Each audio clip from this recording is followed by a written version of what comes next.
Welcome to live coverage of the 2023 Carifta Trials, doubling as our high school national championships here in Nassau, Bahamas at the Thomas A. Robinson National Stadium.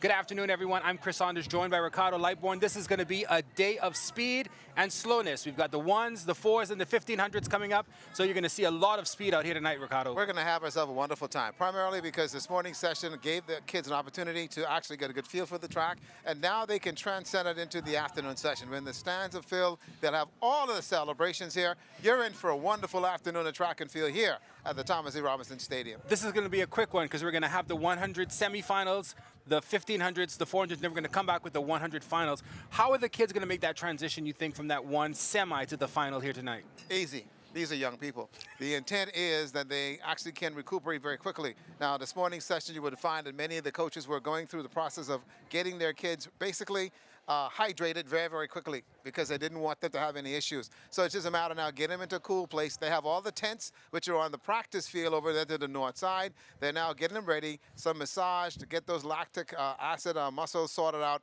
They'll be ready to go. Now, we're also looking at the 1500s. Do you think that there's going to be any weather hindrance on that? It's a very bright sunny afternoon. How do you think that's going to impact them in that 1500? There will be no problems. There'll be no problems in terms of that. And so, again, the reason why the Ministry of Sports and Culture has put this together is to ensure that we do give our kids opportunity to run under perfect conditions. It's been a very rough March in regards to the weather and what's happened here on the islands. And so now the kids have a pretty good indication. And as we get into the later part of the evening, it's going to die off, and we're going to see some great times. Well, we're expecting a lot of great times here today. Again, you're watching live coverage of the Carifta Trials and the National High School Championships brought to you by the Ministry of Youth, Sports and Culture. We're going to head now to the opening ceremonies on the field. That's a great opening ceremony. What do you think about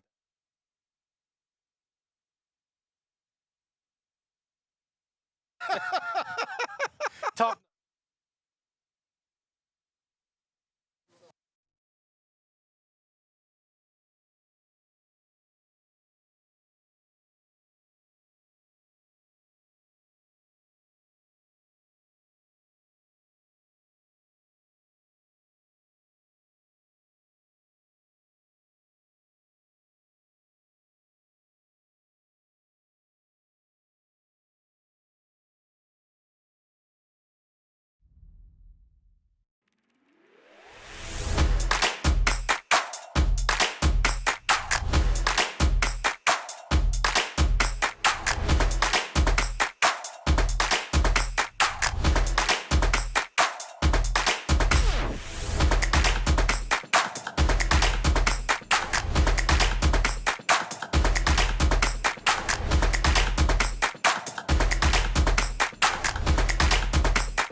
Chris. Chris, my name is Chris, Jay. Jay, thank you so much for their field side for us, track side, as we get ready for the opening ceremonies. A lot of excitement here. Ricardo Lightbourne, Chris Saunders, we'll be right back. You're watching live coverage of the 2023 Carifta Trials and National High School Championships, brought to you by the Ministry of Youth, Sports and Culture.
First event will be the 400s.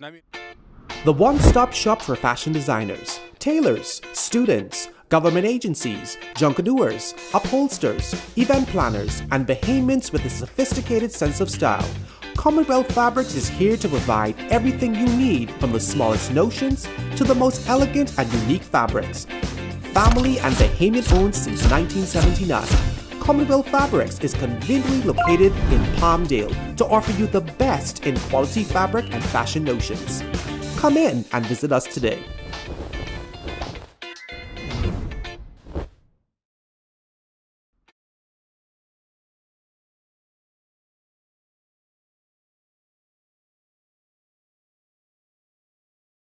Welcome to the National High School Championships and Carifta Trials here at the National Stadium. I'm Chris Saunders, joined by Ricardo Lightbourne. We're here getting ready for the opening ceremonies of this year's Carifta Trials, doubling as our National High School Championships. A lot of excitement that we're expecting here today, Ricardo. Much will happen, as any indication what happened earlier this morning, Chris. We had a wonderful array of competition, the hundreds, the fours, and the kids are enthused about being here because on the line is an opportunity to compete in the Carifta Games, and two, running for your high school. What's important is that you said that this is the first time that we're doing this with the high school championships and Carifta Trials simultaneously. Do you think that that's an added pressure? Does it take some pressure off of the kids? What do you think is going to be the end result of that? It's an added dimension. The reason is this. It costs money for the kids to come from the family islands here to New Providence. Killing this bird, okay, and two of them with one stroke, okay, it makes a lot of sense because thereby these kids can now leave. Okay, I would have competed for my school for the national championship. We would live it on the track. I've also got a chance now to make the Carifta team. So if I perform well enough, somebody's going to look at me and say, okay, I'm from Andros, I'm from the Berry Islands, I'm from Grand Key, I could make this team. So do you think that this helps with national development, especially from what with the nationals and the Carifta Trials being sponsored by the Ministry of Youth, Sports and Culture? Do you think that this helps in terms of that development for our track program, that you're able to have that extra push, like you say, two birds, one stone? It helps a lot. And the reason is this. There's been every excuse given in the world why the national teams and the national coaches can't get to the family islands in order to see our kids perform. Bringing them here to the Providence to make it a 2-in-1 scenario makes it a little easier. There's no excuse now. You know exactly what's coming out of the islands. You know what's coming out of Long Island. You know what's coming out of Eleuthera. You know what's going on. And so you could take the young kids and say, okay, now, we've got a potential young lady who is there in North Andros, who's a great high jumper, long jumper. We can now take her and utilize her and get her into a program that's going to help her further development. We got too many diamonds in the roughs out there that we're not sure about. And I think that you have the opportunity here to see them in this type of environment where you are able to identify them. And maybe, again, Carifta, even though we set our own Carifta standards, there is no official standard of qualifying for Carifta. So if we do have enough space, one person, like you call a diamond in the rough, we can find a spot for them to give them that opportunity to get that impetus to continue to push on. And then what you also can do is this, right? The kids are at home. Even though they're not officially on the team, they are a part of the team as an observer on that team. so that when they leave that under 14 division and get to under 17, they're familiar with what's going on. And so they can turn around and say, okay, I know what this excitement is. I know what my goal is. I'm now going home. I'm now going to put the work in. I'm going to come back next year, a year later, and I'll be ready to make this Carifta team. And just as an aside, I think that's why it's so important for countries, especially the Bahamas, to have the opportunity to host these Carifta championships, because it does give you that. That's why I think having the World Relays here is so important, because it gives some of the athletes an opportunity to say, I see that, and I can work towards that. I think that that's an important thing that we have here. So again, it's Chris Saunders, Ricardo Lightbourne. You're seeing some of the opening ceremonies getting underway here at the Thomas A. Robinson National Stadium. I think we have trackside, our Jay Philippe, who's trackside. Jay. Yes, we are at the opening ceremonies. Playing right now is the Music Makers Band. It's a very enthusiast band so far. And so far, a number of dignitaries that are out here. The athletes are returning here. Coaches are back at the stadium. Early this morning, the event started at 9 a.m. with the 100-meter heats and also the 400-meter heats. And most of the athletes would have qualified for the semifinal that will run later on this evening. But so far, this opening ceremony, the music, a number of persons are coming in one by one for this opening ceremony. So over the next 3 days, it's going to be some jam-packed, entertaining athletes on the track and on the field competing for bragging rights and also to make the Carifta team and also to represent their various schools at this year's National Track and Field Championships. Back to Ricardo and Chris.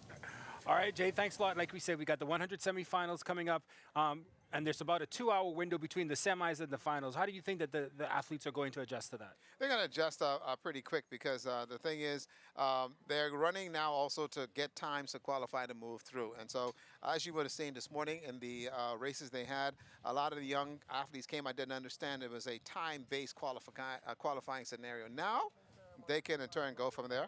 And so they'll be able to go from there and make it happen. So this all comes together. We're going to have a wonderful opening ceremonies, which will also officially get the start of the meet underway. But for the most part, the excitement for the kids to be here on this stadium, in this stadium, fantastic. Again, real quick, the 400s are coming up as well. What are you expecting out of that? Some very good times. We know we are the nation of 400-meter runners. We have them a dime a dozen.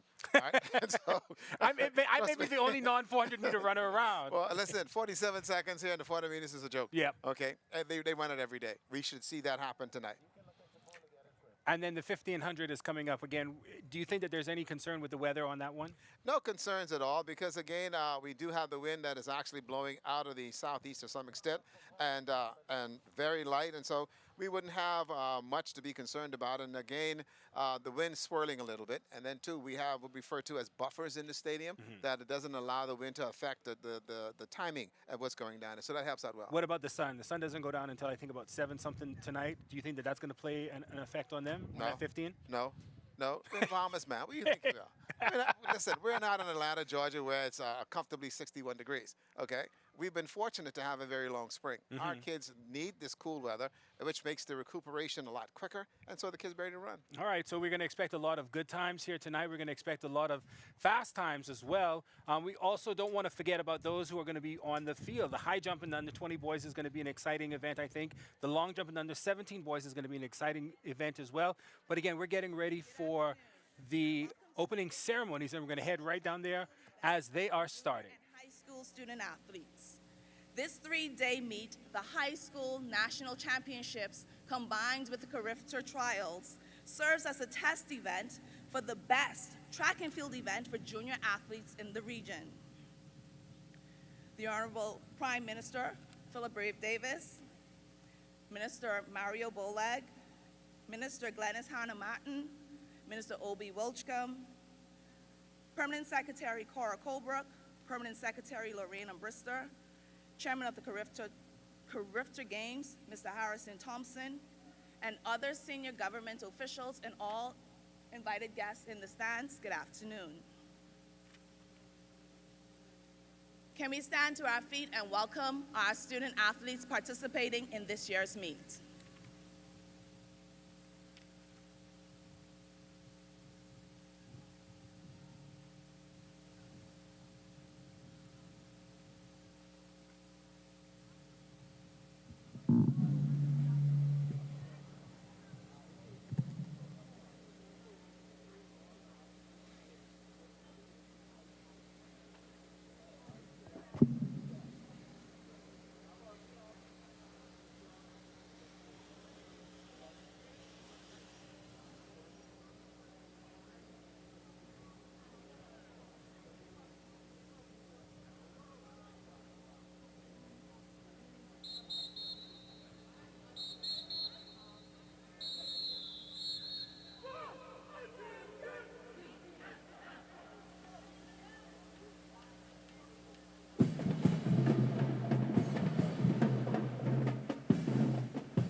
All right, as we're seeing right now at the opening ceremonies, we just had the acting director of sports at the Ministry of Youth, Sports and Culture, Kelsey Johnson, giving the opening remarks. She'll be moderating as well. We're expecting to hear from the Minister of Education, the Honorable Glenys Hannah Martin, the Minister of Youth, Sports and Culture, the Honorable Mario Boleg is expected to speak as well.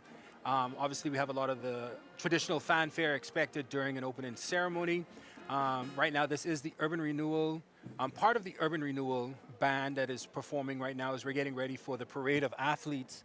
And again, usually I think that during events like this, athletes don't want to participate too much in this because, Right. again, it is taking away from them for a bit. See, and that's one of the key components about these kinds of events. If you're going to do this, you have to. Being involved in a competition is difficult because coaches need their kids now to get ready to run. Now, this, like the Olympic Games and the other games, like the World Championships that run over a number of days, those athletes are going to be competing later on in the competition can actually come out and take part. That's why you'll find the opening ceremonies is like a small contingent that comes out and will bring out the banners. But it becomes a little bit difficult when you have these young kids who are now preparing mentally and physically to now come to the track and get ready to run. So it's a hard sell in some cases. And so a lot of kids are like, Coach, I'm in for this. Right. All right, and you get ready for And my the coach race. may give you the same answer as well. I don't want you to do this either. Okay. And also it burns up energy. Yeah. in order for that to happen. You alluded to the Olympic Games where I may be competing on day 10 and the opening ceremony is on day 1. I still have 9 days to recuperate if my contingent has brought me there. But again, we do have the excitement of the Urban Renewal Revolutionized Marching Band. This obviously is a smaller version of their full band. They are always very impressive. It makes you feel like you're back at an HBCU almost in some instances, or at least a college in the United States, college or university in the United States. They always bring a lot of excitement. Listen, I've been to a school of uniqueness. Right, exactly. So I'm used to this. Yeah, I know, right? I went to an HBCU, and most of the time at halftime you go to get a break. Not at an HBCU. You take the break in the second quarter or whatever, and then you come back for the halftime. But here we do see some of the athletes parading in. I'm not quite sure who that first set. I think they are being separated by school, so I think that's Exuma. That's Exuma. Yeah, the Exuma with their team. Ellen Coakley with their team. So they're coming in by virtue of the actual islands, and so they will put them in the island settings, and so you'll know the schools that are coming in, and they're very much so in grouped together, and so they just introduced North Long Island, the North Long Island schools, and so again, notice the small contingents. Right. Okay. I mean, I wouldn't expect too many to be here, or even those who are here to participate. These may be some who aren't participating until Monday with their event. But again, this is very ceremonial. It's not as if you don't participate, you don't get to compete. But I like the fact that they're bringing it in by island, because now you get to see who you can pick from later on in the year as we come up to Bahamas games. Absolutely. And one thing I want to say that looking at the Long Island athletes, you can see they've come here to make sure that they are well represented. It's in Salvador, 3 of their athletes that's come out. So they're small contingents, but just to show that they are represented and they are here in full force to take part in the competition. And to me, to encapsulate the under-14 division says a lot about how we're looking now at our sports development in the country. And again, sports development doesn't start at under 17. Like he said, us introducing the under 14 does give us that added buffer to a certain degree to get ready for under 17. A lot of people think that you've got to qualify for Carifta and all these things. Carifta, the Carifta Track and Field Championships were designed as a developmental meet. It wasn't designed to be the meet, but it has become that because our development, because of the meet, has become so spectacular throughout the region. So I think that that's an important part of understanding that development leads to success. And the fact that we're looking at developing at under 14 will lead to success. We're not going to see it next year. We're not going to see it in 2025. We may see it by 30, 35, but we will see it. Yeah. Well, also, I think what the track and field component has done is that they've learned now from baseball. Okay. And so I think they've learned a lot. Kelsey Johnson is introducing the teams that are here in New Providence for the Carifta Trials and High School Nationals. Let's take it downstairs to Kelsey.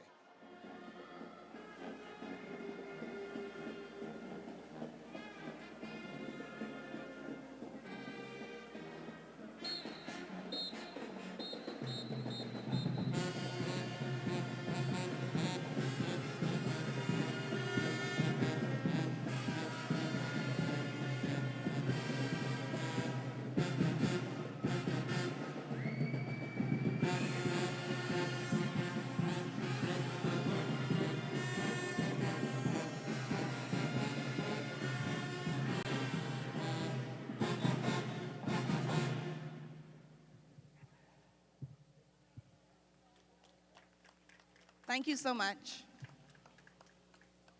Before we call Mr. James Clark, consultant at the Ministry of Youth, Sports and Culture, to the podium, we would like to just do a moment of silence for a young man who died earlier today. He was supposed to be here to participate in this meet.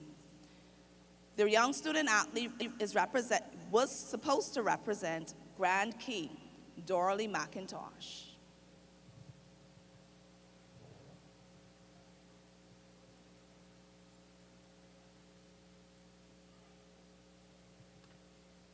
Thank you so much. We now call Coach Clark to the podium.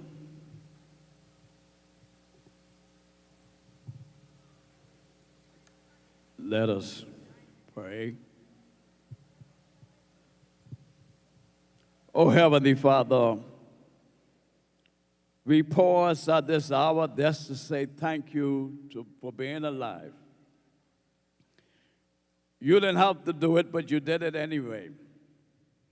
We thank you, O God, for grace, mercy, and kindness. Lord God, that young man who was demised today, have mercy upon his family. Give them the peace that passeth all understanding. Lord God, the athletes, I pray, Father God, that you will bless us from Grand Bahama in the north to Inagua in the south. Cover the remaining athletes from the very crown of their head to the soles of their feet. Cover them, O God, with the blood of Jesus Christ. You say when you see the blood, you will pass them by. Have mercy upon your children. We know Satan is a roaring lion seeking who he may devour. But Lord, let the grace of Jesus Christ be in our midst. Bless the coaches, the athletes, the chaperone, and Lord God, bless the organizers, the Ministry of Education and the Ministry of Youth and Sports and Culture. Make a way out of no way so we can help your people on this side of Jordan. These are your children. These are your children. You bring them into the world and let you see it fit when it's time to move them. But until then, keep them safe. Let them participate with strength like never yet before. Anoint them afresh from the crown of their head to the soles of their feet. Bless them like never yet before. And when it's all said and done, we must give you the praise because you're God, and beside you there's another. Continue, God, to bless our effort. Bless the organizers, BAAAs, Youth and Sports, LOC, and all those who have a hand in this organization. We need your support like never yet before. And Lord God, touch the parents at home. Let them come out and support their children, because this is a good, clean event to help them who will make the Carifta Team. This I ask in your precious name, in the name of the Father, in the name of the Son, and the name of the Holy Spirit. And all the God's children say, I can't hear all the God's children say, amen. Please remain standing for the singing of the national anthem, which will be led by Jasan Smith.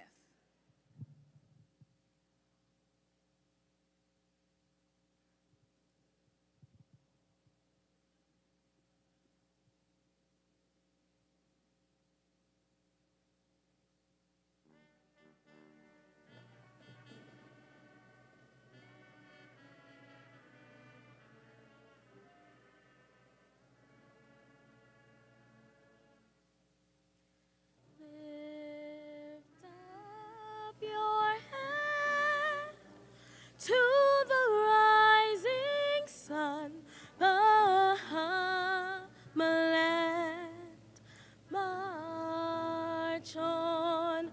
to glory, your bright banners waving high. See how the world marks the manner of your bearing. Pledge to excel through love and unity, pressing onwards, march together to a common loftier goal. Steady sunward, though the weather hides the white and treacherous shore. Lift up your head to the rising sun, Bahamaland, till the road you've trod lead unto your God.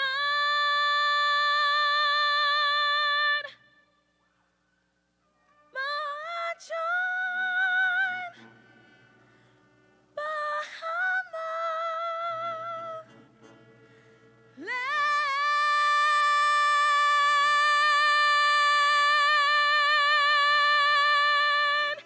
oh land.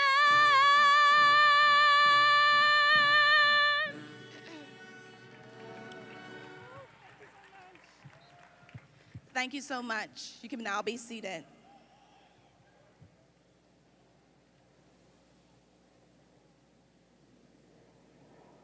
I now call to the stage Mr. Floyd Umbrister, Consultant of Ministry of Education, Technical and Vocational Training.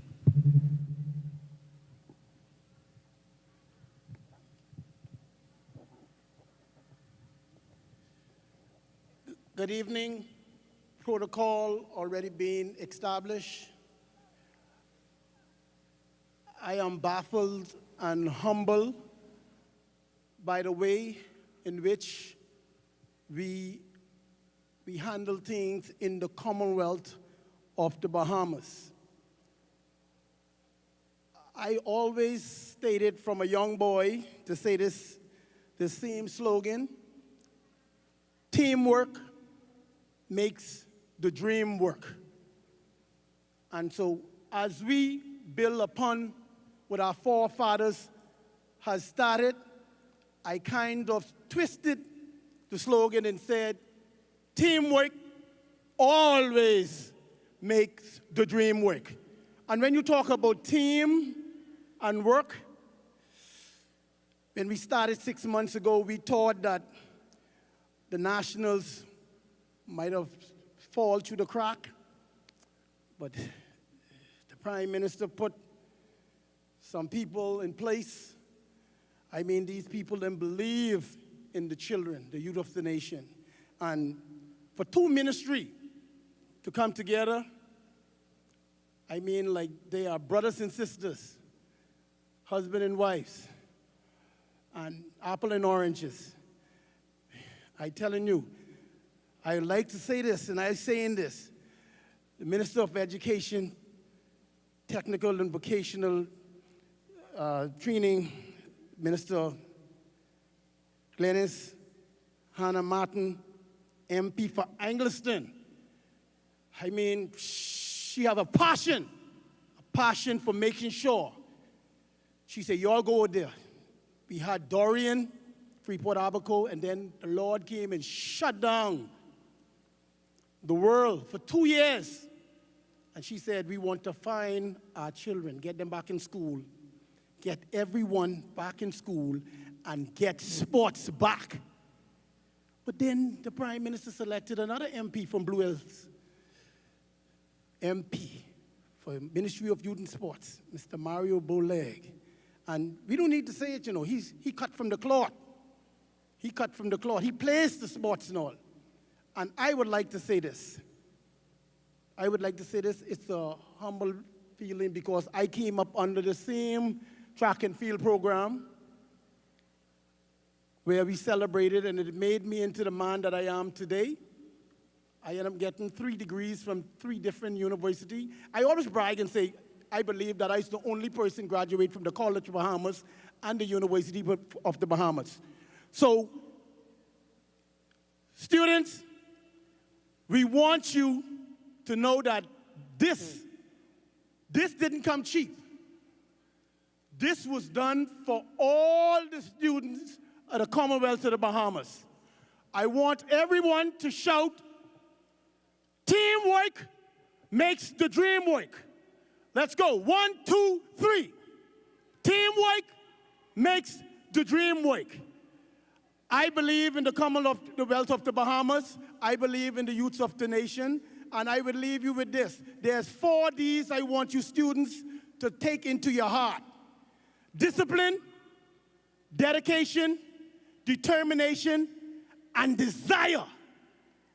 Welcome to the High School National Championships / Carifta Trials. You get a chance to represent your school, and most of all, you get to represent your country. Thank you very much. May God bless you all.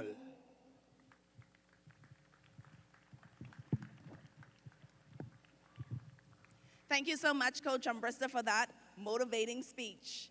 We now call First Vice President of the B3As, Mr. Forster Dorset, to this podium.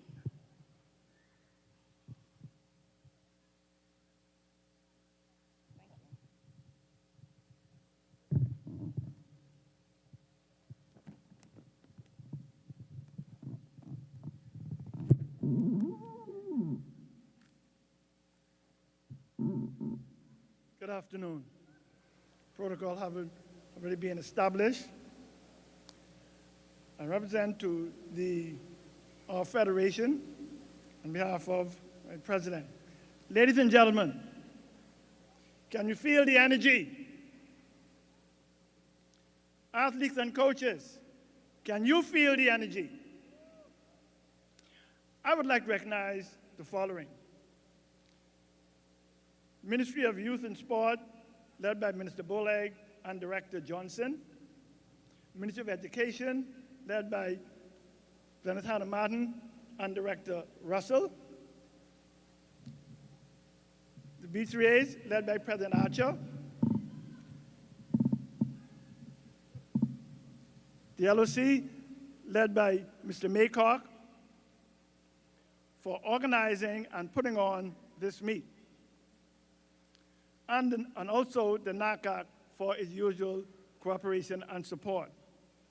Because of the short window, we were not able to have 2 individual major events as planned and had to combine them as best as possible. It was also an opportunity to help our family island athletes from a financial perspective, as they will now not have to travel to back-to-back weekends to 2 individual events.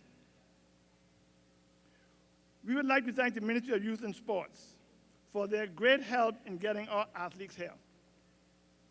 As we began our final step to Carifta 23, we do so with commitment and pride. This has been a terribly busy year for our hard-working coaches and athletes, as they had to get ready for this day while adjusting to a very compact meet schedule. This journey began from September, as our track and our field athletes began to prepare themselves. The Federation would like to thank our clubs for hosting 5 consecutive meets to give our athletes the opportunity to fine-tune their skills. We would like to thank our Family Island clubs for also hosting meets and giving our athletes the same opportunity to fine-tune their skills. As youth athletes compete in these 3 days, we implore you to compete at your athletic best. Make your coaches proud. Make your school proud. Make your parents proud. And most of all, make your country proud. You are our proud future. Embrace it. Competing in this meet means You are the best we have to offer. This also means that everyone who makes the final in their event will become an all-Bahamian. Repeat. Every athlete that makes the final in their event will become an all-Bahamian. In this event, this is also the high school national as well as the Carifta trial, where the best, we attract the best of the best. We also encourage you to compete at your highest level as you attempt to make this elite, historic Carifta team. On behalf of our hard-working president, Mr. Jamaica Archer, and his hard-working executive team, I welcome you to this grand event and continue to perform well. Thank you, and God bless.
Thank you so much. I would also like to acknowledge the presence of Director of Education, Ms. Dominique McCartney Russell, President of the Bahamas Association of Athletic Associations, Mr. Dramico Archer, and President of NACAC, Mr. Mike Sands. We now call to the stage the Honorable Mario K. Boleg. Apologies, the Honorable Glennis Hanamatten.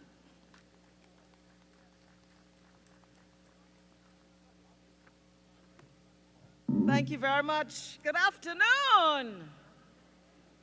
So happy to be here today. Want to recognize the Prime Minister of this beautiful nation that we call home, my ministerial colleagues and all of the ministry executives and leaders that are here, to the parents and our students and our educators, I say again, good afternoon. Nelson Mandela once said, "Sport can create hope where once there was only despair. It is more powerful than governments in breaking down racial barriers. It laughs in the face of all types of discrimination." This is our first major event since 2020 in the pandemic lockdowns. We remember that, eh? So it was important, as Mr. Ambrister, our consultant, said, for us to quickly get our children and young people back in the classroom and reestablish not just PE in the school curriculum, but after-school competition in athletics. We knew this was important to the mental and physical well-being of our young people and to reposition the genius of our athletes. Today's event and the days that we face in the next couple of days is the product of a partnership between two ministries, between two ministers. We shared our resources, we collaborated, we jointly planned, and for that I thank my colleague and my brother, Minister Boleg. The determination, focus, and resolve you see here is a commitment to move our country forward. And we must do so with courage, with love, and without compromise. I want to thank the Prime Minister for establishing the mandate for this government to achieve these objectives.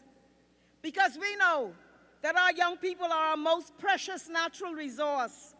Nothing else. You got them other things, but our people are young people. And we must, as policymakers, set the priority agenda for our youth population to realize their enormous potential and God-given gifts to fulfill their dreams and contribute to the growth and advancement of our nation, which gave them birth. So as sports, as Mandela said many years ago, has an almost supernatural effect on mankind. And we are excited to soon see in imminent competition the athletic prowess of our young people. I wish every athlete well from across the nation, and schools from across this country, and colleges in anywhere in the world that are participating. Our athletes have proven that they possess the heart and soul and mettle, the beauty and strength, and the will that the world watches in awe. Young athletes, do your best. Perfect your skill, and may your limbs take wings and power as you soar.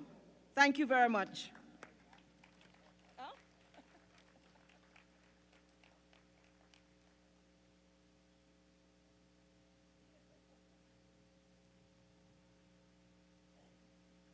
Thank you so much. We now invite the Honorable Mario Boleg to the stage.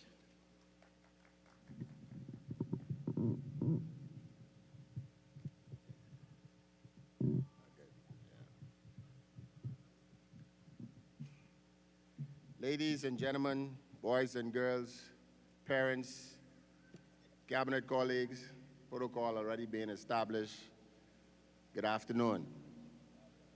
The success of anything starts from the top. Athletes, you are here today because your coaches who lead you, guide you, motivated you, give you the motivation you need to be here today and qualify for this event. And with that being said, the success of a nation always starts with the vision of the leadership. And so my task here today is very simple and small. And so my task is to introduce our keynote speaker who will address you, the athletes. And so without further ado, I ask you to stand to your feet and let's welcome our nation's chief and 5th Prime Minister of the Commonwealth of the Bahamas, the Honorable Philip E. Davis.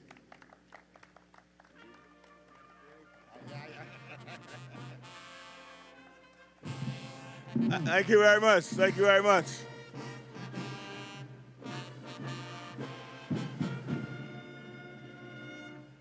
Thank you. Thank you very much. Thank you. And just let me say good day to the Bahamas. Good day, Bahamas. It is an exciting day for all of us who are fans of Bahamian athletics as we gather for the first time ever for the combined high school championships and Carifta trials.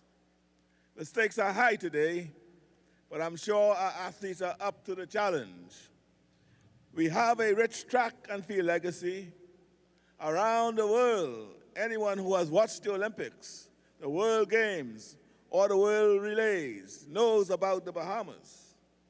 Each time a Bahamian athlete is in the finals, all the other nations begin to sweat a little. We are the little island nation that could. As small as we are, there are big expectations following us wherever we go. Bahamian excellence just cannot be ignored. I would like to applaud the Ministry of Youth, Sports and Culture, the Department of Sports, in collaboration with the Ministry of Education and Technical and Vocational Training, the Bahamas Association of Athletic Associations, and BAAA for having the foresight to combine these two events. And I'll be remiss if I were not to identify specifically the leaders in those various departments. The Ministry of Youth and Sports, our minister, Mario Bolag. In the Ministry of Education and Technical and Vocational Training, our erstwhile, every time I say, Minister Hannah Martin. And I was reminded that she was an athlete herself, you know. She was on our national team for field hockey. Am I correct, Minister Wilscombe? I can tell you how she called that game. I wouldn't describe it, how she described the game. And of course, the president of the Bahamas Association of Athletics, Jamaica Archer, who was here as well. I would also like to applaud each and every one of our young athletes who are competing today. We are so proud of you. Regardless of the outcome of today's competitions, you have the courage to show up and compete. That makes you all winners. One of the underrated benefits of such events as this is that athletics provides us with an opportunity to unite in celebration of one another. For the next few days, we'll have young people from every major island showcasing their talents. I got them from Cat Island, they're here too. San Salvador is here too. I ain't got many people in Rum Key yet. I'm told Crooked Island is here too. The atmosphere is filled with so much excitement, such great positive energy. It is inspirational. You know, I even feel ready to jump in a race or two myself. But I guess on second thought, I'll stick to cheering on our young people. I know it takes a lot of dedication. It takes a lot of dedication, self-discipline, and commitment to be here where you are today. I encourage all athletes competing today to maintain a growth mindset. Remain focused, both on your training and on your studies, and you will make progress no matter what sport or field you're competing in. It is no accident that it is the Ministry of Education and the Ministry of Youth and Sports combining to put on and collaborating in this event. Education is the key. Sports is a handmaiden to ensuring success. So we ask you to continue with your training, but also in your studies. So for the next few days, let us all join together to support and celebrate our young athletes as they represent their schools, their communities, their islands, and eventually their nation. Let us stand and celebrate our youth in grand style. I want us to thank them all for being here. May God bless and protect all of them as they participate.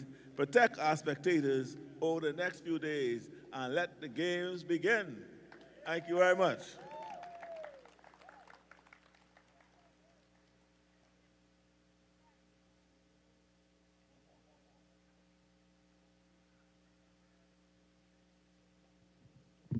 Thank you so much, the Honorable Prime Minister. We'll now have the athlete's oath by Ms. Christine Smith, representative of St. Augustine's College, and Ms. Gabrielle Major. This will be followed by the coach's oath taken by Mr. Dexter Bodie and the official's oath by Mr. Philip Farrington, First Vice President in BAAA.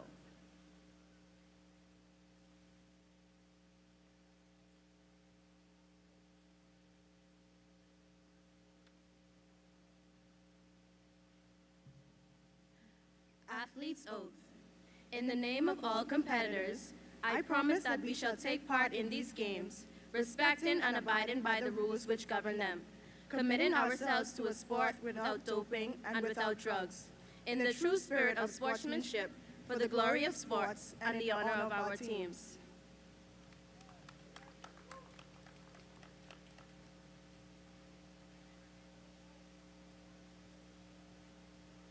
Good afternoon. Coaches Oaks, in the name of all coaches, we promise to respect all athletes, officials, and coaches in these national high school games. We shall act in the best interest of athletes and schools without doping and without drugs.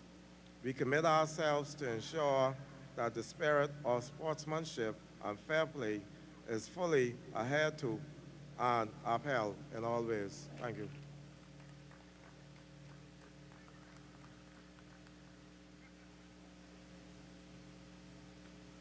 Good afternoon, all. I'd like all of the officials to stand to your feet and repeat after me as I read the official's oath. We, the members of the Bahamas Association of Certified Officials for Track and Field, BAAA, promise that we shall officiate in the Bahamas High School National and Carifta Trial Games with fairness and impartiality, abiding by the rules that govern them, in spirit of sportsmanship, for the glory of sports and for the good of all competitors. So help us God.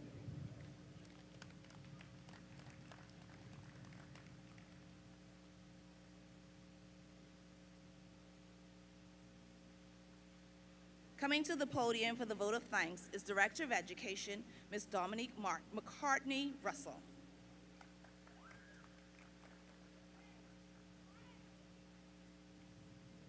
A pleasant good afternoon to everyone. I pledge my allegiance to the flag and to the Commonwealth of the Bahamas for which it stands, one people, united in love and service. One people, united in love and service. I wish to say thank you to all of our program participants. Indeed, this was a team effort, an effort of the Ministry of Education and Technical and Vocational Training, the Ministry of Youth, Sports and Culture, and the BAAs, so that our children could display their God-given talents and hard work and be able to compete with the best of the world and come out on top. And so I wish to thank our Honorable Prime Minister, our members, our honorable ministers, all of our participants on this program, our athletes, our coaches, our officials. Athletes, as you compete, I pray that you will do so with a spirit of national pride, good sportsmanship, and teamwork. We are indeed one people, united in love and service. Thank you all.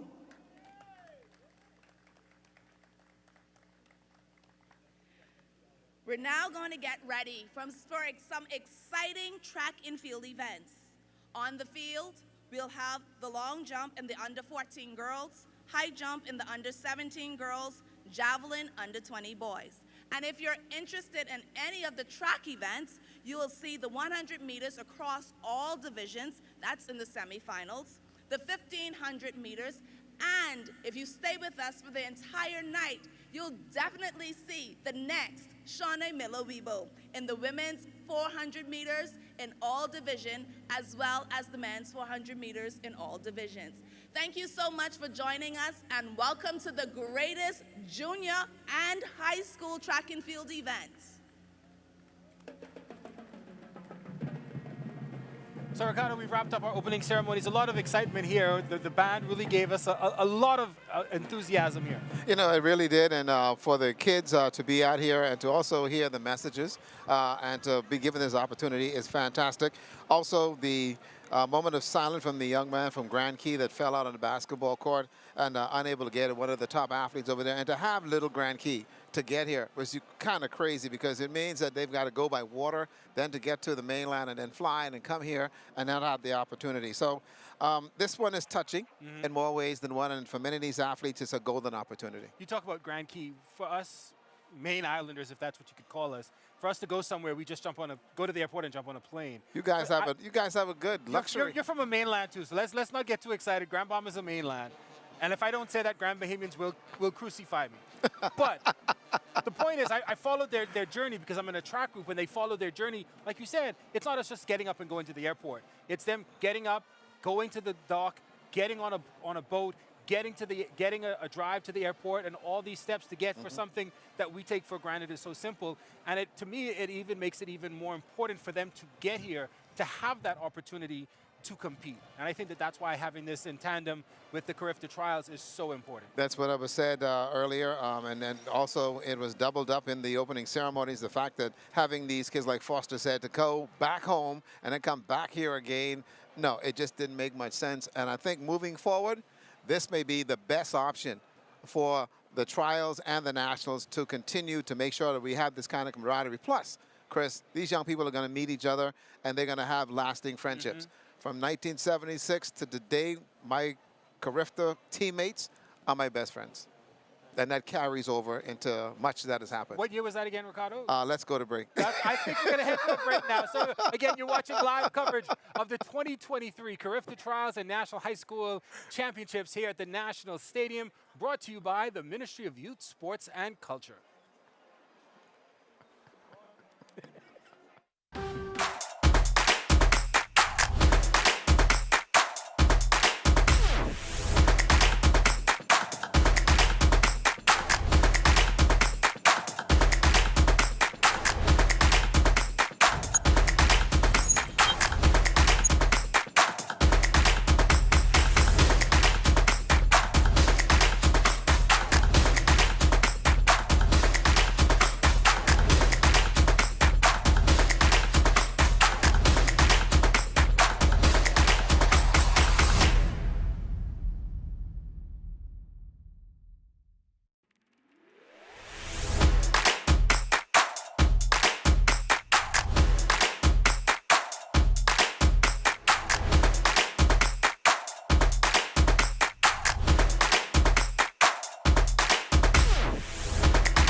The one-stop shop for fashion designers, tailors, students, government agencies, junkandoers, upholsters, event planners, and Bahamians with a sophisticated sense of style. Commonwealth Fabrics is here to provide everything you need, from the smallest notions to the most elegant and unique fabrics. Family and Bahamian owned since 1979, Commonwealth Fabrics is conveniently located in Palmdale to offer you the best in quality fabric and fashion notions. Come in and visit us today.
Welcome back to live coverage of the 2023 Carifta.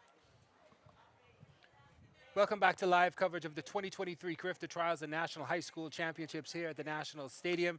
I'm Chris Saunders, joined by Ricardo Lightbourne and Jay Philippe as we get ready to start actual coverage of this afternoon session. We'll be starting with the 100 semifinals. We'll have the 400s, the 1500s, and then the spectacular finals for the 100s later tonight. Ricardo, we said that we're going to expect a lot of excitement here today. It's going to be a wonderful afternoon of track and field. And for those of you that are home, you need to get here in the stadium and be a witness to what is going to be very much so an historic event.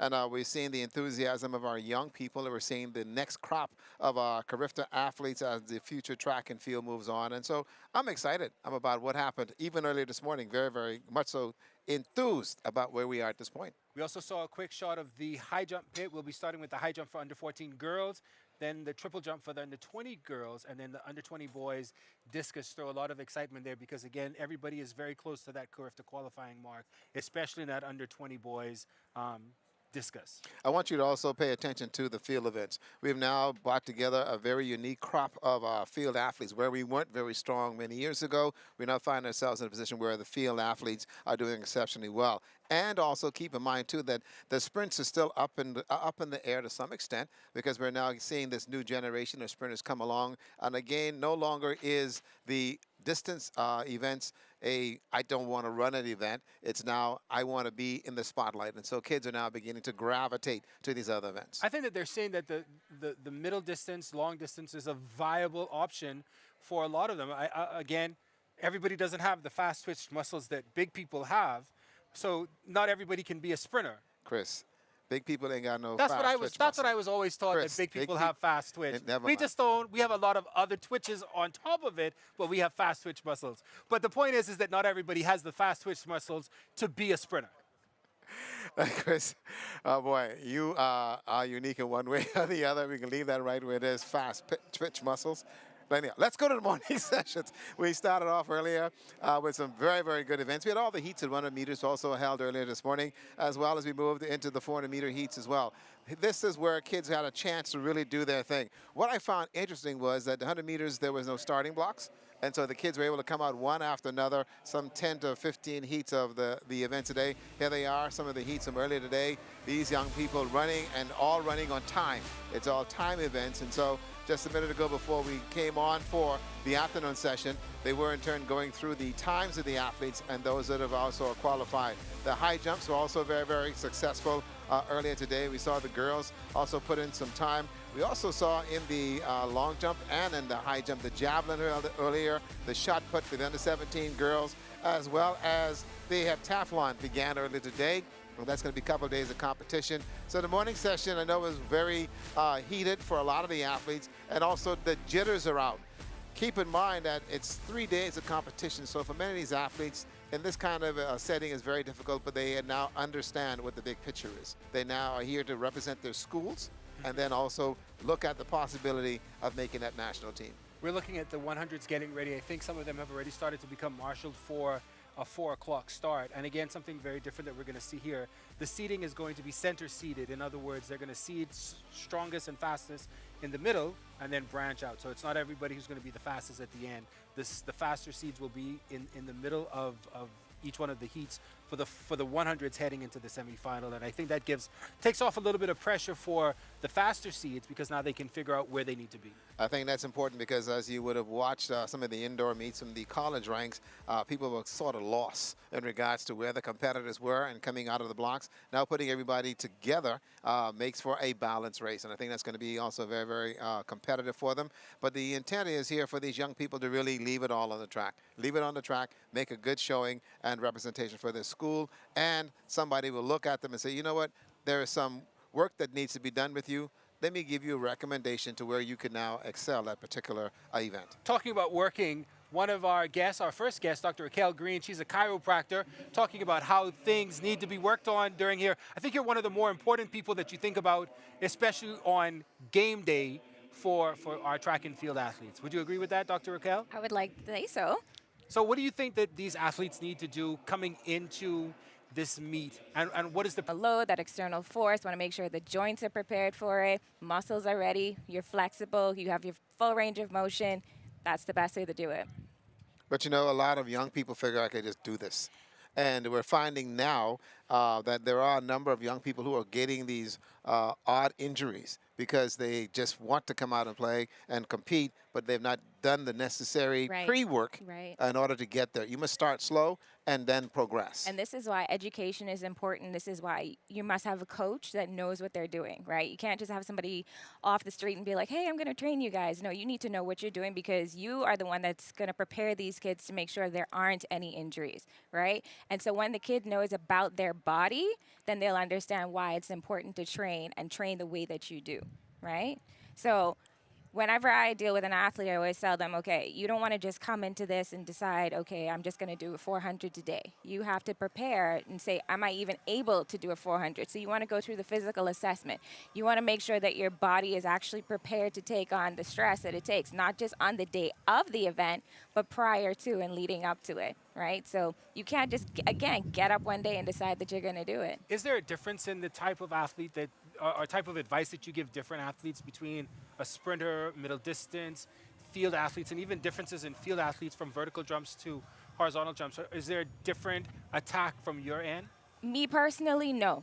Right? Because I always take a holistic approach to the body. So I'm never going to just focus on one problem area. I focus on the entire body and making sure that the entire structure is ready. So with chiropractic, I like to think of it as the foundation of your house, right? So our main focus is always going to be the spine and then the surrounding muscles and ligaments. So if your foundation is not properly aligned, if it's not laid properly, and you try to go put up walls, what's going to happen? Everything is going to collapse. So we want to make sure that your spine is properly aligned and then the muscles go with it. And then that's when your training can start. But if I come and I assess you and I find out, well, you've got a scoliosis, then we have a problem because now your body can't take on that load of a high jumper. You get what I'm saying? You can't take on that discus throwing. So you have to ensure that your body itself, which you were given, is prepared, and then you can go into the training aspect of it. That's a very important point because many years ago, it was just go out there and run, go out there and jump, and call it a day. But sports medicine and this whole concept of development has now changed. So you'll find that young athletes in their early teens are now beginning to use your expertise in order for their development to entail them, so that now we're finding that we're getting super athletes at a very early age because you have a plan for them. Yes, and it's important, again, not only that these coaches know, but it's important, I think, for us to get into the schools and to talk to these parents from early so that they know that they have an option, right? You have an option to see a chiropractor. People think that chiropractic is luxury, and it's really not. People think that chiropractic should be seen after there's an injury, right? We should be the one to fix it. And it's like, no, if we come on board before and we train you and teach you how to prepare your body before, then there's a high likelihood of a chance that you're not going to actually sustain these injuries, right? So you can prepare to be that Shawnee from an early age. But if we catch these things early, prepare the body early, then the body can take on anything. Like, the body is just an amazing thing. How do you get that to parents and coaches, though, to understand the importance of chiro, physio, sports medicine on the whole? How do you get parents, coaches, and even athletes to a certain degree to get that? Because, again, I may be the runner, but there's so much behind me, and a lot of people just think that it's just me. How do we get that mindset change? Honestly, it's an ongoing process. I haven't figured it out yet. I'm sorry to say, but you have some people that just feel like they know everything, right? And it's unfortunate, and we do have a society where we feel like medicine is the end-all, be-all. So people are going to be quick to go to their medical doctors, nothing against them, but they're going to think whatever my medical doctor tells me, that's it. So people like chiropractors, osteopath, physical therapists were usually the people to see at the end of it. And it's like, I'm trying my best by, going on social media, going to schools, having these one-on-one sessions and letting parents know, like, we're here to help from the beginning. Don't look for us at the end, right? I don't want to be rehab. I want to be prehab, right? I want to be proactive rather than reactive. Right. Because sometimes when you sustain these injuries, that's it. There's no coming back. You know what I'm saying? So if you allow us to get in there from the first sign of your child being interested, then you have a more likely chance to succeed and get to the level that you're trying to get to. And I do understand that a lot of these athletes they're not exposed to these things, but this is where we're trying to get to. I think the younger generation is, because we have social media and we're now exposed to things, they're now seeing, hey, this is a chiropractor. I think I actually need this person. Mom, Dad, I think I want to go to a chiropractor. Which is a great option because in many cases, like you said, spinal alignment and some other things that happen. There's little nagging pains and things that these young kids are having. I know back in the day when I was on the track, shin splints was a thing that we all got. Why? Because we were not aligned and running properly. Right. And again, the type of shoes and stuff. And so now what we're finding is that your services and the various other specialties are helping kids. We just had a track meet in Grand Bahama with all the colleges that came in. Talking to the coach of Texas A&M, they had their medical people right there in order to work with them, ensure that our athletes and their athletes know what they need to do and what they should be doing the proper and correct way, warming up, cooling down, doing all the things necessary to keep that body in line. Yes. And that's important. And this is why I tell people, stretch. Stretching is not just something that we say, oh, go and do a yoga stretch. No, you need to be dynamic stretching before your event. You need to be stretching after your event. And this is even when you're in the gym working out. People love to get up off of the couch, go to the gym, lift these huge weights, right, these ego lifters, and then they experience injuries because nobody is preparing the body for this external load, right? How do you expect to just get up one day and just go lift this huge weight and then not expect your body to react negatively to it?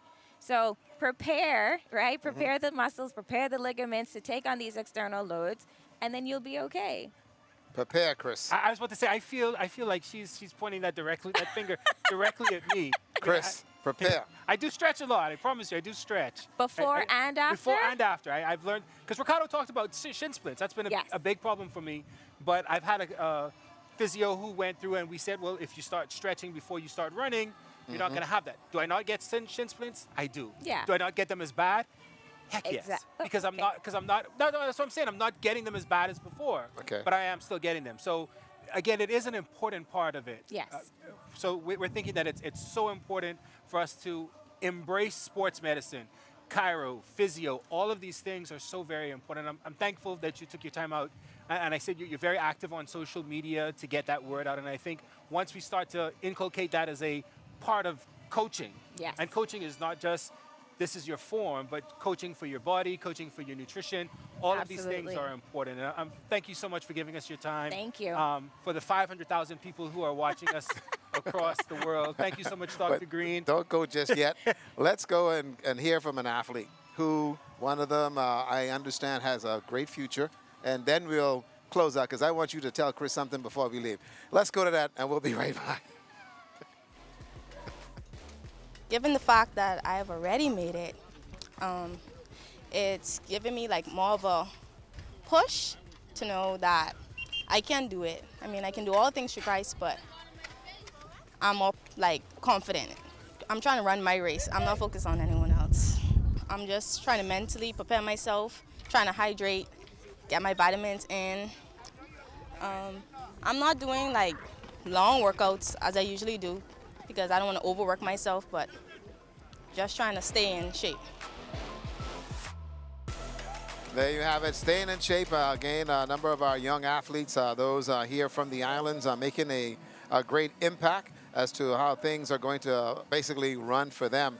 But Doc, I know for you and getting the message out about our young people to take care of their bodies, eating the right things, doing the right things, and making sure that they understand that they are building a temple. Yes. All right, and you know, the hurtful thing for me is when I pass the schools and I see these kids eating a bunch of potato chips and all kind of other junk and going to the little side vendors and buying that stuff. As an athlete, you need to look at building the body and making sure that you can sustain the kind of competition and training that you have ahead. Yeah, so it's never about just physical. It's honestly about mental, and it's also about your diet. Your diet is going to be absolutely important. So we do need to work on, you know, whole foods, more organic foods, protein, vegetables, right? One thing about the Bahamian diet, vegetables to us is coleslaw or some mixed vegetables at the can. Wait, you're telling me it's not? It's not good.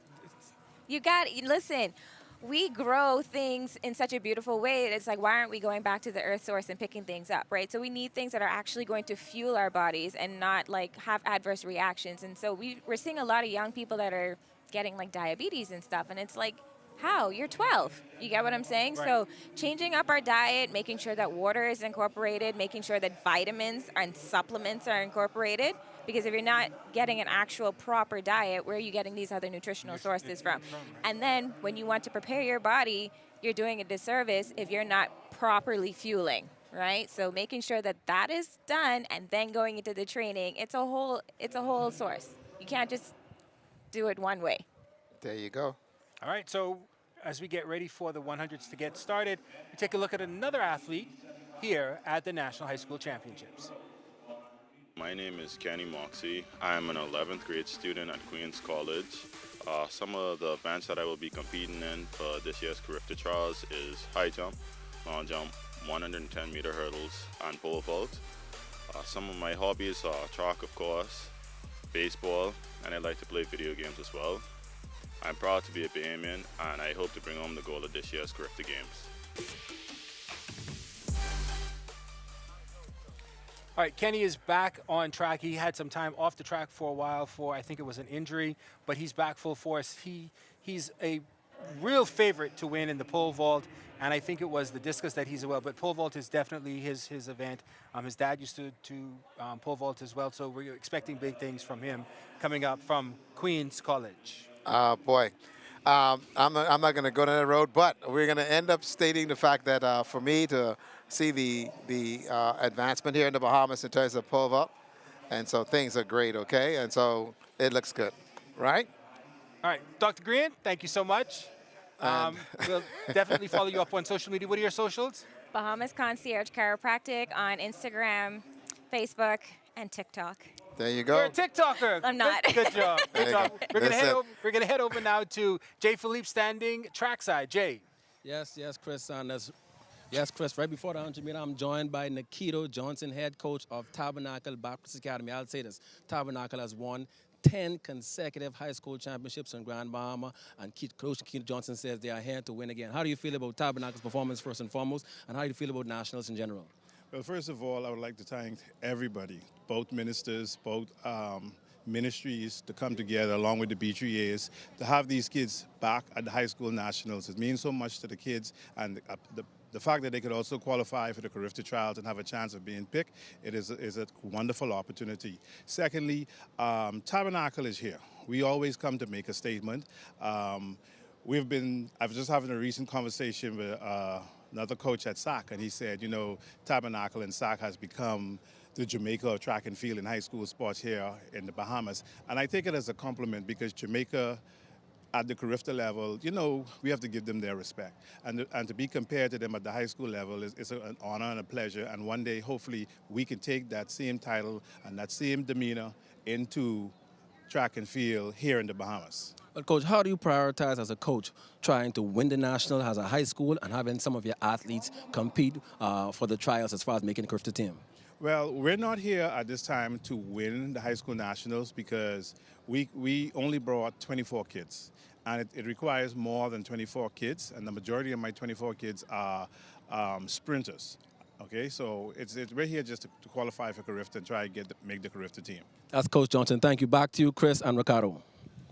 All right, Jay, thanks a lot. This is the first heat in the under 14 girls 100.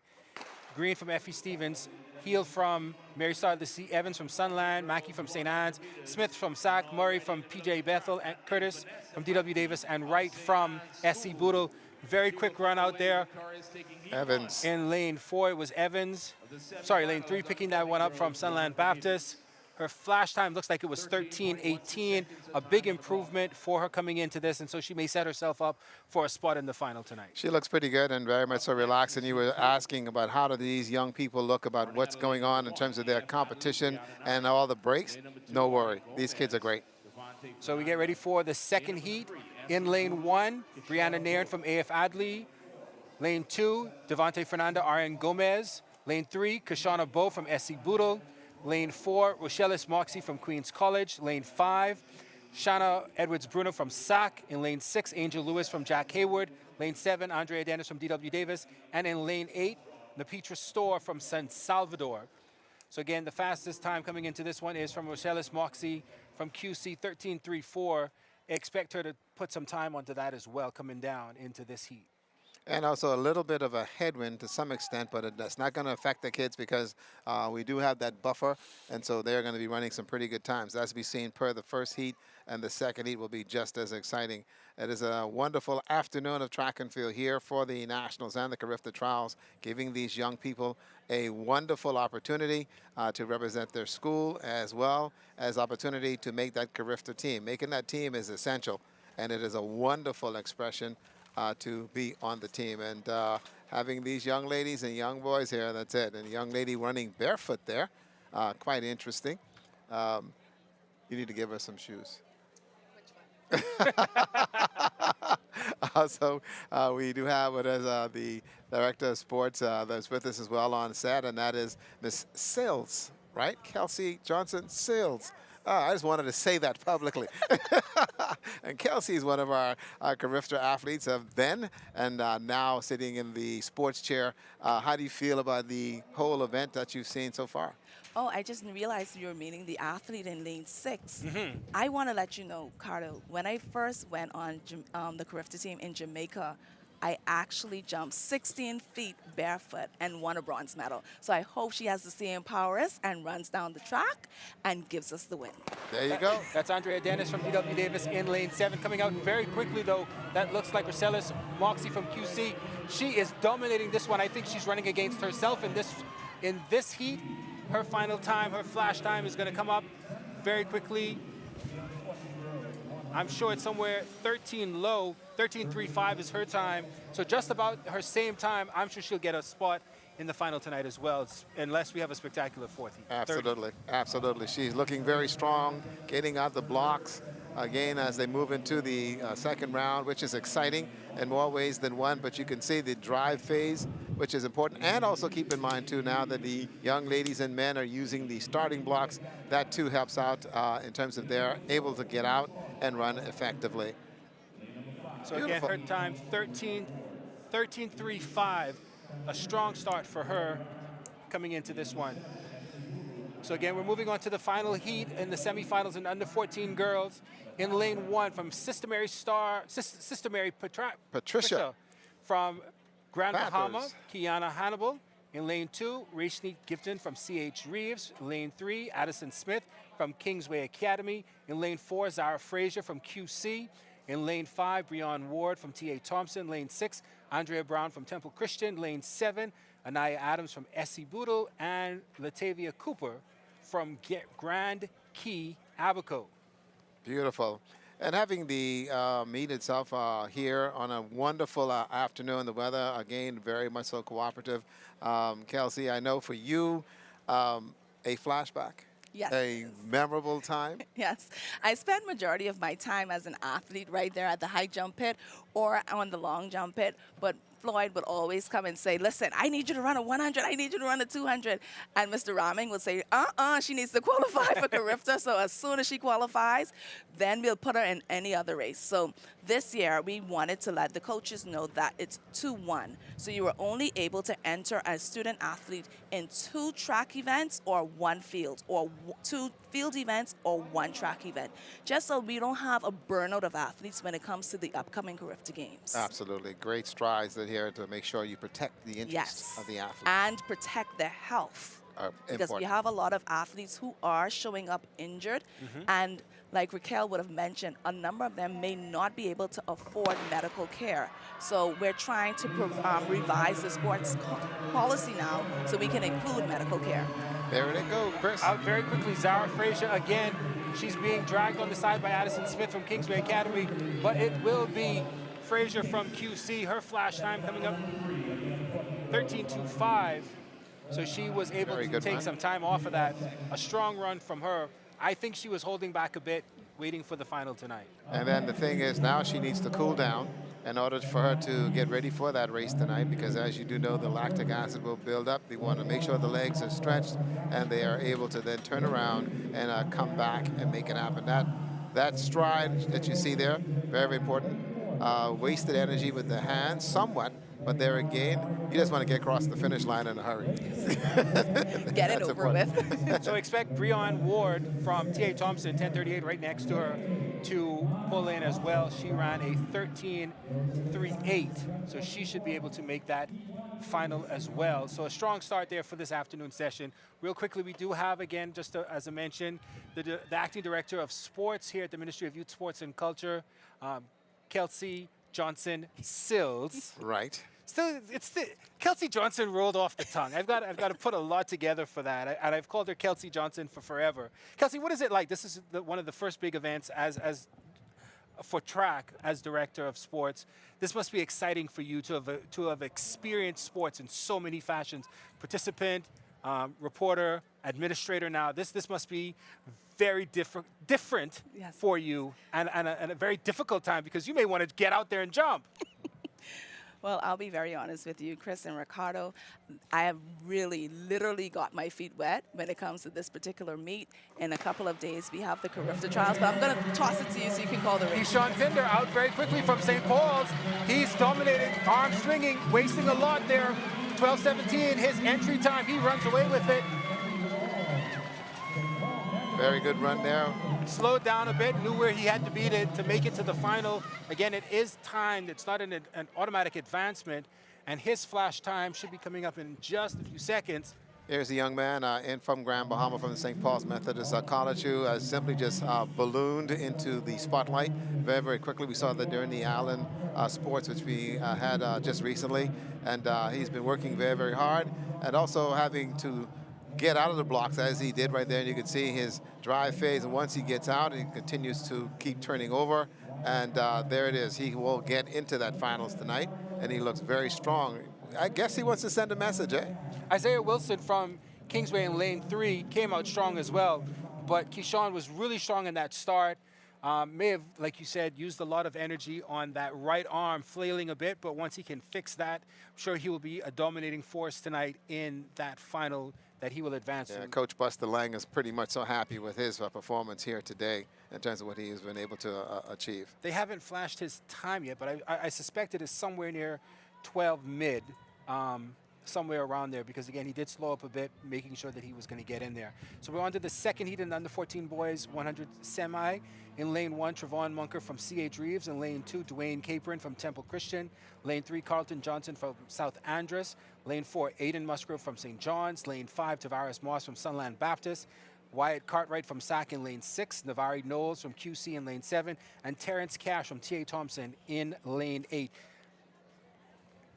So again, we're going to look right at the middle. Aiden Musgrove from St. John's is expected to be leading this one. You'll see him there in the gray with the white headband, and the pink shoes, red shoes. Blue socks. What a color combination. Hey, that's the style now, Kelsey. That's the style. That's the style. And as we've seen in USA track and the European track, everybody has to wear the armbands and now. all the various other things. And so our kids are quite aware of what is stylish for their sport, track and field. And so they too have now gravitated to it. And hey, I'm impressed in terms of what we've seen in some of these athletes. Like this morning, the one sock, long and short and the whole 9 yards. Kids are making a statement more ways than one. Well, a lot of you talk about the stylistic part about a lot of these accoutrements, the armbands, the socks, the no socks, whatever it is. In some instances, it does help it. Even if it is physiological, it may also be psychological. So that it helps on several different fronts in terms of their performance. Kelsey, having to house these young athletes and put everything together, I know that too was one of a big challenge. That was really cumbersome. I'm very honest with you, because not like in the past, we would have had an abundance of hotels. We don't have that right now. We have luxurious resorts. So Breezes I want to thank Ms. Mona, the owner of Breezes. She was more than accommodating to the Ministry of Youth, Sports and Culture. She even adjusted the age division, because you know Breezes does not allow persons under 14 in. So thank you so much, Ms. Mona, for assisting us. There you go, Chris. As expected, out very quickly is Aiden Musgrove. He's chased by Tavares Moss. Tavares Moss trying to make a very impactful statement here, but it is all Aiden Musgrove. Strong finish from him. Very good run by the young man in his stylish attire. Blue socks, and also shoes. congratulates himself, and he knows very well that he did a very good job in getting out in his drive phase. You can see here when he now begins to push, and it's now just a matter of letting the speed and letting the legs work. And those legs are now turning over and again running a very, very compact race. And he too looks very good heading into the finals later on. Tavares Moss from Sunland Baptist in the green there with him as well. 12:43 the time for Aiden. So a strong time there. He lost a few seconds, but again, you said that there's a strong headwind out there.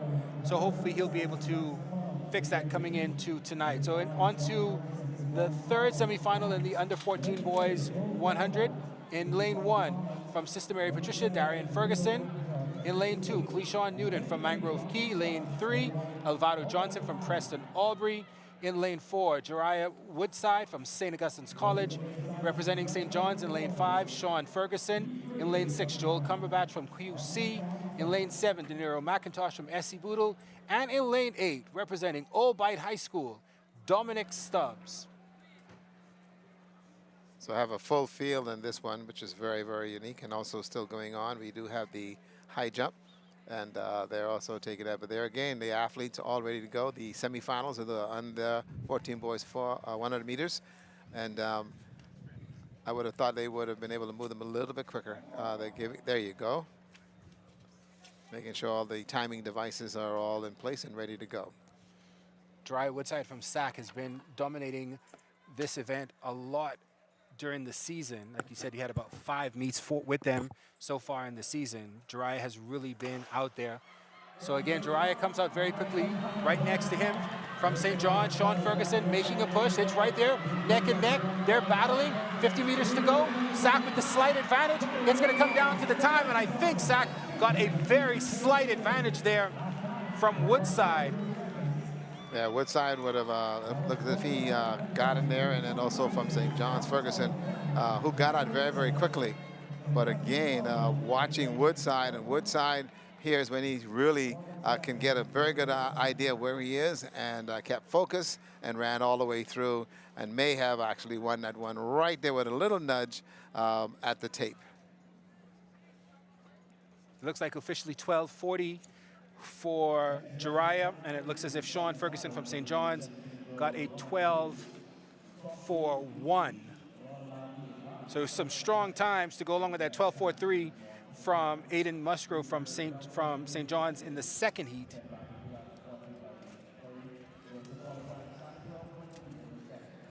Okay, we do have the high jump going on, and So we are watching the under I think this is the 14 girls 14 high jump. Yeah. This is the under 14 girls high jump. And the athletes going through the motions, the first jumps here. Competition just beginning. And now we'll come back to the high jump in a moment. Moving on to the under 17 girls 100. Heat 1, Savannah Frazier from Kingsway. Lane 2, Kalia Davis from QC. Unattached in lane 3 is Shania Johnson. Cheyenne Demerit from SAC in 4. Aisha Hanna from CV Bethel in 5. Tanaj Turnquist in 6 from Tabernacle. In lane 7, Dream Watkin from CH Reeves. And Shania Miller from St. Paul's. All right, it seems as if they added high jump late. We do not have the start list of the for the high jump. So we'll come back to that as we get the start list. But we are getting ready right now for the first heat of the under 17 girls 100. In the middle, Cheyenne Demerit from SAC 12.69. Expect a similar time from her. CV Bethel Aisha Hanna was also very strong in the GSSA Track and Field Championships. So this is going to be a very strong run here. But Cheyenne Thompson from SAC expect to be in the middle. Question for you, Kelsey. You mentioned that only the athletes are only compete in so many events. How does that now transcend into really putting together the national championship side of it for the schools? Well, we will still have a national champion in divisions. Remember now, we don't have an overall national champion because a number of schools can't have a big number of athletes. They can't field a big number. So what we're gonna have is the under 14 division winners, boys and girls. We're also gonna name the most outstanding track female in the under 14 and boys and girls, and the most outstanding field male in the under 14, and that will carry on in the under 17 division as well as the under 20 divisions. Okay, so that really goes well, because I noticed like some of the athletes are kind of skeptical about what they're going to compete in. The coach is only allowing so many athletes to compete in so many. Well, this year has been an unprecedented year when it comes to sports in the country. Our calendar is full. We are being inundated with calls. We have persons coming from Cleveland Brown asking us if they can come and use the stadium for a training session. We're already being inundated with calls from the Major League Baseball team for the Andre Rogers Stadium. As you know, we're preparing for the upcoming World Relays. The Carifta Games will also be a test event for that.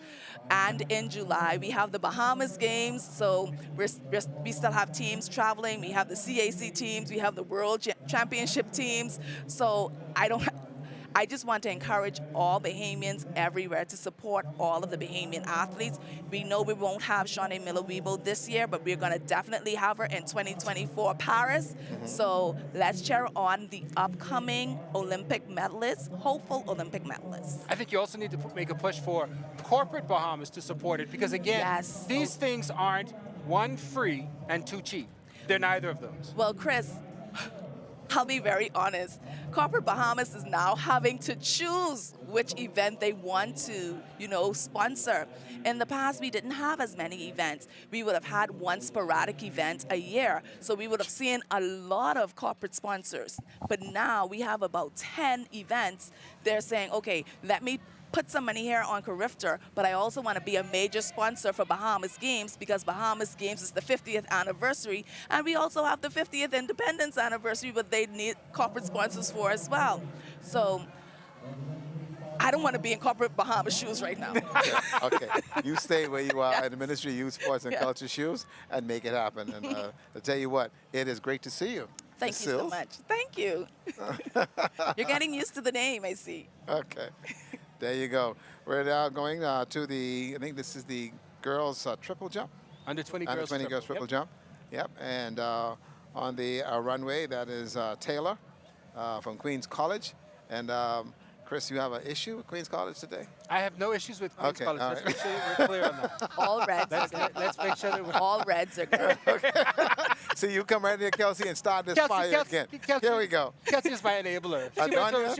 She went to a red school, too. All reds are good. Adonia Taylor on the runway, triple jump, under 20 girls, and that's looks like a good jump for her. Good phases through the jumps as well. Ricardo, if I can interject here, we have schools as far as Crooked Island here to compete. Everybody wants to have an opportunity to represent this tiny country at the 50th. Remember now, we're celebrating 3 50s this year. 50th year of Carigom, 50th year of Carifta, and 50th year of independence. So everybody, all of the student athletes are excited. They really want to come. We even got calls from Inagua, but because of flight scheduling, they were not able to come. We have more than 800 student athletes competing in this event. Just before we let you go in a few minutes, how do we take this excitement into the 51, where the excitement dwindles? How do we take this excitement and move it on? Chris, I must correct you. There will be no dwindling when it comes to sports in this country. I mean the excitement of... I am telling you, because we're going to have events back to back, back to back. Like I said, we have NFL teams wanting to do combines. We have Major League Baseball teams wanting to do combines here. So every sport in this country is going to get touched. Next year, we're going to host the swimming part of Carifta. Everybody right now is focused on the track and field part, but actually, Carifta Swimming is going for their 8th title, 7th consecutive. There you go, on the triple jump, making a good move there. That is going to be Ariana Gomez, and she looks very, very good. And now we get ready, Chris, to go back to the track to the 100 meters. Under 17 girls 100. Again, look in the middle. Cheyenne Demerit from SAC, out very quickly. She's struggling a little bit though, but she will pick it up here in this second phase. Cheyenne is taking it off right here at the 50-meter mark. She's coming strong. She's going to finish very easily in the top spot. Looking for her time though. She looked as if she slowed down a little bit there towards the end. All right, watched her earlier this morning without the blocks, and looked very, very good. And again, she's a very strong competitor, should be looking very good. Now we go to the triple jump for the under 20 girls. Queens College, Lashana Lubin with a good run up here. Nice. Okay. Miss Lubin gets into the pit. I think that's a very, very good jump for her. She needs to work a little bit on that second phase. And I know with all the jump coaches that are here in triple jump, someone's going to be working with her down the road. Definitely. I can see it happening. Also, the high jump on the 17 girls is continuing at the hour as well. That's in the southern end of the stadium. Moving on right now is none other than SAC. Oh boy, I gotta be careful I say this. April Adderley. And now the hundreds, the guys are getting their blocks all set. In the girls under 14 high jump, Samara Moxie is a competitor. Renee Roll, also Lashia Gittins and Emma Darius. Angel Luis is there as well. On the triple jump, Ms. Adderley, April from SAC. Let's see what happens here. This is going to be a very good jump. I like her intensity. Good strides. Hit the board. Okay, that last phase was not the best one for her. Back to the track. Here we go, Chris. Heat 2 in the under 17 girls, 200 in the middle of the field. Phoebe Thompson from Bishop Michael Eldon High School in lane 4. Strongest time of 12.76. Do not count out Roish Pantry from QC in lane 5 to make a challenge here as well. As we have a start here in lane 1, it'll be Mirage Jones from Huntley Christie. In lane 2, Tamaya Edwards from Anatole Rogers. Madison Moss from SAC in lane 3. In lane 4 is Thompson. Lane 5 is Pantry. Lane 6 is Peyton Knowles from St. John's. In lane 7, Micaiah Hitchman from First Class Education. And in lane 8, Lakui Black from Tabernacle Baptist. And also the starter going over. And also a little word to the athlete about staying in the blocks and waiting. I think that's going to be a very, very important entity for these athletes coming out in the 100 meters.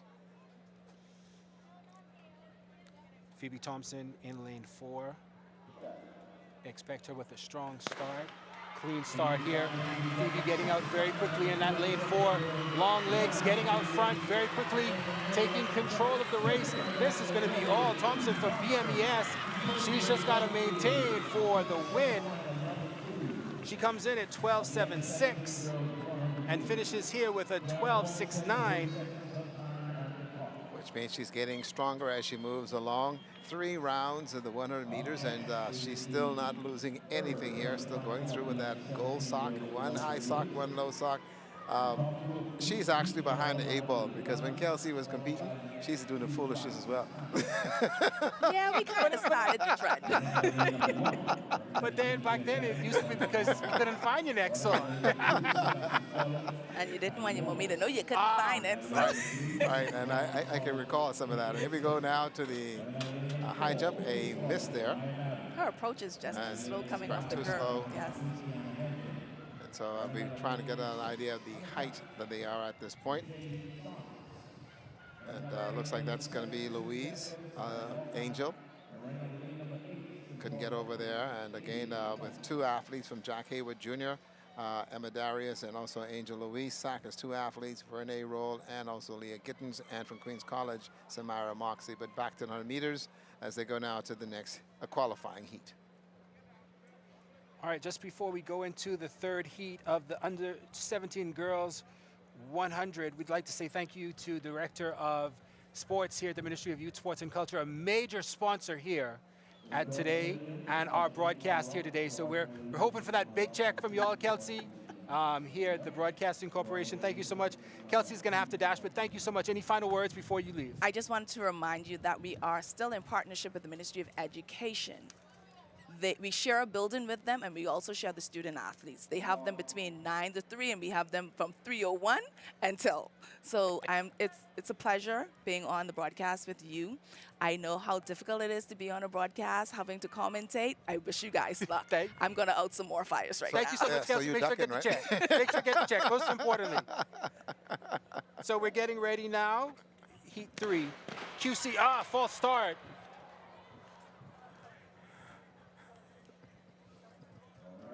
False start I think that was lane 7. I am not sure if we have a replay on that, but it looked as if it was a false start on lane 7.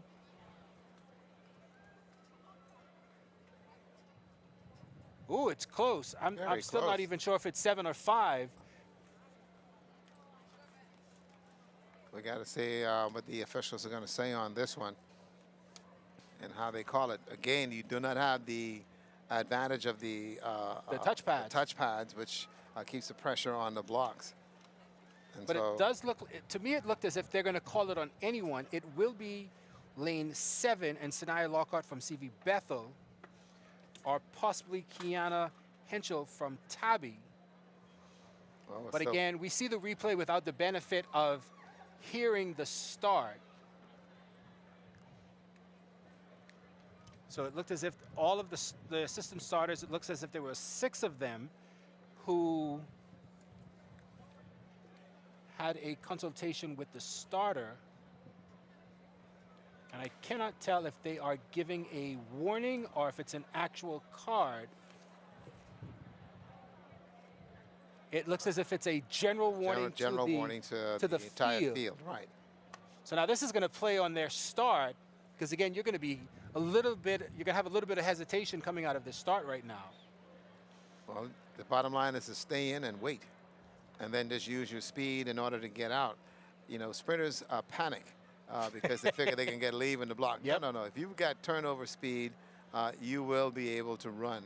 And so all you have to do is be able to get there and make some things happen. And so they are giving the general feel. And so the young lady from Tabernacle, Kiana, is back now. I think she thought that she had false started. Yeah, she left again, and went on the side. She had even taken off her shoes. And it was very close. And again, without having the benefit of the pads, instant replay, so the assistant starters have to make a judgment call. And you'd rather call it back and replay it.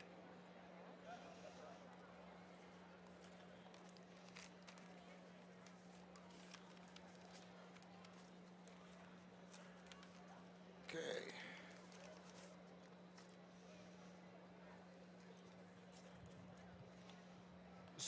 Sorry. I just before we get started on this, and we have the shows. Bernard Newbold is joining us here now. Yep. So Bernard is a coach. He's coached in the United States, coaches locally. He'll be joining us for a good part of these hundreds, I believe. But as we get ready for this final heat in the 100 for the under-17 girls. Bernard, what do you think is going to happen here? Do you think that they're going to get a little bit of a stuck in the blocks coming out of this one? I believe the athletes will be relaxed and calm. They're excited. Yeah, that's it. Too excited. Yeah, so they'll be relaxed and calm. It would be interesting to understand what the assistant starters, because I don't think the starter fired the recall. I think it was an assistant starter who sounded the recall. I'd really like to know what they saw. But again, we are looking at Jemiah Nabi from QC in 4, Caitlin Smith from St. John's in 3, and Kiana Henschel from Tabby in 5. Okay, clean start. Clean start for this field, no recall. Out very quickly. It is from St. John's. Caitlin Smith, Janiyah Nabi from QC also was making a push there, but it will be all lane 4 and Janiyah from QC winning it. She's been strong all season. She looked very good this morning in the rounds, and looking at her right now for her second 100 meters of the day, she looks very much so relaxed and not winded, which spells well for the finals later on tonight. She has shaved off almost 0.6 of a second. Her entry time, 12:78. She comes out 12:15 and will have the top seed going into tonight's final in the under-17 girls. Boy, you know, the days of the 100 meters, you would have never seen a tall runner in the hundreds of what everybody was short and compact. All right, now we're seeing a different advent. Thank God for Usain Bolt that changed the entire revolutionary process running 100 meters. And so we're seeing a lot of big men and a lot of big women go through and make that happen. We now go back to the triple jump. And there it is running for SAC on the runway, looking very confident here. This is Leah Gittens. Let's see what she can do here. Good phase and transition, and looking back to make sure that her jump is legal. Very good to see her, her aggressiveness of attacking the board. That's been one of the major concerns with some of the jumpers attacking the board. Yes, you can get through the phases, the jump, but that board, essential. You got to get a clean jump in to make that happen. Heading back now to the under-17 boys, first heat of the semifinal. In lane 1, Caleb Carey from Preston Albury. Representing SAC in lane 2, Jaden McPhee. Also from SAC, Keon Burrows in lane 2 and 3. In lane 4, Darius Pratt from CV Bethel. Caden Smith unattached in lane 5. Trent Ford from SAC in 6. Deshaun Dean from Tabernacle Baptist in lane 7. And Tafari Bridgewater from North Long Island High School in lane 8. Another full field as a spot in the final is on the line. The starter has recalled them. This is also going to be very interesting here because these young men earlier this morning had to go through the rounds without blocks, and now again you can see the reason why they did not want to use the blocks. You had all those rounds this morning. Some things would have really gone crazy there, but that's Samaya from Queens College, Samaya Moxie, also getting in a very good jump there as well. And the under-14 girls triple jump. Nope, got that right there. Make sure I get it right. Here we go. Chris? Back to the 100 for under-17 boys. Look at the center.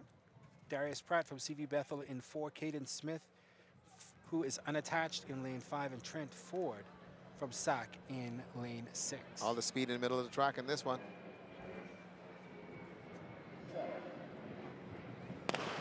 Almost the entire field under 12 seconds. Strong, clean start here. Coming out very quickly in lane 3 is Keon Burrows from SAC, who's making a push on the outside leg. It will be Keon Burrows from SAC pulling up with the win here in this semifinal. Very good run by Keon. Again, a strong field. Everybody under 12 seconds. That's it. See the swag in that move there?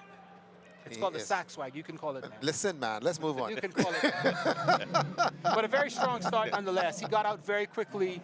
After that drive phase, he really started to push through and then seemed very relaxed. Absolutely. Very good race there for him. Go back to the triple jump.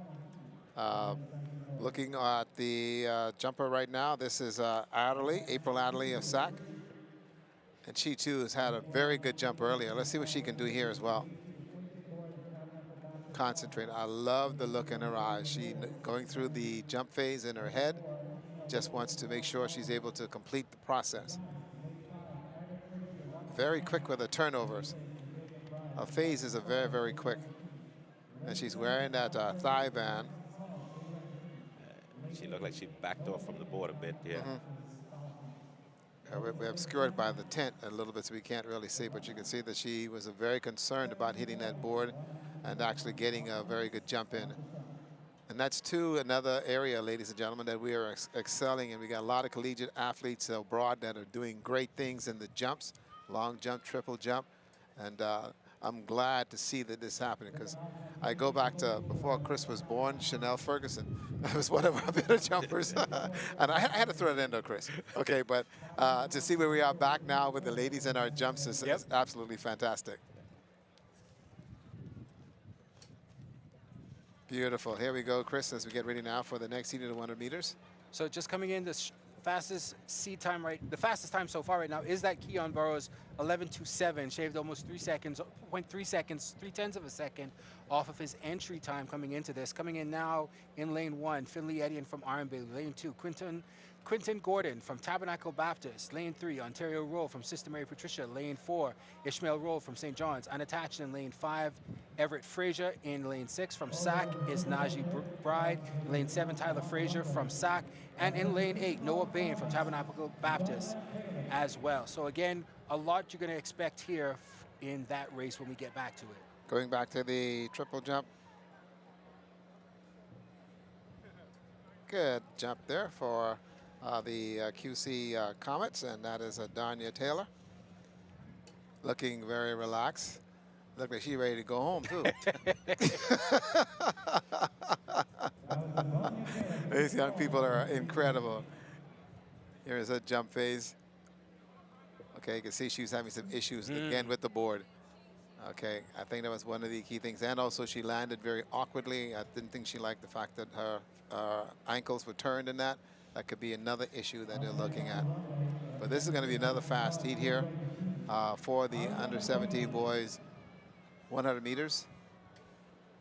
Little Quinton Gordon, when he was in a primary school level, is one of those top athletes as well. Also on the triple jump, this is Ariana Gomez from St. Augustine's College, 10.88 meters. Let's see what she can do here with this one.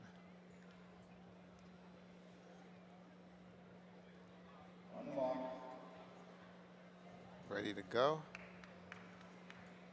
Taking her time, going through the phases. Now needs that speed. Good jump. Very good jump, and she knows it. When an athlete gets out the pit and they turn around and they look back, you can know that it's a very good jump. Second heat, under 17 boys, 200. Carifta qualifying time, 10:96. In the middle, Everett Frazier, unattached. Starting out strong, but expect a strong race here. Out in lane 2, Quinton Gordon from Tabernacle Baptist, making a challenge. A challenge also in the middle from Ishmael Roll from St. John's. It will come down, and it looks like it will be Ishmael Roll from St. John's with that challenge coming out very strong here. Very strong. He looked very relaxed, came out the blocks a little late, but again, having that speed to carry, and also the congratulations. This is what Carifta and these trials are about. Guys they're going to be seeing later on as well in their track career is fantastic, and you can see the kind of energy here that's being exuberant. There you go. Good run, guys. Ishmael Roll time, 11:23. So setting a very strong standard for that final set for tonight. As we saw Keon Burrows from SAC setting 11:27. Before we head back to the field, this is heat 3 of the under 17 boys 100. Travanti Oliver from CV Bethel in 1. Rotario Tate from JHSH. In lane 3, Ethan Stewart unattached. In lane 4, Christopher Roca from QC. Lane 5, Aiden Kelly from Tabernacle Baptist. In lane 6, Andrew Brown from SAC, also unattached. In lane 7, Roland Lebranche. And in lane 8, Emmanuel Hernandez from North Long Island High School. And here for the triple jump and the girls under 20 from Queens College, Miss Lubin. And she too going through her phases, looking very relaxed. Lashana. She's not been, she's waiting for the clearance by the officials. Okay, now she's ready. She'll get to a mark. And this is where we're really going to look for some keen competition from our female jumpers. And we're going to have some surprises in the Carifta Games as these young ladies are really leaving it here in the competition this weekend.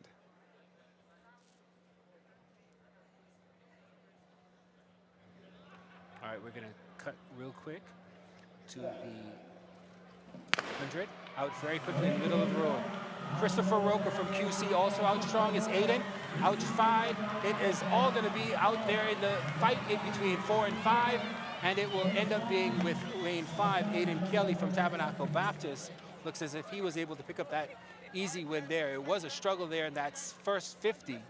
But it looks as if Aiden Kelly from Tabby was able to pull off with that win. Again, 11.27, 11.23, and he sets the best time so far at 11.15, making a challenge to try get to that 10.96 as that Carifta qualifier for the under-17 boys 100.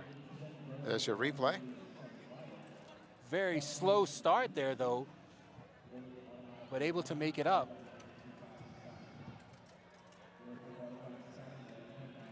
Yep, able to make it up right there very quickly, very easy there. Very good run by the young man. Looking very good. Again, also we still have, well, they've completed the under 14 girls high jump. And right now on the runway, the athlete, 7.57, that's April Adley of SAC. So she's getting in her jumps for qualification.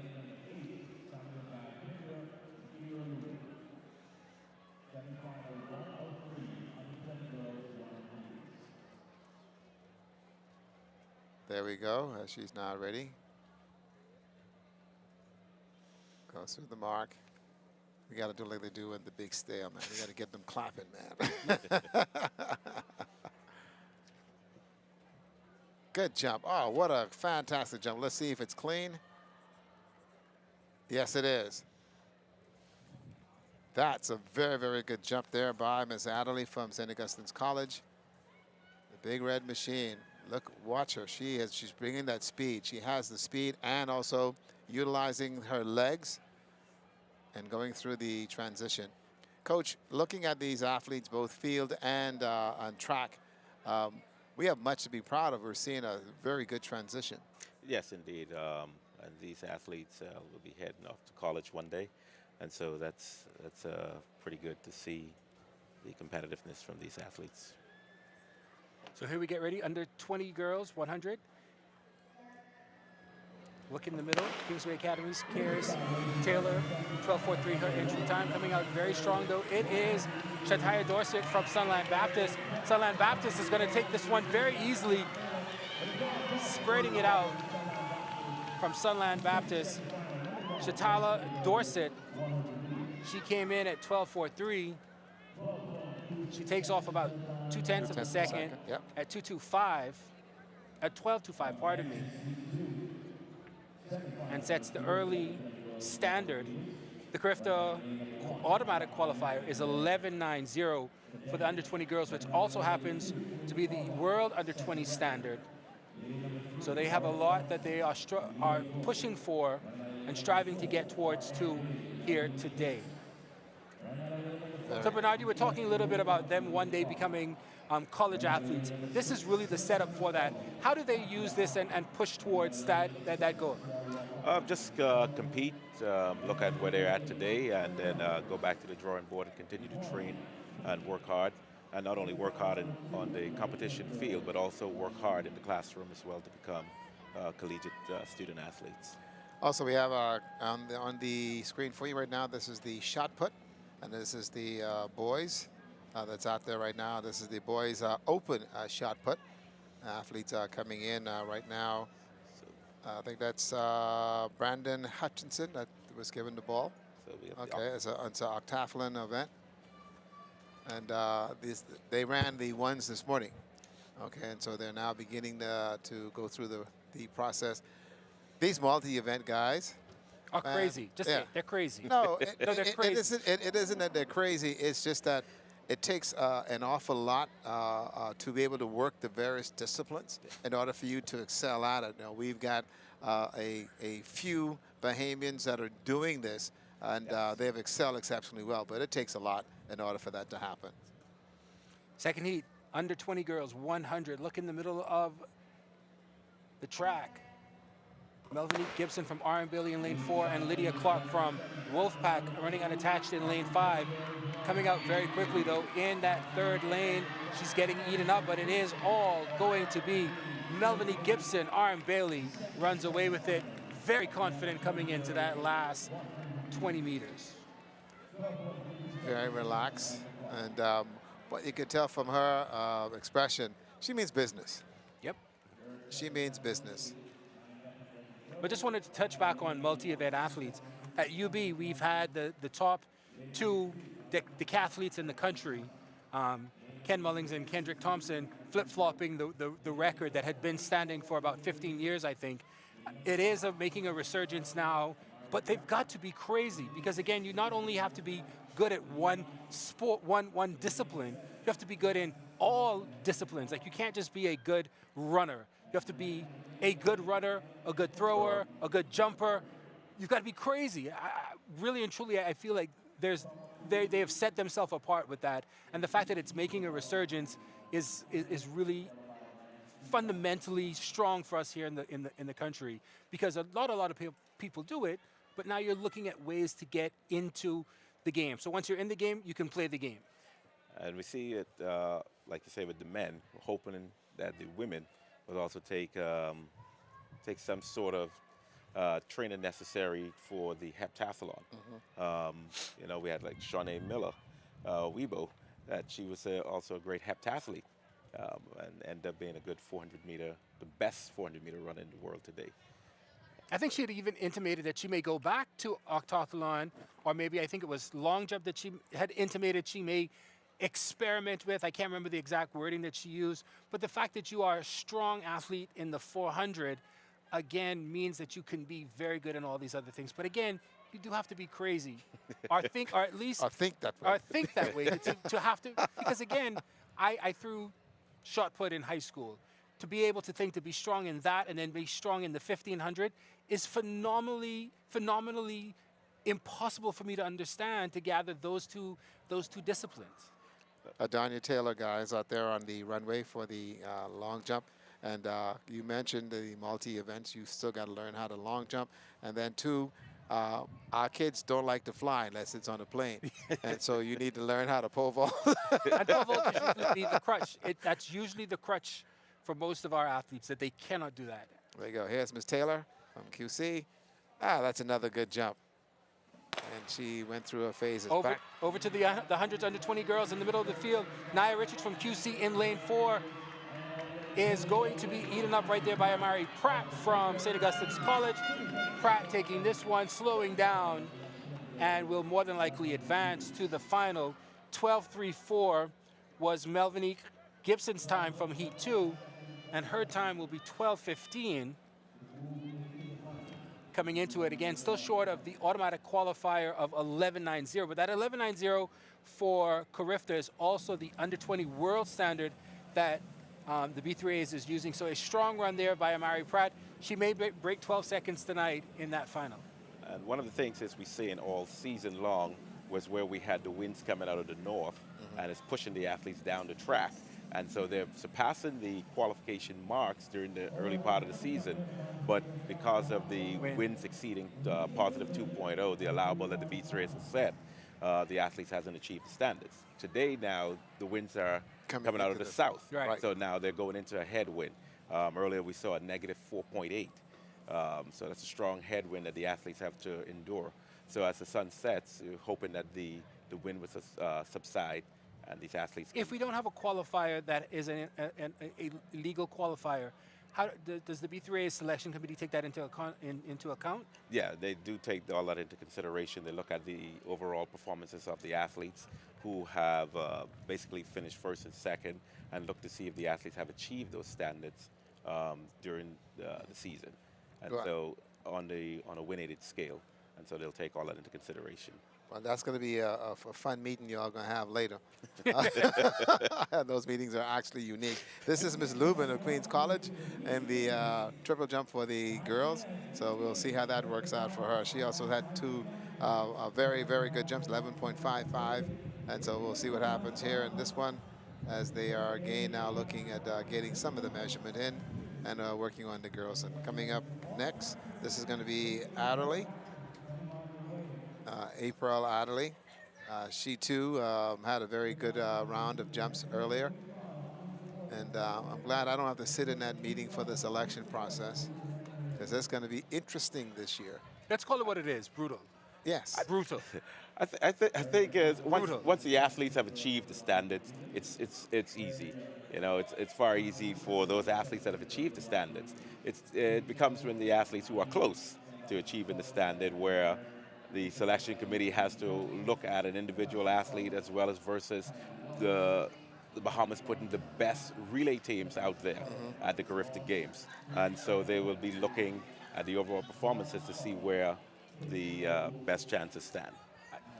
Numbers don't lie, but again, you do have to look at it holistically, like you said, looking at a relay team. Who do you put in the relay pool? What spot do you use for a person who didn't quite make a standard, but would be a part of a relay? Do I use that, or do I use it for a Family Island athlete who was close in a field event? That's where it becomes brutal in terms of the way that you have to holistically look at it. Correct. And be pragmatic about it as well in terms of who you're going to put out there to represent the country. And then also in the middle of this, Chris, you don't have any meets or anything in the middle between now and Carifta. Before, you would have had an opportunity where there may have been another side door meet that they could have used as they refer to as an evaluation process. Yep. See how this athlete is running, but you have no time. You got 2 weeks between the trials and the Carifta Games, and so nothing is going to happen in the middle. It's just going to be fine-tuning and hoping the athletes are able to get into the right frame of mind so that they can compete. This is young Zara Fowler of CV Bethel, who is in the triple jump and under 20 girls, and I'm looking for her to just jump out the pit. She looks like she can be a very good basketball player as well, because if she can get into triple jump, she should be able to at least leap. And let's see. Oh, no, no. That's a no jump. Yeah, I think she came off the board kind of awkward. Crookedly. Yeah, very awkward. Her body position and coming down the runway, she was still down. Supposed to be up and being able to approach the board. So as we get ready for the under 20 boys 100 semifinal, the automatic qualifying time is 10.6. In lane 1, Kaylin Christie from St. Augustine's College. In lane 2, Terrence DeVoe from Doris Johnson. Representing C.L. Walker in lane 3, Carlos Brown. In lane 4, Adam Musgrove unattached. Also unattached in lane 5, Benjamin Sherman. In lane 6, Trevon Clark from 8 Mile Rock High School. In lane 7, LaVaughn Parker from Tabernacle Baptist. And in lane 8, Alexander Dean from QC. 10.6 is the automatic qualifier. And again, in this under 20 boys, it seems like a fast time, but also at this point, the B3As is using the under 20 world standard as well as an automatic qualifier. So if you can hit that 10.6, you can knock, like you said, Cado, 2 birds out 1 stone. Yes. Starters have recalled them out. I wasn't clear if somebody had asked for a restart. I think someone was shouting just now, so they brought him up. Brought him back. Yeah. I think it's good that they're using the world standards in terms of what they're doing, because before it was based on, okay, let's use the 3rd place of Carifta the previous year and see if you can make that time and get in. But now it's changed. Carifta has become a world-watched event. People are looking. Colleges are looking. Everyone's looking to see what you do in this particular event. So this heat is interesting. Brown and Musgrove, top 2 guys this season on the win-aided. Brown from C.L. Walker with a very good start. Brown from C.L. Walker puts his head up in the front of this pack. Brown is taking it off, getting challenged now very quickly by Musgrove. Musgrove making a challenge, and it will come down. It looks as if Musgrove was able to slip in. Brown had control of the race and then went into and then went to sleep. Went to sleep, basically just grooving, but the energy exerted there. So he was basically just shutting it down. He realized that he was well out front. He You see at this point he's well out in front, so he's just now just looking at getting to the finish line. When he looked over and saw he had company. Musgrove clears the tape at 10.87. So again, getting close there to that 10.6. I suspect that that may be a time that we see tonight That's in this going to 100. be, we could go on record on that one. We're going to see this one. This is going to be blistering and tonight as the winds subside.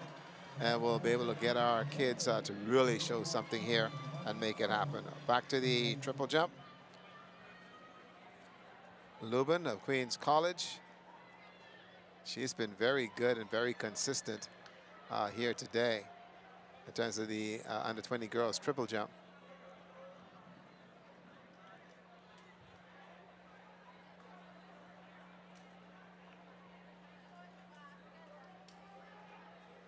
And another good jump.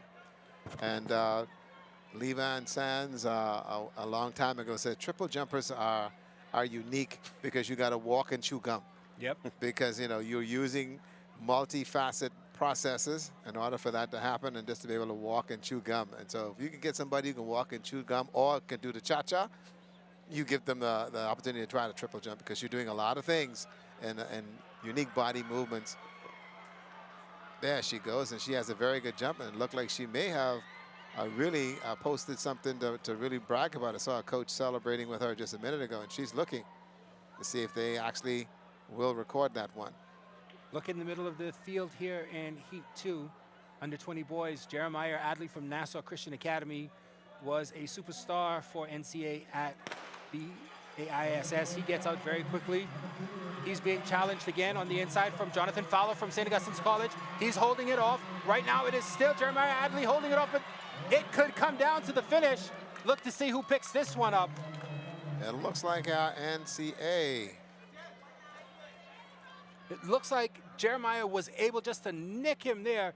10.74 the flash time. And it looks as if it is going to be Jeremiah picking it up. Jonathan from St. Augustine's at 10.76. They were very close. Very close. It looks at me, if somebody wanted to really be nitpicky, that may have been obstruction. But very close there at the finish line and in interlane. Very good start as well by the athletes in getting out. And also something very smart here, Chris. These young men are using the fact that, okay, you're running, you're also losing fluids, you need to put it back. Quickly. And so they very quickly get that fluid back in their system so that there is no issues at all. CV Bethel Fowler, who had an issue a minute ago, couldn't complete a jump, is now back on the runway in the under 20 girls triple jump. See if she could record a legal jump here. She's got to concentrate. And so we'll see what happens here. One thing with these young people is they've got to stay focused. Under 20 girls. Here she go. Miss Fowler. And not the best of jumps, but she's able to get something into the pit. And I think that was it, because you have to get to the pit. If you don't hit the pit, it is not recorded. So she'll go over and have a word. Okay, that first phase of hers was was nothing there. She needs someone to work with her with the kind of legs that she has, if she can utilize those legs and get off the board with that first jump, bring that knee up into the chest and then come down and then move over to the next leg. And as long as she's got those, some things will happen. But I got a feeling that for her, being in the competition is essential. On to the third heat. Under 20 boys 100 semifinal here. Look in the middle. Zion Campbell unattached in 4. Sean Marshall unattached in 5. Michael Cartwright from QC in 6. That's where you expect the fireworks from. But I suspect that Michael Cartwright from QC is going to make a very big impression here. Out very quickly. It's a clean start. In lane 4 it is. Zion Campbell unattached. Pushing, but here comes on the outside. It's going to be a challenge. Campbell holding off. Able to hold off all challengers. And it looks as if Zion Campbell able to win that one.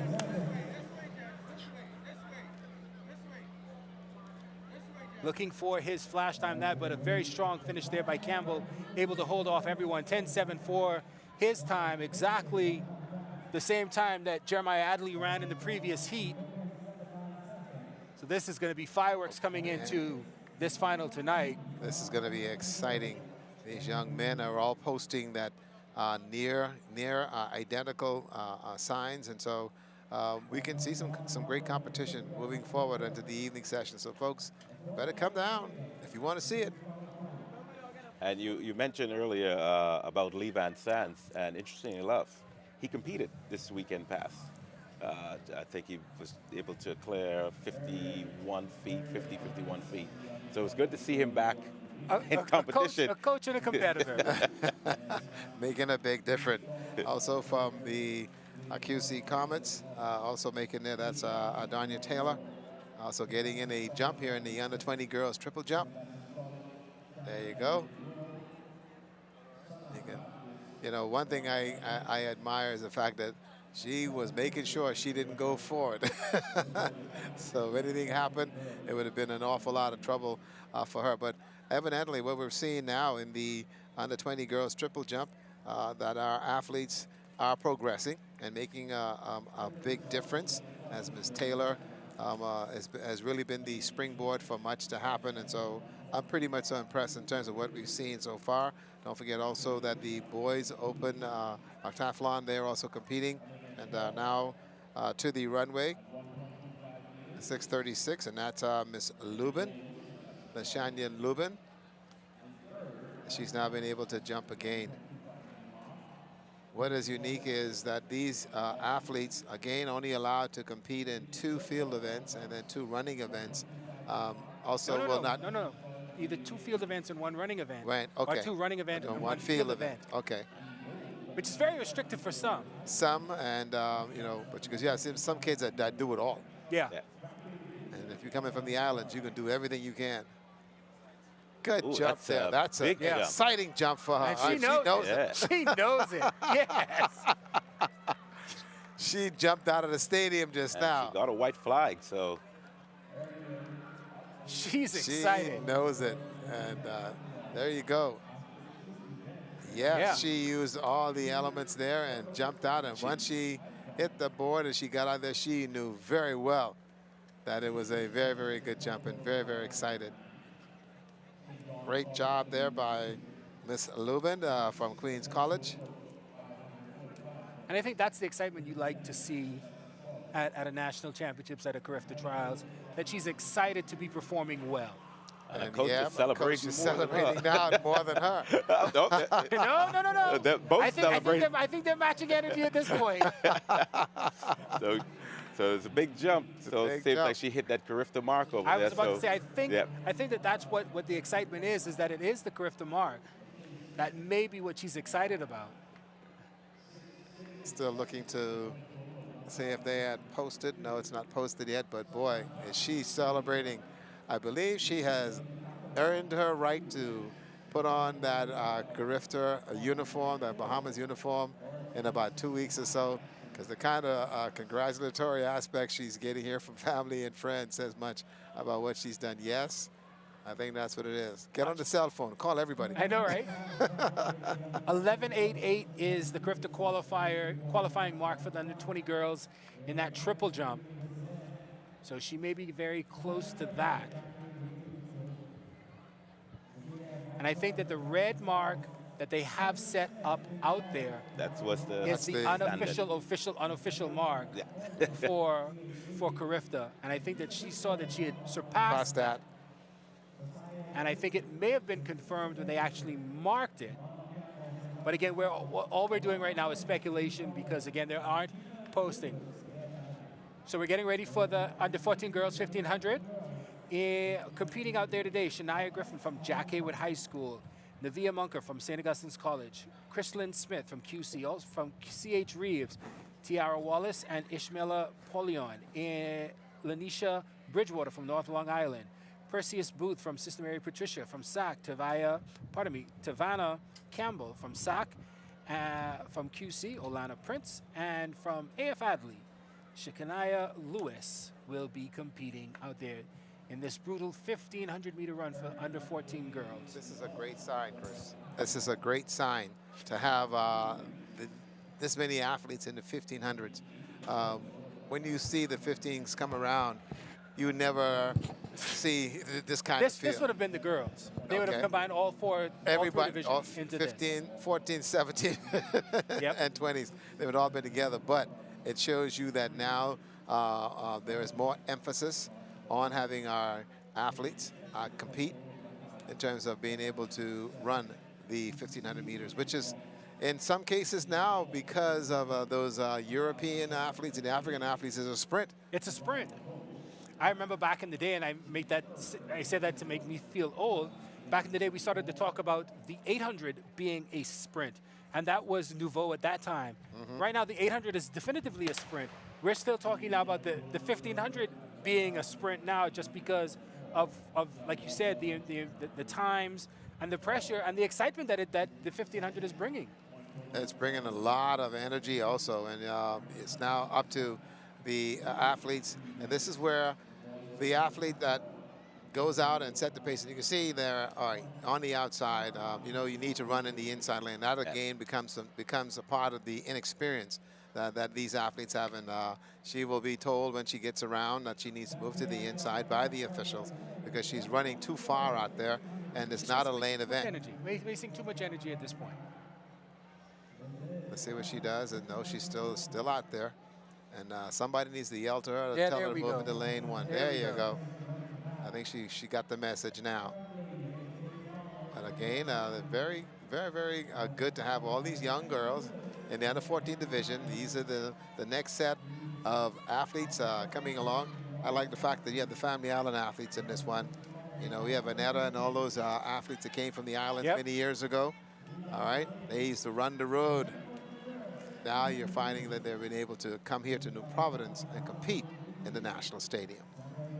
Yeah, on the Family Islands, and I think this is where national development is so important, to have, again, you don't need a full Mondo track in every Family Island, but you do need some sort of facility in every island that is available for our athletes to have the opportunity to compete.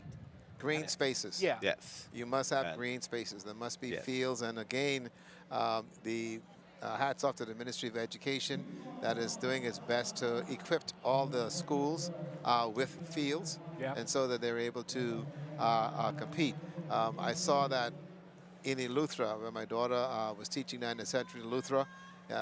They had no green space. They had to leave to go all the way in Palmetto Point around to the softball field in order for that to happen, because where the school is built in the neighborhood and in the community, and the kids are trapped in. And there's no space to develop athletes in terms of running, and even the simple as playing the games of softball, baseball, volleyball, and those other sports was very, very difficult. Yes, and even being a former collegiate coach and being able to go out to the various high school meets to recruit student athletes, you get to see the young developing athletes in the United States. And, you know, you come home, you're hoping that that same avenue that those kids are having, our kids here in the Bahamas will have as well.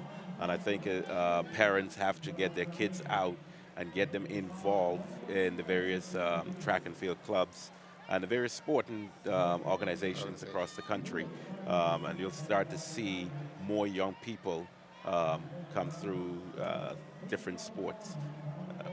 I think that's going to be very, very important, Coach, especially with the club systems that we have now within the country. That's why we're seeing this quick development as kids are now after school making some things happen. And I like what Acting Director Kelsey Seals did, is that, okay, the Ministry of Youth, Sports and Culture will have you between 3 in the afternoon 3:01 and 3:01 until afterwards, okay? And 3:01. It's something that I've been advocating for, and I kept fussing, and I at this time must apologize to Sharon Storr, because at one point when I came back from school, I called him a louse. I said, because what you doing in the Ministry of Youth, Sports and Culture in the middle of the day, instead of you taking all of your sports officers to parks and recreations here in New Providence and in the islands, and after school when the kids get out, they come to you and they go from there. I'm glad that now the vision has been realized and the ministry can do those kinds of things to now give our kids productive things to do after school rather than going to get into trouble.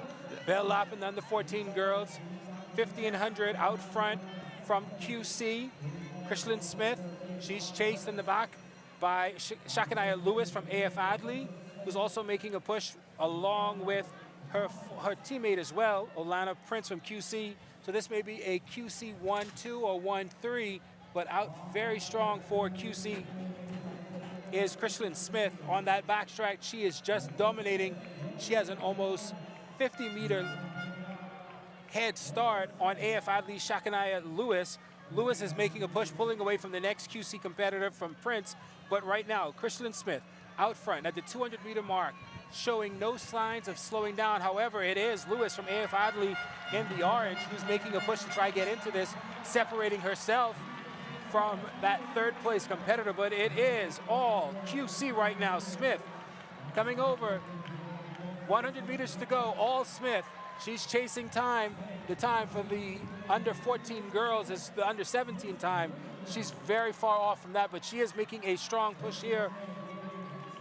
And all QC, Krishlyn Smith finishing very easy here in the under 14 girls competition.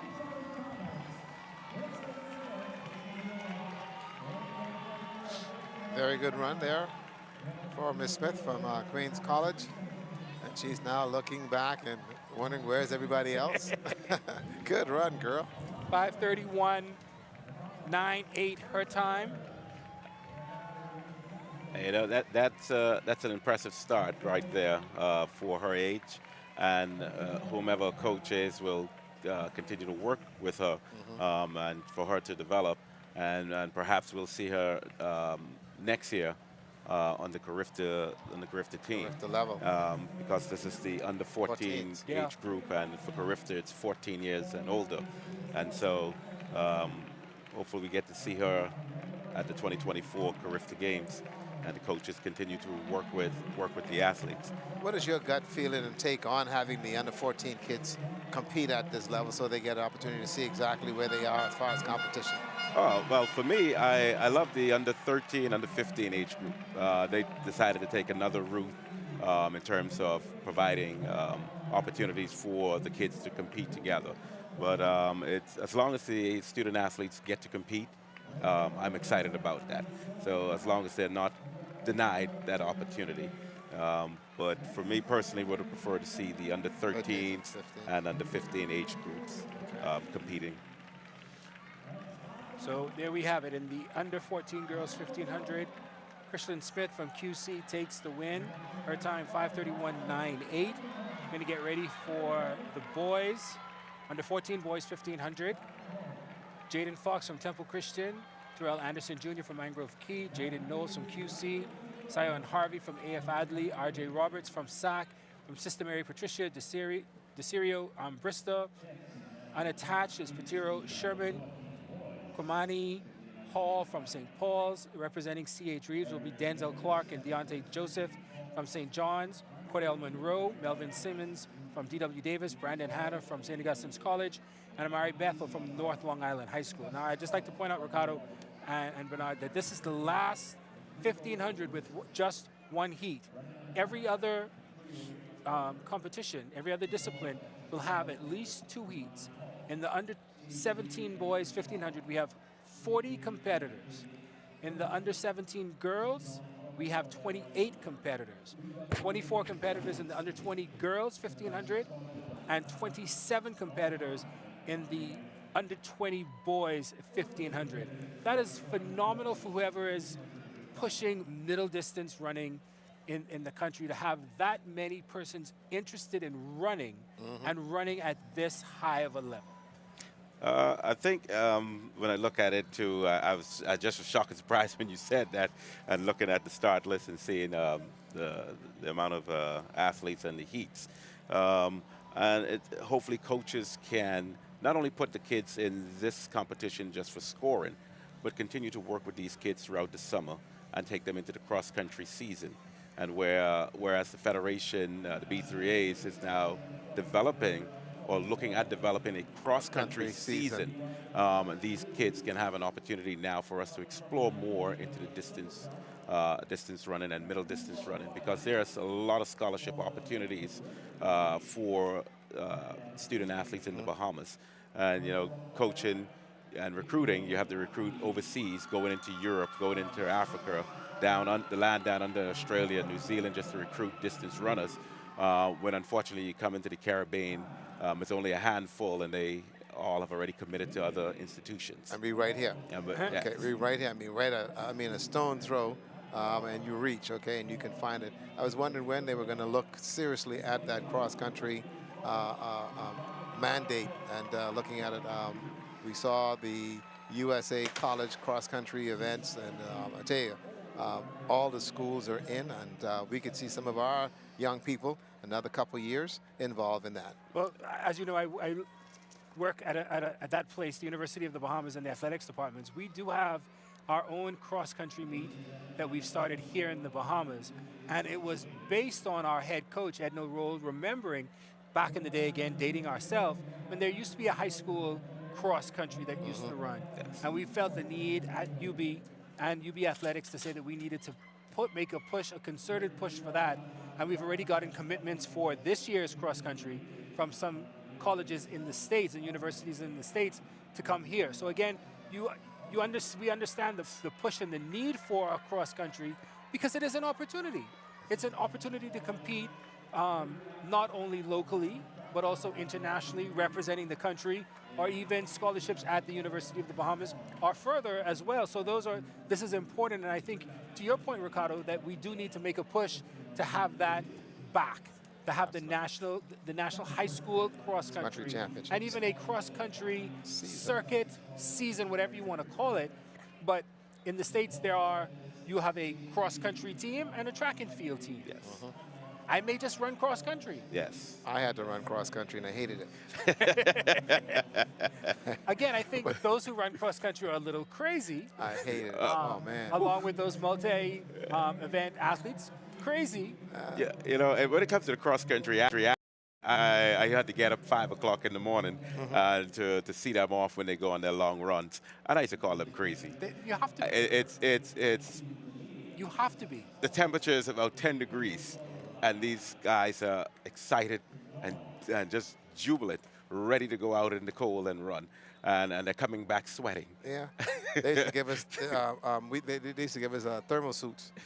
I'm like, I ain't no way in the world. I'm a Bahamian, all from the sand, sun, and sea. Now you giving me a thermal suit to go out there and that? No.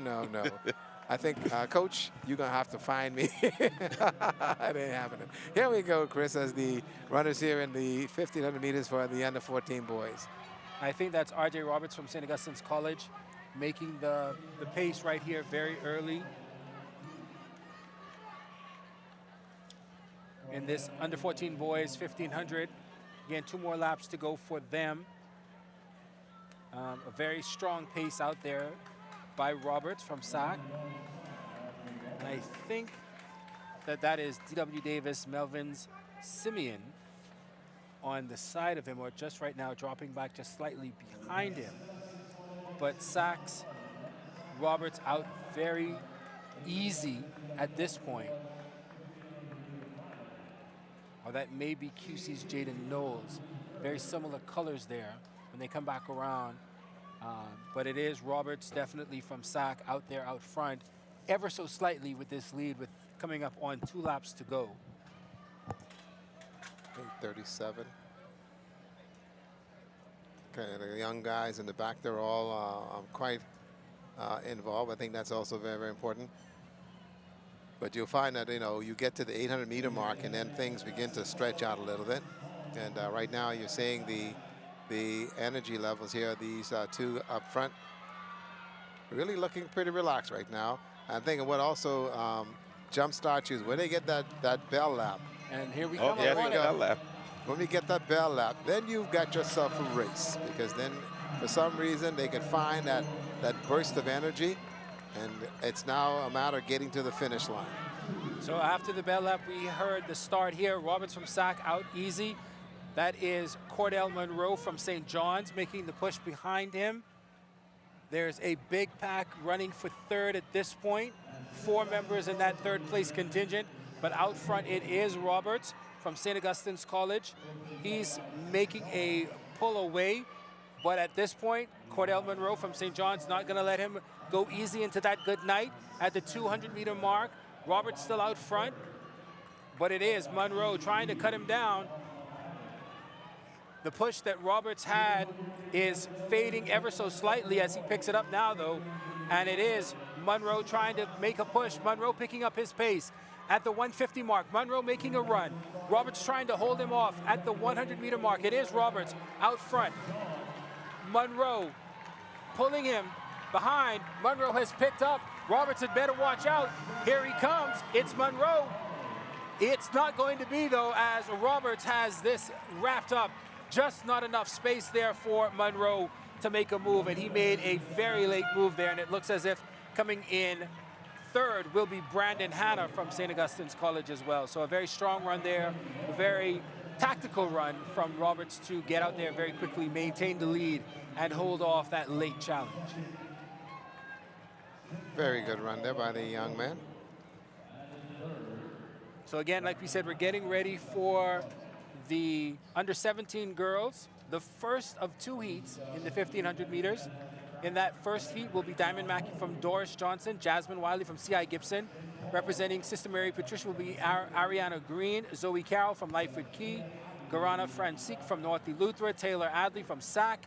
8 Mile Rock is represented by Zion Musgrove, St. Paul's.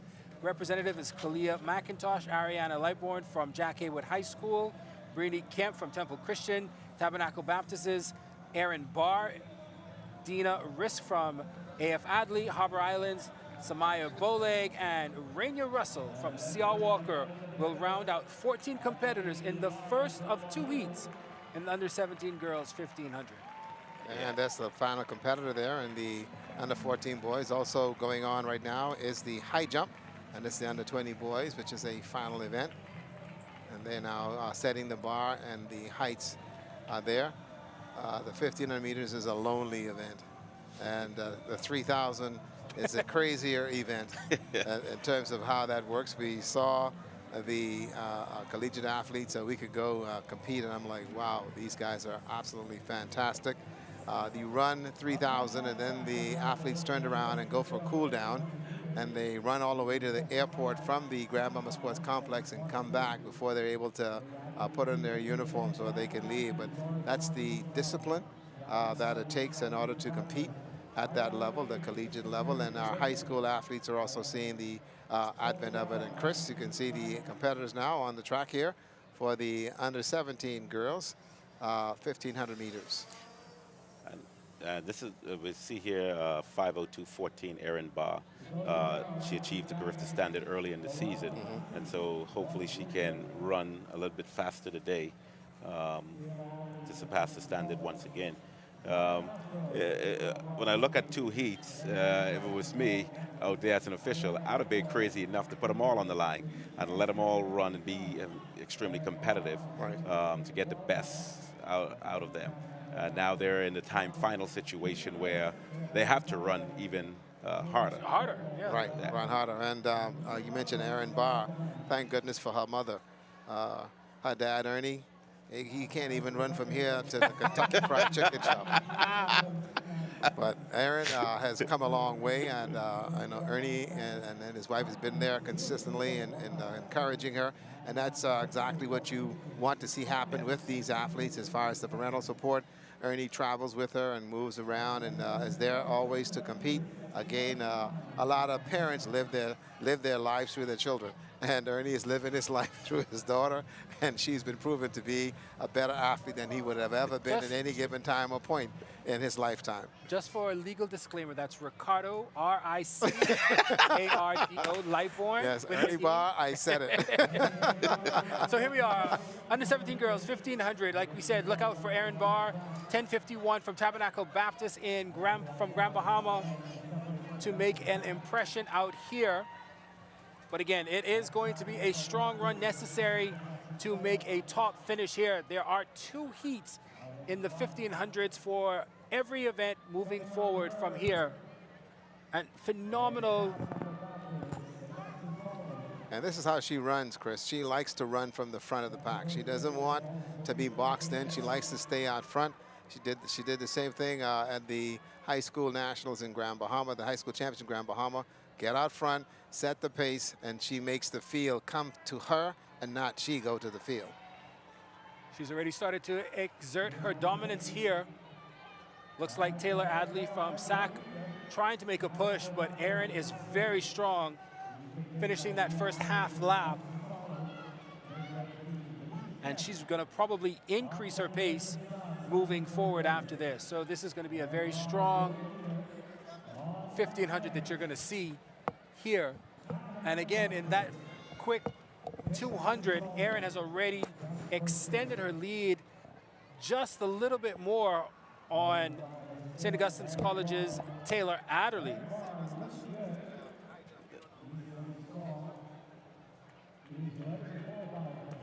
So Erin just pulling away.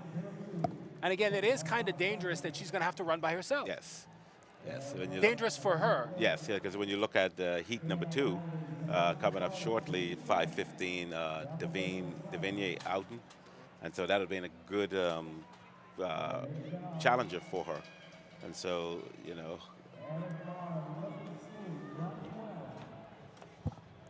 But I think she understands because, again, it is a timed event that she wants to set the pace. And whoever else comes up in the next heat is going to have to chase her time.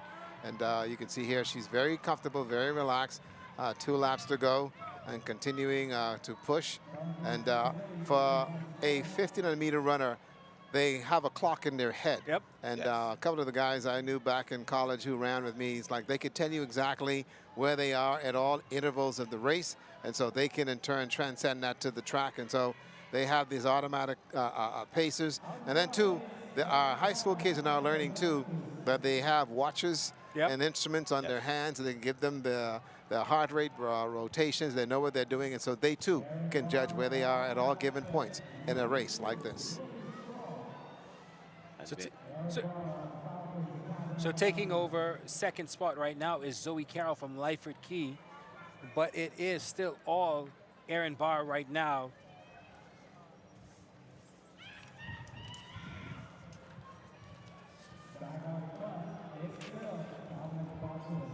So as the high jump gets ready to start, I think that is under 17 boys. We're waiting for the start list for that. But Erin Barr right now has an almost 120 meter advantage on the rest of the field coming up on the bell lap. Not sure if she will pick up her pace here with any exuberance or continue this very strong pace that she's had. There we have the bell for the bell lap. Erin Barr going after. And she's right at 3:45 there on the clock when she came through. So she looks to be on a good pace to break that 5-minute barrier. So hopefully she turns it up, and this crowd at least that here next 200 meters, will help her out. Yes. Anywhere in the back there, she'll get a little push with the wind at the 300-meter mark, and then from there, it's just a matter of coming off that bend and being able to push and carry that speed. And again, the battle behind for this heat, second and third, but as it stands now, Ms. Barr is out front and commanding the race all by herself. And she has turned it up on the back straightaway. Zion Musgrove from 8 Mile Rock in that second spot right now. Coming from 5th, Zoe Carroll from Lyford Key dropping back to 3rd. Sack has dropped to 4th. Barr all alone, almost 200 meters, moving up to 250. If she had a little bit more time and space, she may be able to lap, and she looks as if she may lap a competitor in this 1500 coming down here. This is a brutal event. Barr kept the pace going on, will lap one of the competitors as she comes down now in the under 17 girls 1500. This is all Erin Barr setting the standard as we get ready for the second 1500. But this is Erin Barr winning the first heat. Her time, waiting for the quick flash on that one. But still, Erin Barr running away with it, setting the early standard And that's going to be hard to beat, I suspect, because, again, she is so strong out there. You see the replay for her, and at least a 200-meter advantage for Barr. Still waiting for the flash time, but regardless, it is going to be the standard that they're going to have to make coming into that second. So 5:09.09 for Erin. Very impressive run for her. So it's going to take a very strong run in that second heat as they get ready for the second heat in the under 15 girls, 1500. Deja Mesidor from C.R. Walker, Sachs Jada Ramming, Devanye Ouden from Mangrove Key, Stacey Ann Humes from C.I. Gibson, Eden Hepburn from Aquinas College. Jack Hayward's representative will be Felicity McPhee, Gabriel Kemp from A.F. Hadley, Bretanisha Kemp from Temple Christian, Sanaya Bain from C.P. Bethel, Skylar Curry from 8 Mile Rock, from Sister Mary Patricia, Daphne Derriel. Also representing SAC in this one will be Naja Mortimer, Anjaya Knowles from Windsor High, and representing PJ Bethel High School, Furfini Swan. So again, 28 total competitors for the under 17 girls, 1500. That's the newest way in the world to finish a race. Start waving your hand and let your hair just roll all over the place and come in strong. Get the fan support. I know she's hurting and she just wants to get across the line. Yes, it is finished. That one is over. So we saw Erin Barr. She set the time to beat now at 5:09.09 from her heat there for an overall champion here in this 1500 meters. So she's hoping that her time will hang on for that gold medal today. And again, you said that she's made the qualifying standard of 5:02.15 previous. She runs 5:09.09, which is about 7 seconds off. Yeah. This again is one of those gray areas that what I say is the brutal selection committee is going to have to deal with. Do we take her time from a while ago and say that that's good enough? Do we now take this 5:09 knowing that she did not have full push in this race? That's where the brutality comes in, where there's going to be that type of discussion. Well, having sat on the selection committee and chaired the selection committee previous years, we looked at the qualifiers. So if you were an automatic qualifier early in the season, you came to the trials and you finished first and second, you would be automatically named to the team. So I don't know if that's still the same process that the current selection committee will take. But see, that's where the challenge comes in. So now what if in the next heat, both of the top competitors' time is 5:09 low, 5:08, but neither of them make the Carifta standard? That's where the gray area comes in, because most trials, everybody comes with a qualifier and you easily have it top two go. Right. That's not the paradigm that we're in. So that's where I say the brutality and the conversations come in that are required at that level. So as Ricardo alluded earlier about the performances by the athletes. When we sat in the selection committee, that window of opportunity isn't there for these athletes. And so hitting the qualification standards would supersede those athletes that did not hit the standard. And so if the selection committee is keen on standards, then they will continue to select a team based on standards. If not, and just looking for the best head-to-head battle, then they will select the athlete. But unfortunately, Erin wasn't able to be in this heat. Right. These girls wasn't able to be in the heat with her. And they but should have head-to-head. like you said, they should have threw them all together in one heat and then let them go head-to-head. Yes. And then determine it, and you would have found push. Here you are now. You can see the difference here in the actual race. Again, the same concept that Erin had, going out early, and so taking control of the race. So I think that is Devonay Ouden from Mangrove Key setting that quick standard. But again, from a practical standpoint, if we line 28 competitors up, is that a hazard? Again, this is not my wheel of expertise in terms of running. I'm not the longest. I'm not the runner. Let me just point that out there. But it seems to me lining up 28 could cause some problems, especially at the start, or at least the first 100. It will cause issues at the That's first that's my 100 only meters. concern.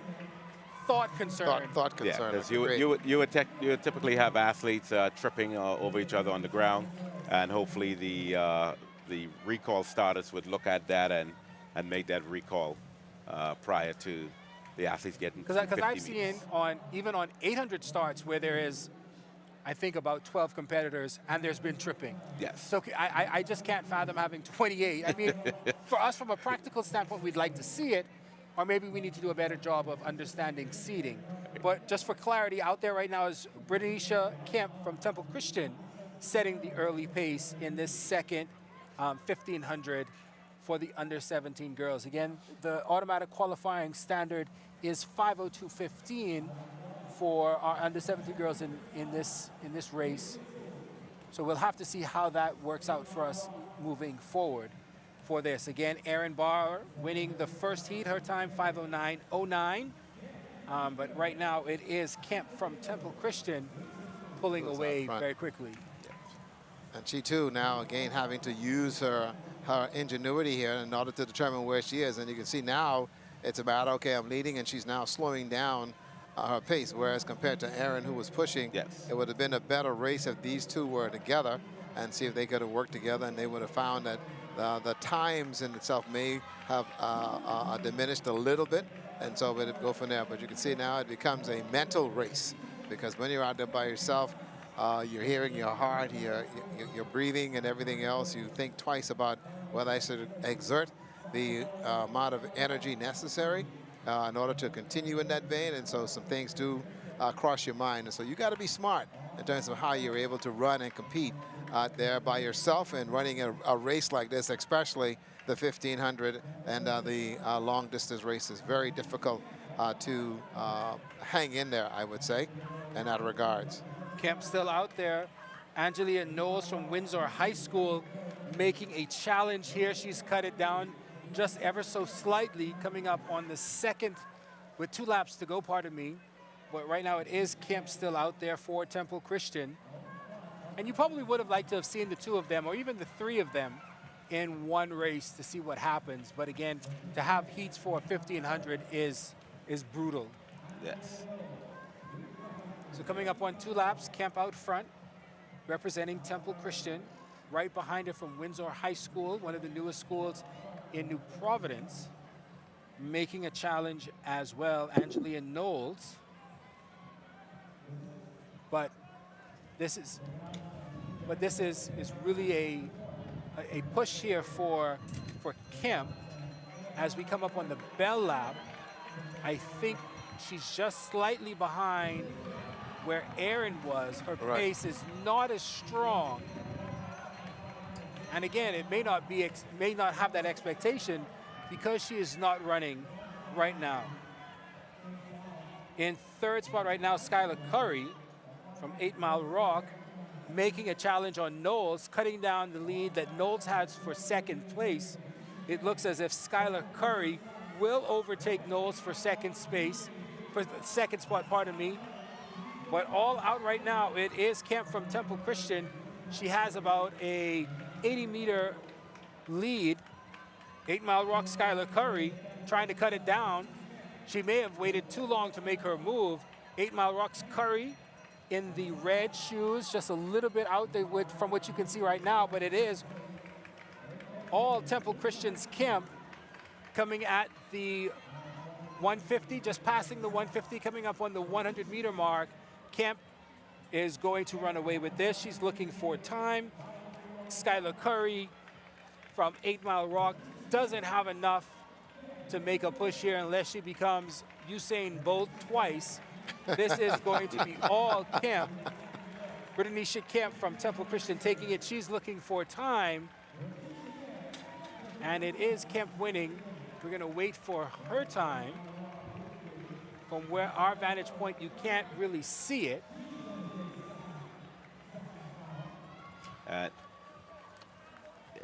Popped up on the board there, 5:23:10, and you saw it's almost like a disbelief in Kemp's face. So it looks to probably be a personal best for her on that run from start to finish.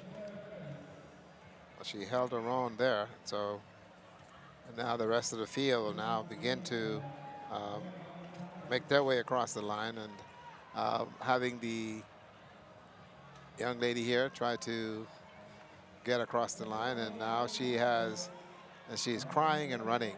And so I think she has. I would she too. stepped off the And track. so she just stepped off the track. The official telling her that she has still one more to go, and so she just threw in the towel and called it a day.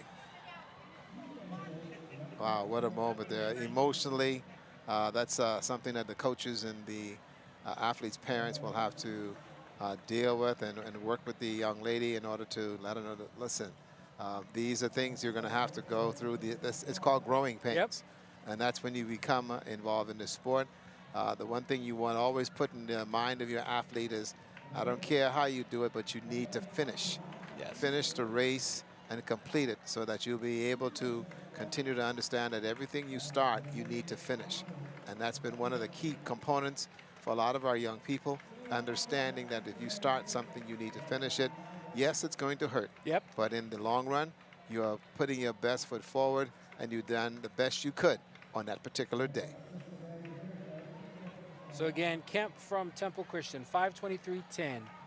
Will finish in second. Erin Barr from Tabernacle Baptist on Grand Bahama wins the event, 5:09.09, and presumably secures her spot on the Carifta team as she has previously qualified and finishes in first place here at the National Championships. Under 17 boys, 40 competitors over 2 heats in this 1500. In the first heat, from Kingsway Academy, Zaire Adley, Nathaniel Smith from AF Adley, Sax Dylan Simmons, Kilano Kelly from Anatole Rogers, Okel Jean-Louis from C.H. Reeves, Quacious Hall from St. Paul, Ross Martin from C.R. Walker, Andre Bowlake from Mangrove Key, Aiden Taylor from C.R. Walker, Jack Haywich, Jariah Francois, Brandon Hanna from Sister Mary Patricia, Carmelo Knowles from Preston Albury, Windsor High School sends David Bain, Travis Julian from Government High School is represented, Chantor St. Germain from C.V. Bethel, Jerome Russell from S.C. Boodle, P.J. Bethels, Marcel Joseph, Bernico Pierre represents North Eleuthera, Christopher Williams represents St. John's, and from South Andrews High School, Carmelo Forbes. The first heat of 20 of 2 heats in the under 17 boys 1500. The under 17 boys standard in the 1500, 4:18.44. So expect very fast runs here today. This is incredible.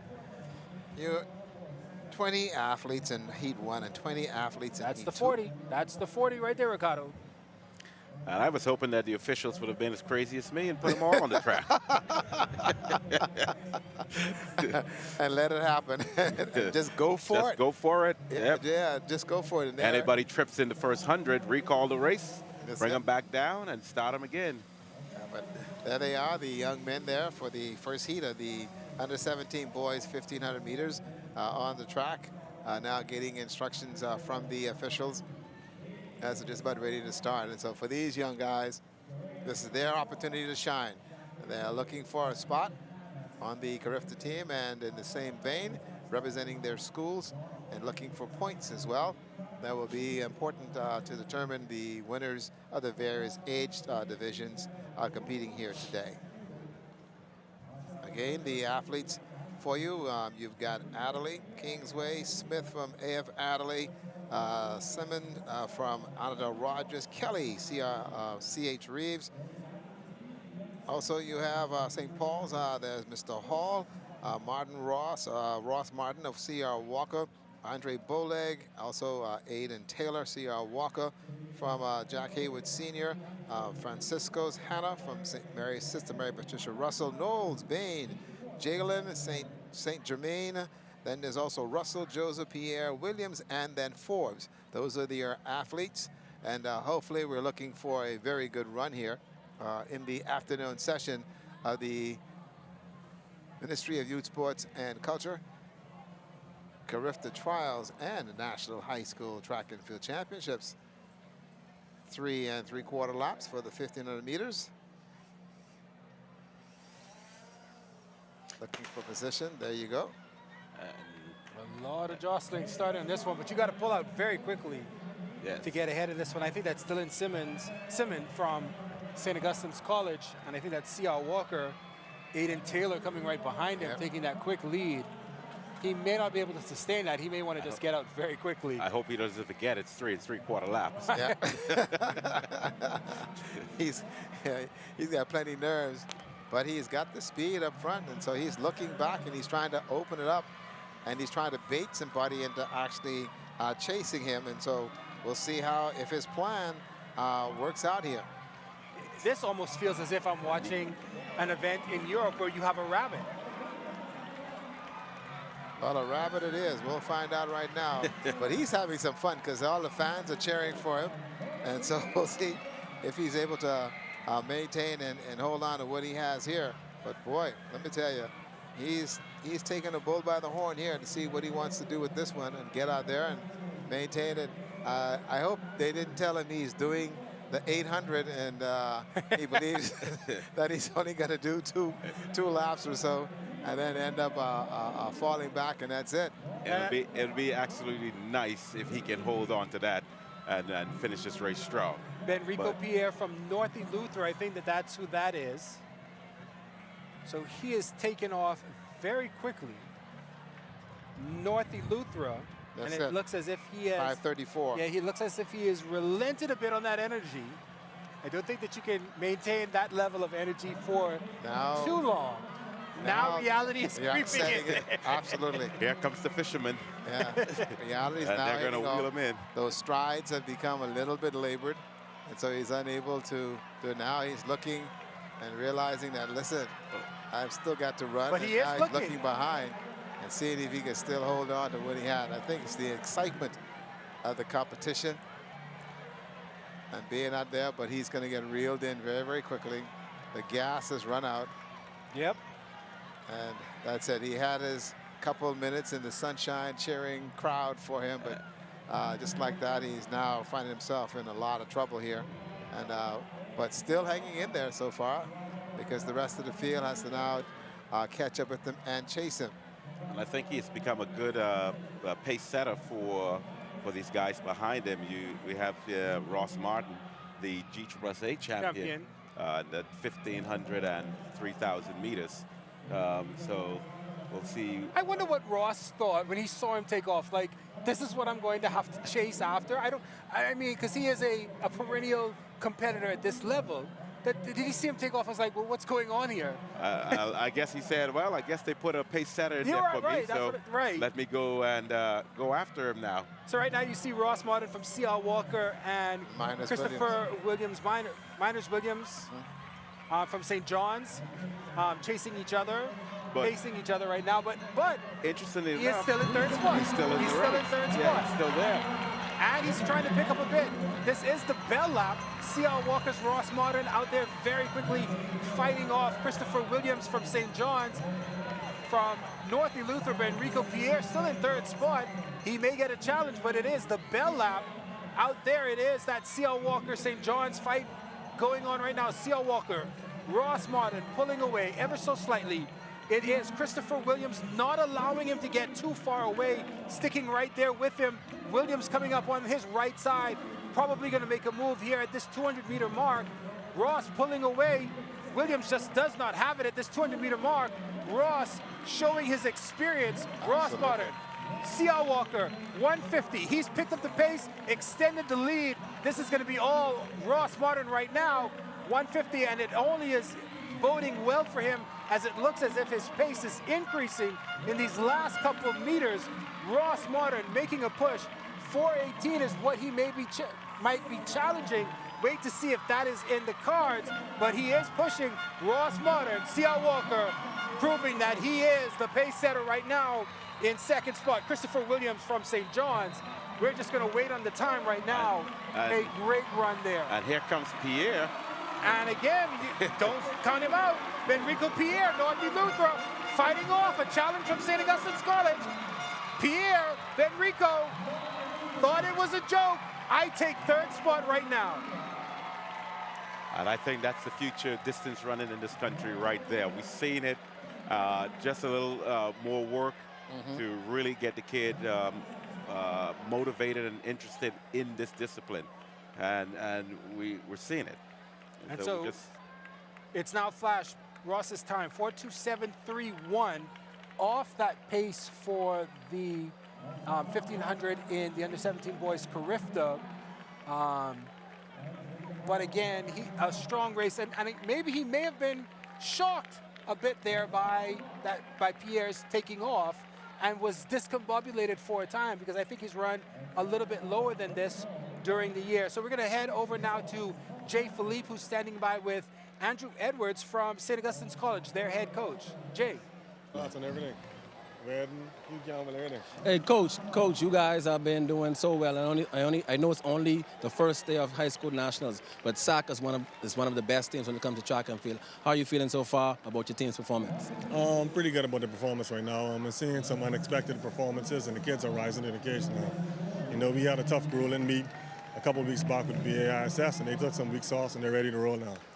Speaking of BAAs, I know St. John's, Queen's College, and also coming from Grand Bahama Tabernacle, Jack Haywood, St. George's. What's the expectations for St. Augustine's College coming into this National Track and Field Championships?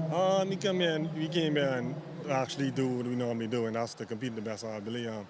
Our kids love competition, and we don't shy away from it. And that's something about our culture. We kind of group together, and we kind of come out there fired up. And we take on whatever people bring to us, and we come back and we put it on the track. I know it's nationals and Carifta trials at the same time. Who are some of the key athletes from St. Augustine's College that can possibly make this year's Carifta team? You making it a little difficult now, because we got a few. You got your Jonathan Fowles, you got your Clinton Laguerre, you have your Bailey Major, you have your Dominic Danes, you have your April Adleys, and you have quite a few. I suspect maybe but 20 or so athletes probably make the Carifta team from St. Augustine's College. All right, thank you, Coach Jason. Back to you, Chris, and also Ricardo. All right, Fantastic. Jay, thank you so much. Real quick, we're getting ready for the second heat of the under-17 boys 1500. Another 20 competitors from Windsor High School. Malcolm Menzies, Janico Gibson from Sister Mary Patricia, from Anatole Rogers, Snyder Joaquin, Irvin Tucker represents AF Adley. Lashley Naissance represents C.R. Walker. St. Paul Sands, Livingston Duncombe. Barry Knowles Jr. from North Long Island High School. Sachs Quincy Roll is in the race along with Ethan Swan. Jovan St. Gilles from CV Bethel's. GHS's Brandon Brave is in the race. Kamani Bowe from St. John's. Ari Cornish from SC Boodle.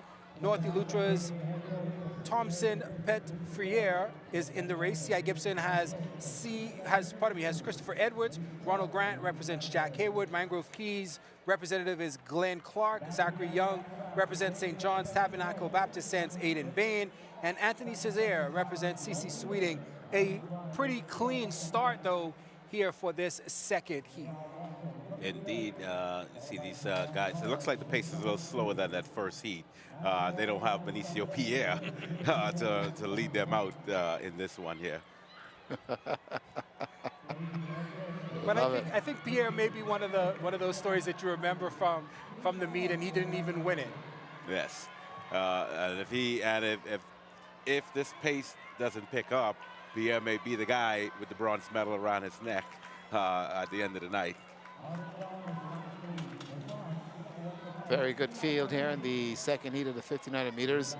And unlike the previous heat, which they were basically spread out, this one's pretty close, but not as fast as pace as we saw in heat one. We'll see how that works out as we get by the first lap here in the competition. Moving out very early was Jovan St. Giles from CV Bethel, but it looks as if Lashley Naissance from C.R. Walker in the black has taken a little bit of an extra lead here as we come up on the first 400 of this 1,500 and under 17 boys. Again, the time they're chasing for an automatic qualifier for Carifta is 4:18.44.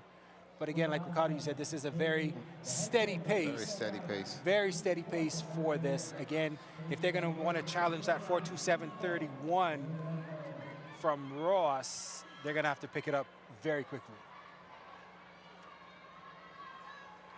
We had a change. That's Mr. Bain out there in the front. Looked like we had a change. Aiden Bain, who was taking over the lead from Tabernacle.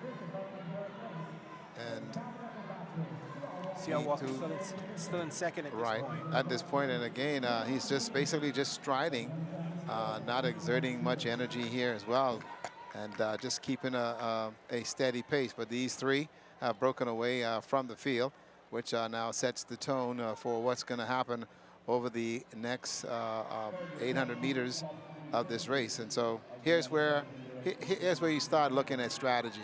You don't wait until the last lap. You start now beginning to push, and let's see who is the more stronger athlete and see what happens in that point. One of the things is I think that coaches tend to forget to tell these athletes is that you're not chasing position, you're chasing time. Right. And the qualifying marker for 18, and these athletes need to set themselves and set the tune, whereas when they set a time, that time can be able to hold on for the victory and also a Carifta qualifying mark for them. Well, they need to make sure that they get that information to them, because these races, especially when you get to the under 20s, they're going to have to be able to exemplify exactly what you stated, and that is the fact that they are able to run at an incredible pace. Now the final lap.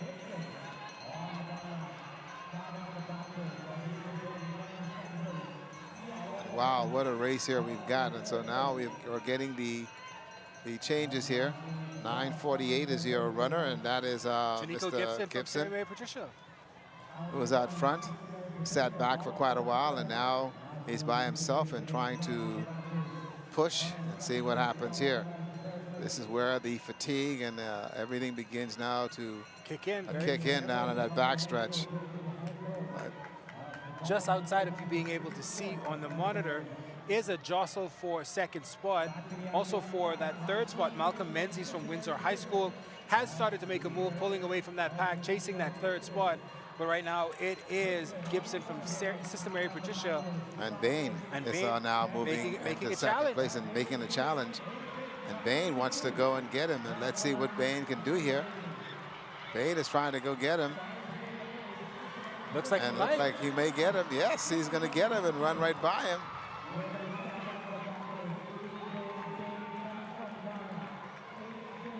Aiden Bain. So this is where you talk about that tactical thought process going into this. Menzies trying to make a push as well here. We won't see it, but Malcolm Menzies from Windsor High School made a strong push there for third, finishes in fourth. Waiting for the time right now for Aiden Bain, and Aiden, exactly what he 4.42. posted. And again, that's what we suspected was going to be the challenge, not being able to win your heat, but not have enough push for that time. Yes. And that's it. And that's again, well, that's the punishment that takes place when you have so many athletes that's in a heat, whereas you would have only had maybe 9 athletes or so. But now that you've got 20 athletes in a heat, everybody, you don't know who's going to be the sleeper that's going to come out of the rough. Like we saw just a minute ago, that Aiden Bain was back there, came up, took the lead, and then backed off, and then allowed Sister Mary Patricia Gibson to go to the front.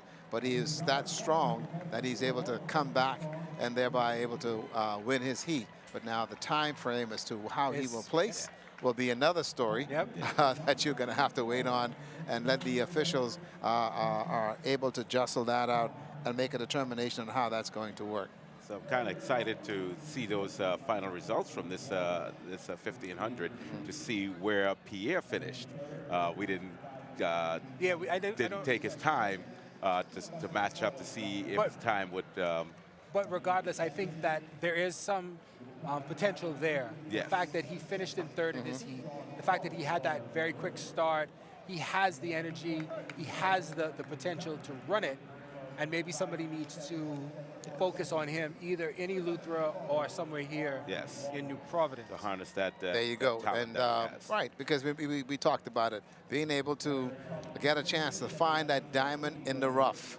Okay, here's a young man that came out and ran the 1500, who came out exuberant, got the energy, and still able to hold on and complete the race. Just take him, and work on him and develop him, and who knows what you do. He has to just be taught a specific style of how to run this race, and with his size and his endurance and his energy, it could work quite miraculously for him. Yes, indeed. And especially these younger athletes, high school athletes here in the Bahamas, it's learning, and the coaches learning how to work with them and work in terms of their training, the mileage, completing mileage runs outside of the workouts, and so to help them improve a lot. All right, Bernard, thank you very much. We'll take a quick break here as we get ready for the back half of this afternoon session of the 2023 Carifta Trials and National High School Championships, brought to you by the Ministry of Youth, Sports and Culture.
Welcome back to live coverage of the 2023 Carifta Trials and National High School Track and Field Championships here at the Thomas A. Robinson National Stadium, sponsored by the Ministry of Youth, Sports and Culture, one of our major sponsors here today to make this production possible. Again, we are in the middle of the under-20 girls 1500.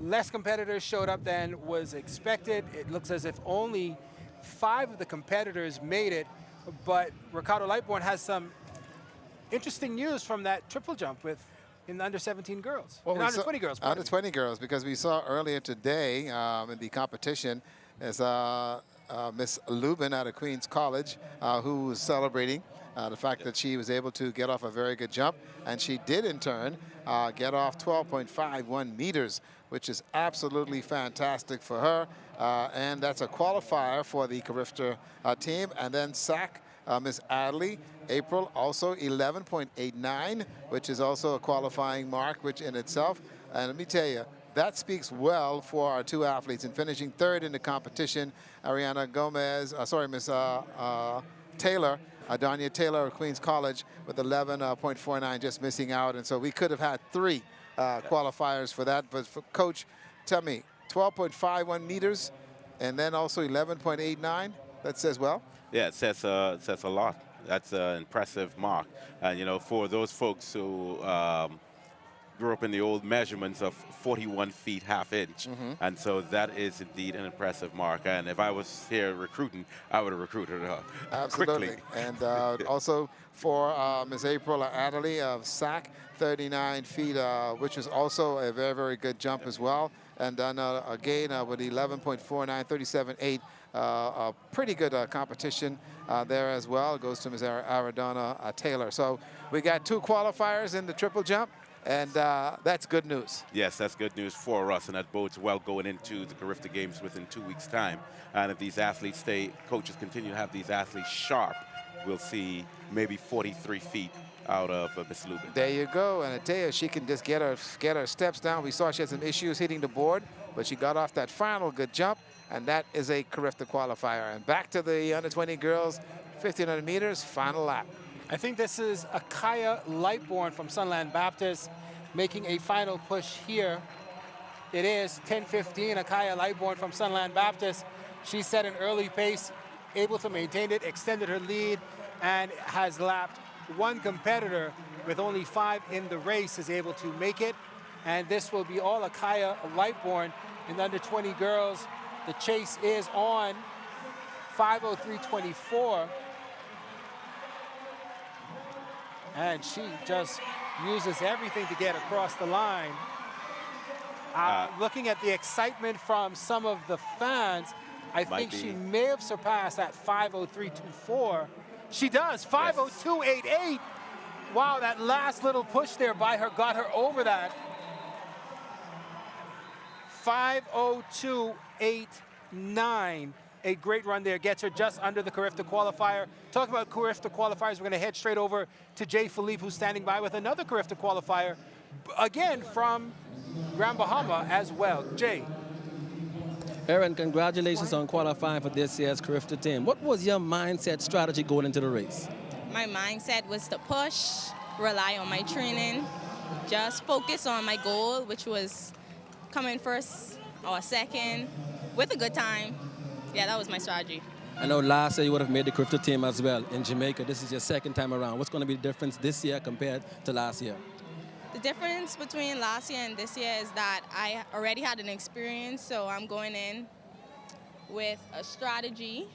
You know, I already made it, so I know what to look for. I know to push more, not to get leave, not to get blocking, but to get out and continue running to the best of my abilities. If I'm not mistaken, you have the 800 meters as well too. What's going to be your mindset going into that? Do you think you're going to duplicate with another gold medal performance?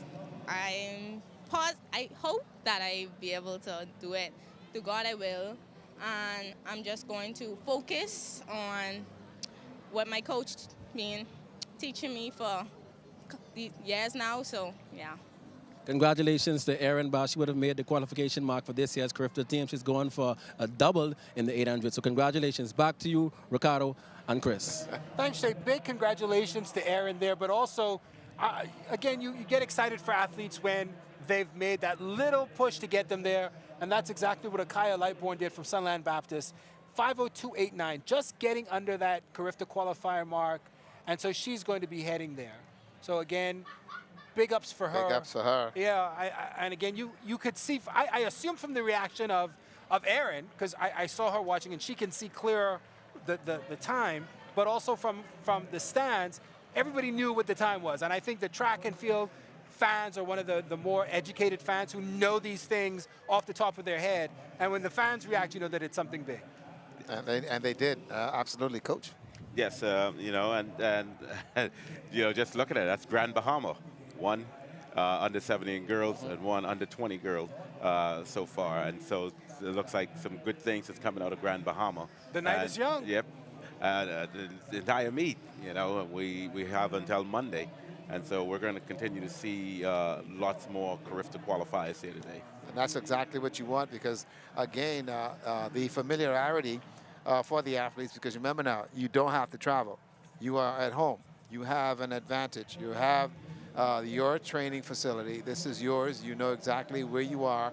And so there's not going to be a problem with Bahamas Air getting there late, and then you got to leave in the morning. Why do you have to call Bahamas Air out? That's where they go on. Just for clarity, Bahamas Air isn't the only carrier, but we want to make sure that Bahamas Air is a sponsor of the Carifta Track and Field Championships.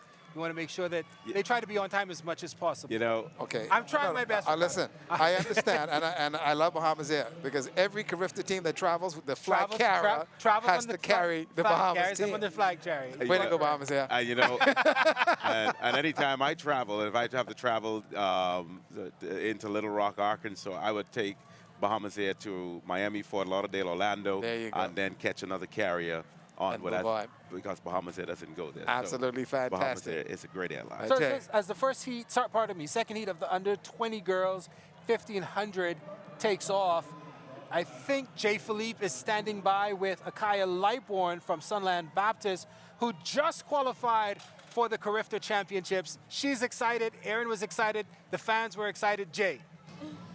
Akaya, congratulations. You would have made the qualifying mark for the under 20 girls, 1,500 meters. When you hear about that, how does it make you feel? It makes me feel great because I've been training for this a little while now, and especially how this is my last year in school. It makes me feel good. I know last year you would have wanted to make the team as well too. Was there any extra motivation coming into this year's nationals to ensure that you are a part of this year's Carifta team? Well, since I didn't make it last year, that motivated me to make it this year and train harder to make the time this year and better my time. All right, between now and Carifta Games, which is about 2 weeks, what's going to be a practice regimen? How are you going to be able to sustain yourself and prepare for Carifta? Well, basically, I'm just going to do what my coach say and training-wise and eat good and pray to God that the outcome will be good. There you go, Akaya Lightbourne. She would have qualified for this year's Carifta team in the under 20 girls, 1,500 meters. Back to you, Chris and Ricardo. All right, Jay, thanks a lot. Akaya Lightbourne just getting underneath there, and you could see the excitement for her. She said last year she didn't make the team. She used that as the push to get her here, and she's on the team going to wear that Bahamas flag as she gets ready for competition in just 2 weeks. 2 weeks. On the track right now, it is the second heat of the under 20 girls 1,500, and this obviously a little bit slower heat. Yeah, it is a little bit slower. This is Amphanique Knowles from St. George's High. Again, another race where there's great separation between the first girls. So interesting enough here. We'll see how this one is able to pan out. Yeah, and then see that's St. George's, another one out of Grand Bahama. So that's pretty great. As I said, good things coming out of Grand Bahama. There you go. And again, keep in mind, folks, that these are finals, yes, and there are 2 heats to the finals, and they're using them as a timed finals. But here's the young lady from Grand Bahama, Miss Afranique Knowles of St. George's, who is also running. And again, you're running against the clock. And as you would have seen a minute ago in the first heat, you're running to qualify. So you just can't just say you run to win, but you've got to run in order to make some things happen. And also, coaches play an important role in this one as well, as far as making them run very, very hard in order to get to the finish line. Also, St. Andrews, Grace Farrington is also in second place and also looking to see if she, too, can post a very good time. There she is. right behind, not too far behind, but again, still in the lead. Afrenica Knowles from St. George's, tying up a little bit. Could be trouble here. We'll see how this one is going to pan out. But it is, again, the second heat, the finals of the under 20 girls, 1,500 meters, 1 lap to go. And right now, I like the fact that Grace Farrington, who is in second place, it hasn't given up much, but a game is Knowles out front, knows exactly where she is, and so she's just got to hold and see if she can run against the clock here. But this is the final lap of the under 20 girls, 1,500 meters. This is heat 2 of the finals, and they'll use it as a timed final.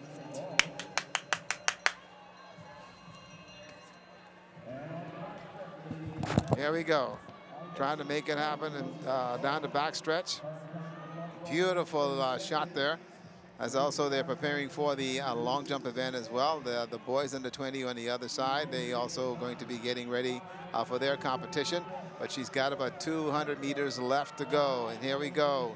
Down the straight she will come, as she will now take a look and she'll see the finish line. And then it's a matter of just trying to bring it home. And there is from St. Andrews, Miss Grace Farrington, who is hanging in there. And then she's lapping the field, but here she is. She knows that it's now a matter of 80 meters, and it's just a walk in the park, as she would have completed the 1,500 meters here at the B3A's Coordinated and Ministry of Youth Sports and Culture Nationals and Carifta Trials. Well done, young lady. And that's another Grand Bahamian. That's another one coming.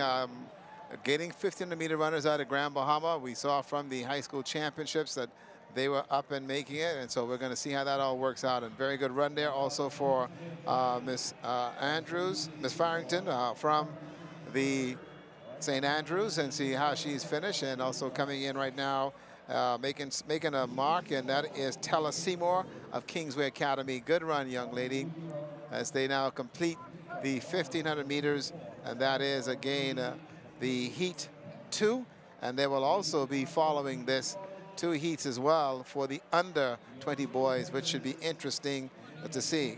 Again, you had in the first heat 12 athletes, which was cut down to only 6, and then this one you had 12 athletes. It's been cut down to 8. So some of the athletes opting not to run these races, but here finishing and then coming around to complete her 1,500-meter race is Samika Dorlis of Naughty Luthra. And just to finish the race is important. If you start it, make sure you finish it, because your name goes into the books as far as the completion of a race, and you are official, but you have to finish. Beautiful wide shot here of the competition at the Thomas A. Robinson National Stadium, as the young lady there from North Andros is crossing the line. Yes, she does. She's in. And one more athlete left to go from the Tabernacle Falcons, trying to come across. What an event. The 1,500 meters, 3,000. Takes a very special breed to compete at these championships. One day we'll have the 10,000 meters here. Oh, gosh. Let me tell you, that should be kind of interesting.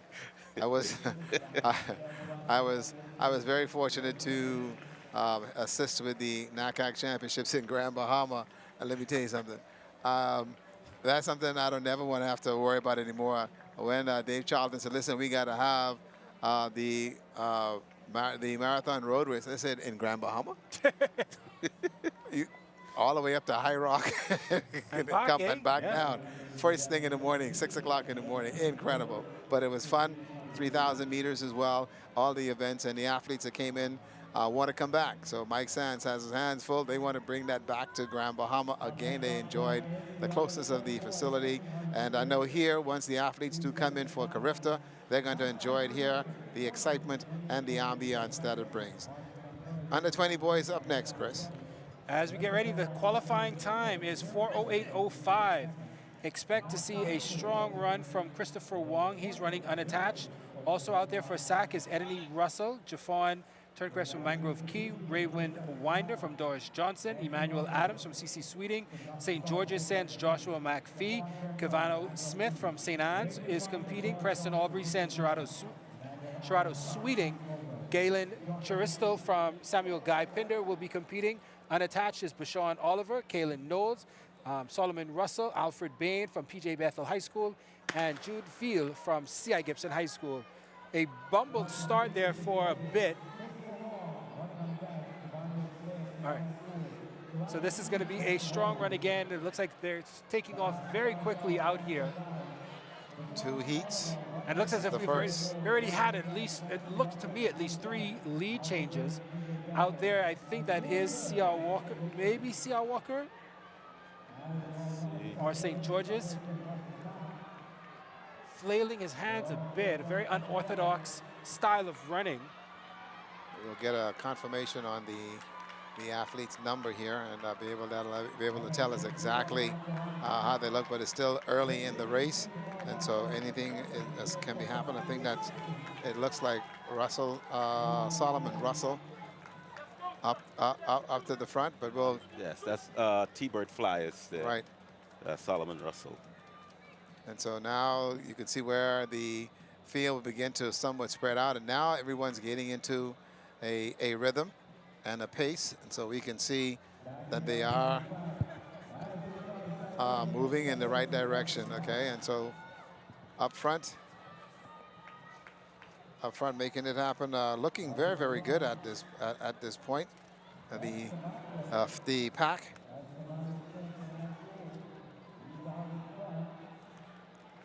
Okay, coming around and sitting in the front, 752, Kevano Smith. Yes, that's the BAAS champion, number 752, St. Anne's Kevano Smith.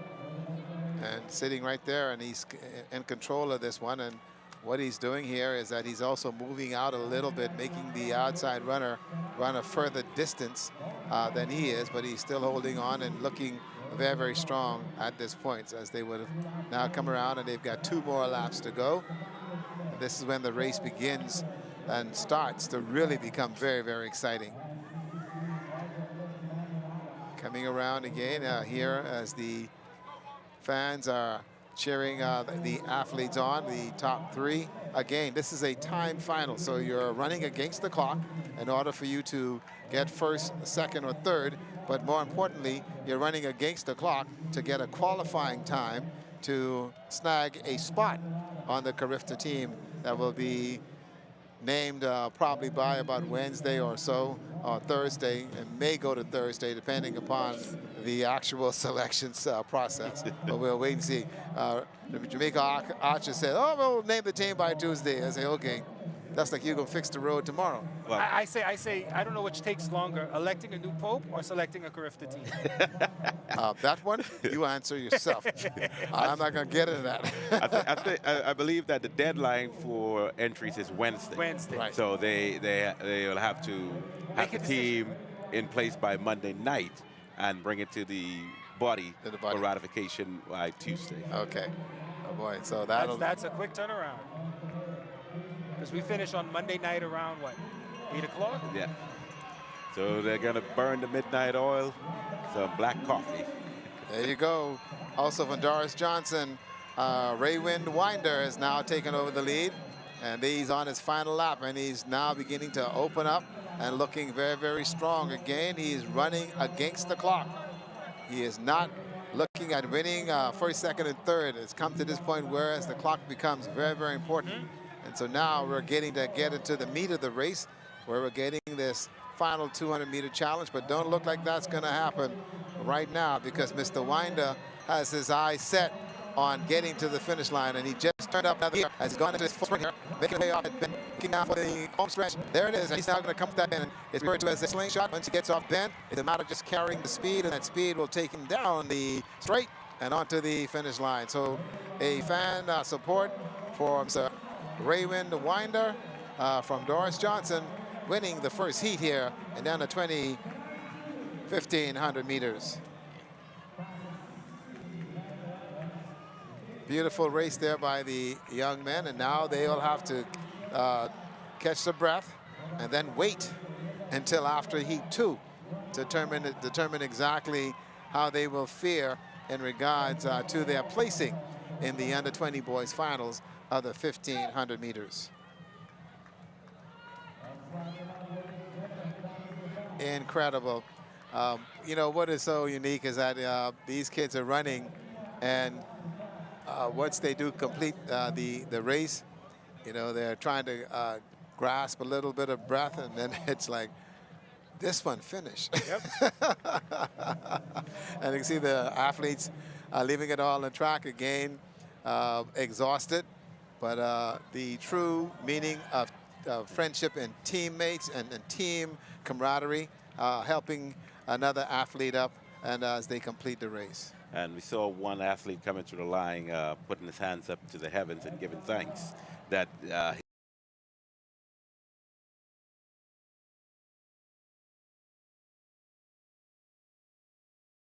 he completed the race. And a good race there for Mr. Raywind Winder in the 1,500 meters, as the athletes are now completing the race. 4:28.13, not a bad time for him right there. So that's the first one that we have in. And so we'll see what the second heat has. Now, the second heat also got some speed in it. What do you think about this one? A little bit of help. Yeah, so looking at heat number 2, you have Nathan Duncan. He's a, I believe, a freshman over at University of in Arkansas. So he's competing on the Hatchet Club. Looking to see if he's out there. Well, he should be. I'm looking for his number. He's actually 11.68. I do not see him. 28.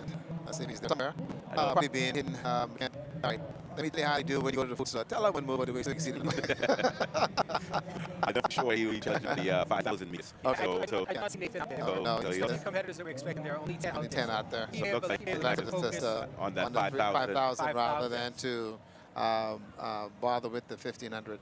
And that's some of the decisions that these athletes do have to make in order to determine exactly they're going to challenge. They do it at 15 and come back to do the no. You got to look at which one of these you want to really make a considered run at and see what happens there. Yeah. So he's being listed as a did not start. There you go. And here we go, the second heat of the 1,500 for the under 20 boys. This is again a final event, but again it is a timed finals, and so we should be okay. And going out front, what an incredible situation there. Again, these guys are making some things happen. Again, we have the runners coming around, all of them now beginning to jockey for position, so we don't have a definitive leader yet, because some of the athletes are now moving up very quickly from the back, and also getting to now pick the pace up. They're working themselves a bit hard here, rather than settling into lane 1. They're pushing themselves out to lane 2 and 3.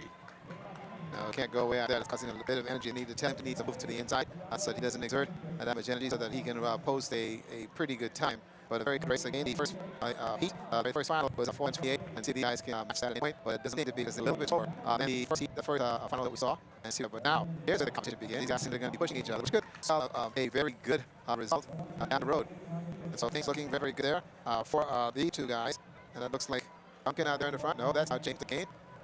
And so little conversation there going on with these two as they make their way around, and they're having a little, you know, that's kind of unique. You're out there running in lane 2, but you're having a conversation with your fellow competitor over there in lane 1.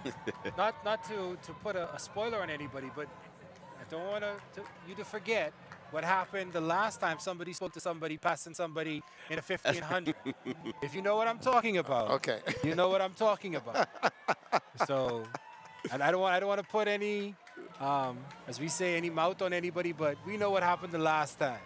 Boy, listen, we're going to find out here in a few moments. And again, these guys running pretty comfortably, but not at a exhilarating pace that is necessary in order for you to make a Carifta qualifying time. And so we'll see how that all works out. 13:05 out there, and that is none other than Adron McPhee, who seems to be making a mark for himself. But anything is possible. This thing is far from over, because they will be having actually 2 more laps to go. But again, they've strung out, and so much can happen here in the 1,500 meters, and that is again for the under 20 boys. Now this is where the fatigue begins to start to come in, and so now you've got to bear down and try to make a difference. So this is the second half of the race. The first half is basically getting into rhythm, finding exactly what you want to do. But here is now where you begin to look at, okay, I've been in the back down. Here's what I say. Here's the second part of the race. You go up and you go for it. Now, what he's doing here is he's taking the lead. But what you do is you take the lead and you go, and you don't worry about it. And that is Charles Maynard of C.I. Gibson. Take the lead and don't play with it. You go to the front, you take the lead, and you continue. Because what you end up doing is you start pulling people with you, and then you end up having what's happening right now. Is that as everybody else comes back on you, and they are going to their sprint, and now you're in trouble. See, there you are. And like I said, you got to take the lead and keep the lead.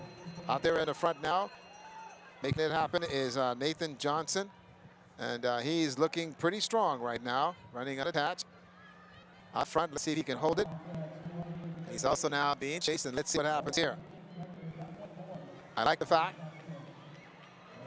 that the young man, Mr. Maynard, Charles Maynard, is back in this thing.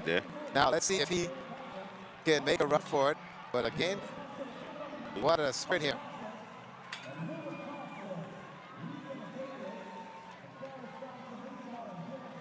That's Lavonis Thompson, Doris Johnson, who came through and last-minute sprint. Came through and took that particular race. Again, this is based on time. So we'll have to see what time is posted by Mr. Weiner at 4 minutes and 28 seconds. Let's see exactly what the time here they're going to post here for Mr. Thompson from Doris Johnson. He has run 4:49. We'll see what happens here. And he has run 4:41.16. Okay, so he stayed within his wheelhouse, as he has a run 4:49. Here he is 4:41, which is a bit better than he had posted previously. But again, is showing some improvement, which I think is very important as you move further through the year. This is still March, which is early for the outdoor season. And so come later on, some good things can happen. And the good part about this is after you finish with the Carifta, then you start getting into other competitions that helps them along the line. Yeah, so you got the summer period where we have the NACAC under 18 and under 23 championships, along with the Pan American Junior Championships, which is the under 20 championships. And so these athletes have more than just Carifta.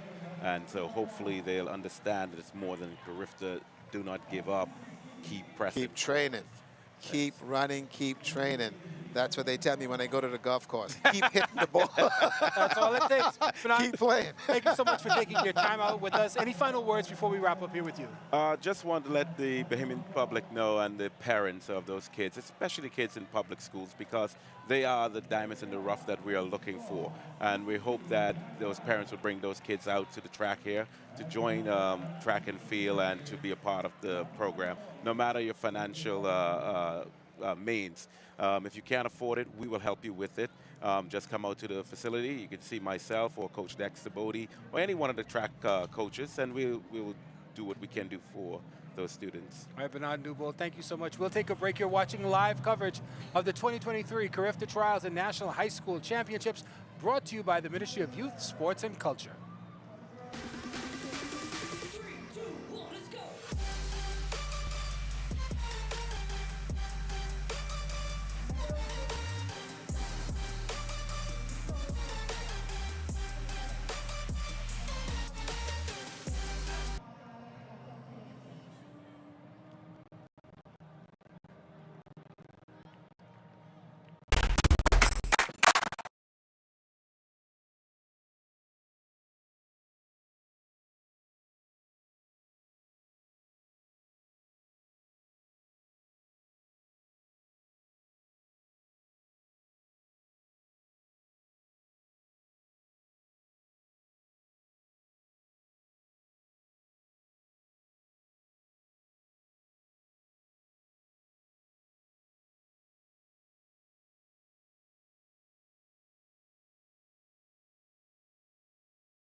Welcome back to live coverage of the 2023 Carifta Trials and National High School Championships, brought to you by the Ministry of Youth, Sports and Culture. I'm Chris Saunders, joined by Ricardo Lightbourne, also here with us now for the 400s. Apropos, Tonique Williams, she's the first Bahamian to win a Olympic gold medal and a World Championships. So we'll... And I was going so well. I was...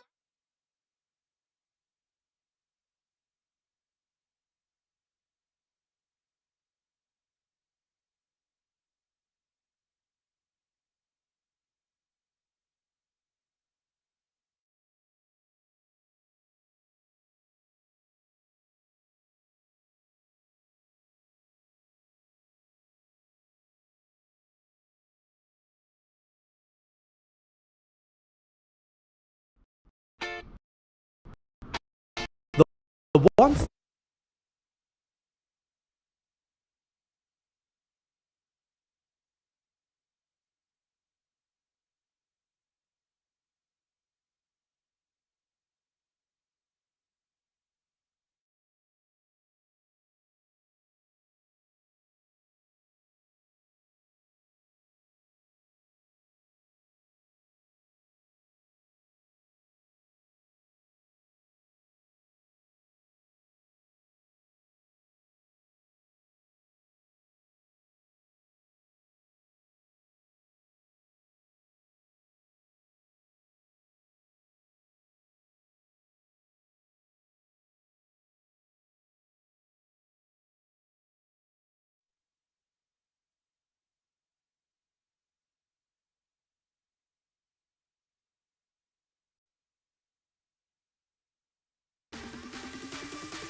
Welcome back to coverage of the 2023 Carifta Trials and National High School Championships.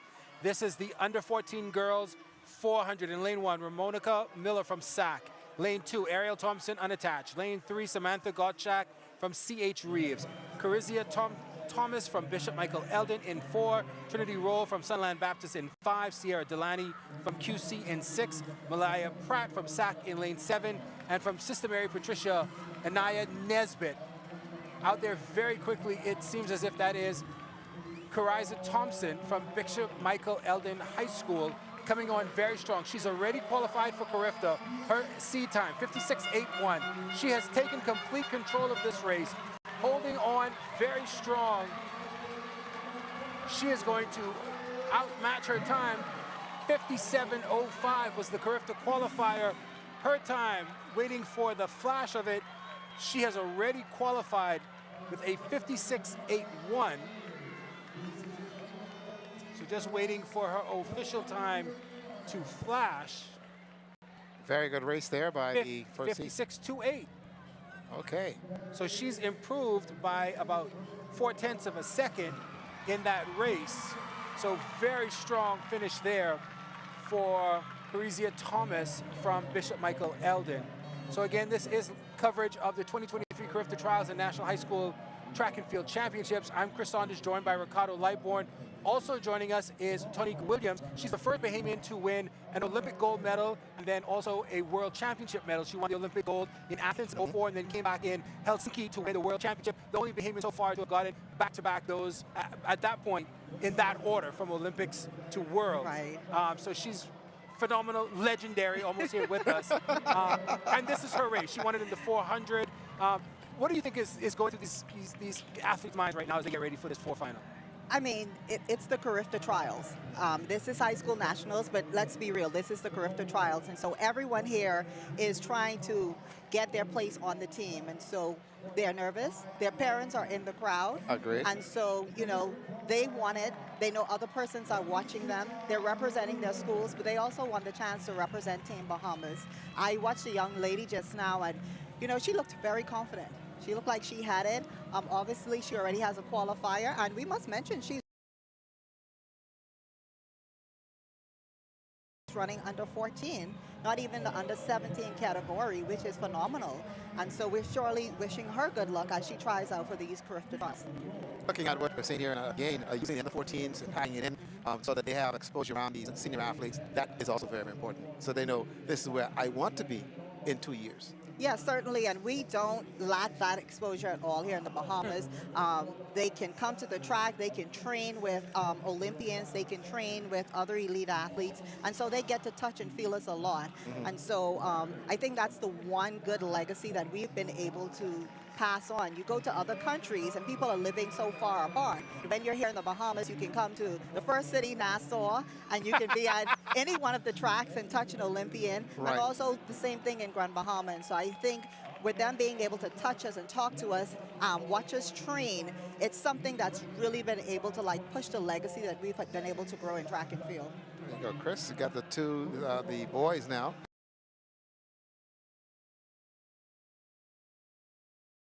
Coming up. So the girls ran exceptionally well.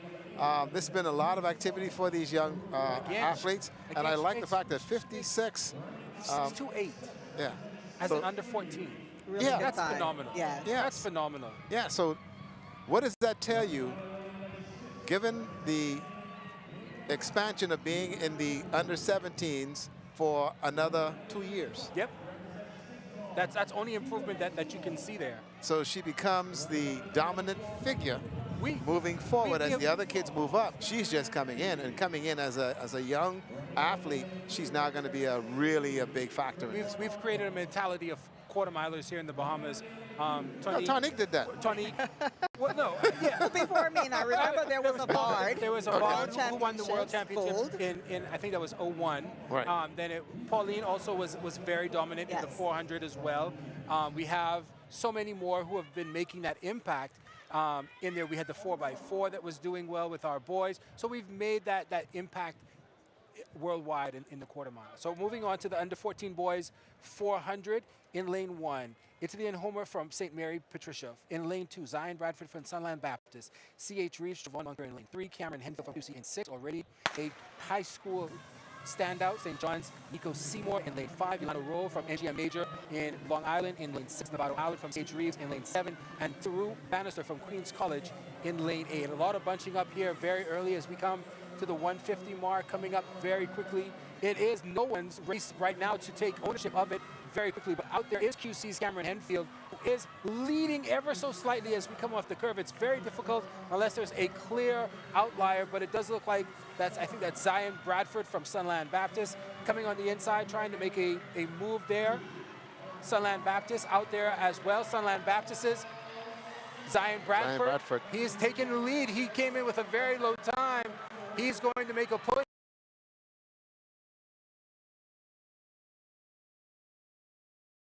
here. Nobody can challenge him now with about 40 meters to go. QC's Cameron Henfield is changing the mind, but it is just there at the line. Zion Bradford almost gave it up with an early celebration because Cameron Henfield was laser focused on trying to get in there, but I think he does pick up that second spot. It is Bradford finishing in 56.28. So very strong run there to finish out the under 14 boys 400. Unfortunately, still not a qualifying time. Not a qualifying time, but they looked really relaxed, I thought, during the race. I didn't see the type of energy that we needed for a 49-14 or 49-42, which are the two qualifying standards. And so we just needed to see a little bit more effort from the athletes. Even the gentleman from QC that came in there with a really good time, I thought he was just too relaxed. Yeah. Coming in the entire race, really, and then making a surge at the end, it was just too late. Too little, too late at that point. Yeah, and also, talking about qualifiers. Jay Philippe has a qualifier at 14. Looking very good. Jay, tell us, is she ready to rock and roll in 2 weeks? Kiazra Thomas, just 13 years old. First place finish, also making the qualifying time in the under 17 girls 400 meters. What was your strategy? Walk me through the race. I just ran the first 200 in our pace, and then when I reach the next 200 middle line, I go and I put all in. You didn't have much competition. How was it knowing that you're running against, for time, compared to running against athletes that's going to be on track with you? It feels good. I mean, you just got to do what you have to do no matter what. no matter whoever you're running against, you just have to do what you have to do. Moving forward, you have about a week and a half until Carifta. What's going to be your training regimen? How are you going to be able to prepare for Carifta between now and April 8th? Same training, that's what have me here right now, and the Lord, so do the same training. No, nothing else different, same thing. Congratulations to Thomas, your 2023 Carifta qualifier, also representing Bishop Michael Allen High School. She is your national champion. Back to you, Chris and Ricardo. What a wonderful experience that is. Let me tell you, 13 years old, and she is I can't fathom that. She doesn't even speak like a 13-year-old. Right. No, She's no, very no. confident. No. I like that she said that she's not going to do anything different. No. She obviously it works. executed. It works. She's ran the time. She's laser focused, and she's going to take that into the Carifta Championships. Sounds like a winner there. Here we go, Chris. Under 17 girls 400, we have 2 finals. They have what they're calling a B final, but it is unseeded final, so it's not as if one final is definitively faster than the next, even though in this instance it is. In lane 1, Valley Major from SAC, Jasmine Thompson from Temple Christian. In lane 3, Akari Roberts from C.L. Walker, Dominique Dean from SAC in lane 4, Tamaya Taylor from St. John's in 5, SAC's Alexia Roberts in lane 6, Sasha Ferguson from 8 Mile Rock High School in 7, Shania Adley from Tabernacle Baptist in lane 8. She had fast written across her face, and she is trying to make a move very quickly in there, but in the middle it looks as if Dominique Dean from St. Augustine's College is making a very quick move as we come up on the 200-meter mark. Dominique is moving out there for St. Augustine's College. She has taken the lead right over St. John's Tamaya Taylor. It is St. Augustine's College. Dominique Dean out front, making it strong push, 150. She's coming off that slingshot curve, hoping to make a move. She's out front, but it is not going to be an easy run. Tamaya Taylor from St. John's is challenging her still. It is Sachs, Dominique Dean making a push. Also on the inside is Valley Major from St. Augustine's College, her teammate making a challenge as well. Is she going to run out of space and run out of room? But it is going to be 1-2 for St. Augustine's College, it looks like. But it is going to be Dominique Dean taking it in a time of 56.53. Just under qualifying time. So she does post a qualifying 56.53. So that's 11 hundredths of a second under the qualifier. So she does run a qualifying time. Just a great performance, and I must mention that she's already qualified in 2 other events. She's qualified in the 400-meter hurdles, and she's also have a qualifying time in the 100-meter hurdles. In the 100, I remember and that. So right now, it's just a matter of her deciding which event she wants to run. Does she get to pick which one she's going to put forward for Carifta, or do they come back and ask her? How does that work? Do you know? I think it would always be the strongest event, right? We're always going for gold. The Carifta schedule will mirror the schedule here today. As you know, we're here on Saturday, Sunday, and Monday, and the reason being is because we're mirroring the Carifta schedule. And so from this trials, she should be able to tell, how is my recovery going to be? Which events will I feel like I can do my best at, given the time for rest in the Carifta Games? Sounds like a winner. And also keep in mind, too, once she finishes and she now gathers herself later on this evening, then she's got to realize, okay, let me look at my legs and see how that lactic acid is built up and how she's feeling, and then be able to go from there. So that's essential to this point. But she's got the world as an oyster. Yes, she certainly does. And one thing we don't want to forget here, SAC was just first and second in that. This is the Carifta Trials, but it's also the high school nationals. Right, so and they so get points. SAC is still here, and they're showing their dominance in the high school championships. Just to point out, Tonique came from St. John's. I just want to make sure that that's clear. She came from St. John's. Tonique, don't be upset, but he wants you to refer to them as No. She's she's okay? She's an Olympic gold medalist. She can do practically what she wants. Okay. All right. Jay Philippe is standing by. Jay has another qualifier for you in the girls 400 meters. Jay. Dominique Dean, 56.58. Congratulations on making this year's qualifying time from, I'm getting it right, Chris, the St. Augustine's College. How you felt about your race? I felt excellent about my race. I'm glad that I ran my race that way, and I'm glad that I could come and represent my country and to put a name out there for myself. You had to push towards the end. What was going on through your mind when you saw your other teammates coming down the stretch with you? I was like, please don't get me up so I don't want to run faster. But it was good. I like how I ran. That's my best time for the year. And I'm glad that I qualified. Congratulations, Dan. She ran her best time, right in time at this year's Carifta Trials. Back to you, Chris and Ricardo. My new hashtag, please don't catch me so I don't have to run faster. That's my new hashtag. So But you can almost see it on her face Yes. when she saw Bali coming from lane 1. She just was like, listen, I need to just keep on going. Yeah, just get across the finish line. Exactly. Okay? And I think that may have helped her because it is just 11/100ths of a second that she missed off here. But again, she's already qualified, so nonetheless, it is still a good push for her. So into the second heat of these finals, and again, it is time finals to a certain degree. They're calling it a B final. In lane 1, Cottrell Dean from CV Bethel. Lane 2, Braille Cooper from SC McPherson.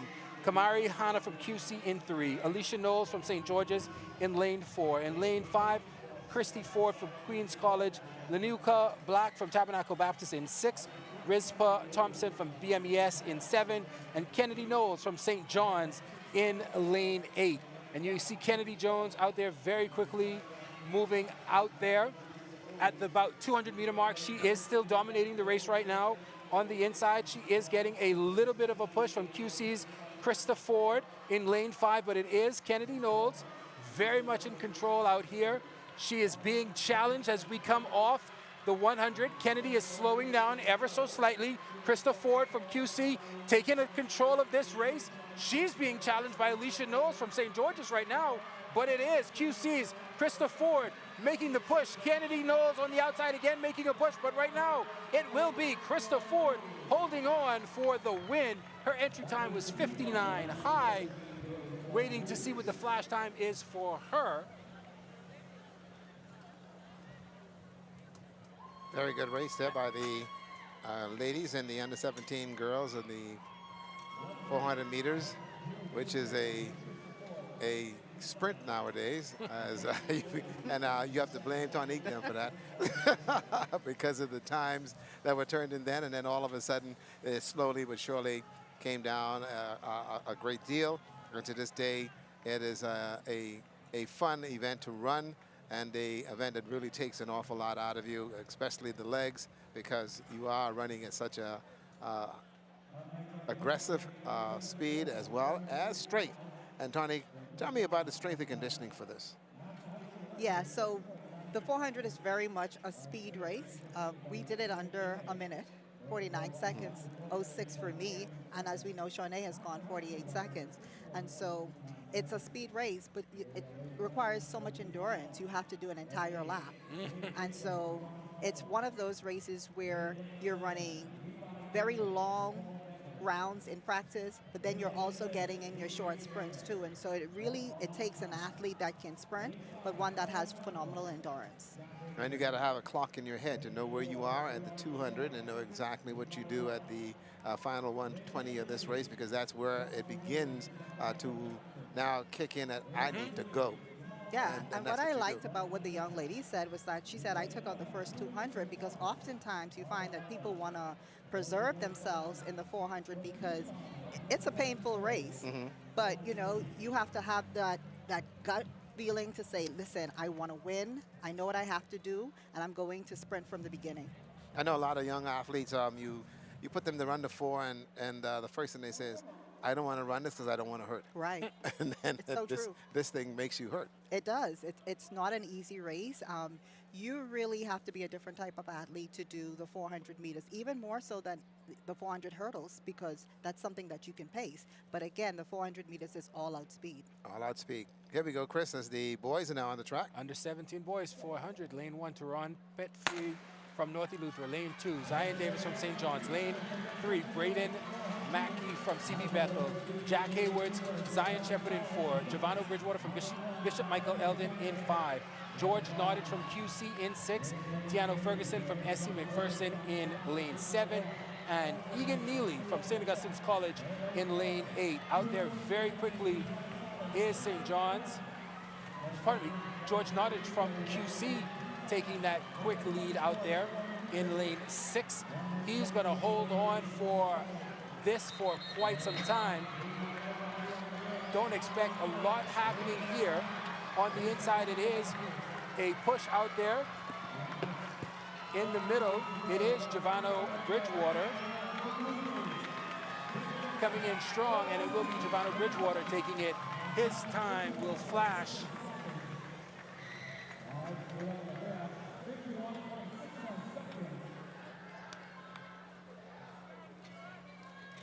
.51.68,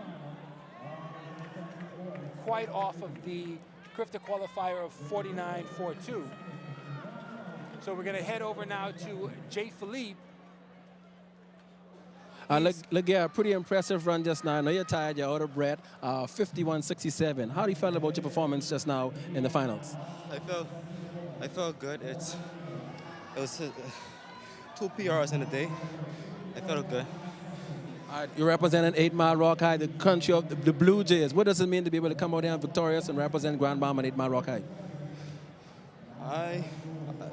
I really don't know, but I just came to do a good PR and represent my school. You did just that. Congratulations on your first place finish. See you in the 4x4. Back to Ricardo and Chris.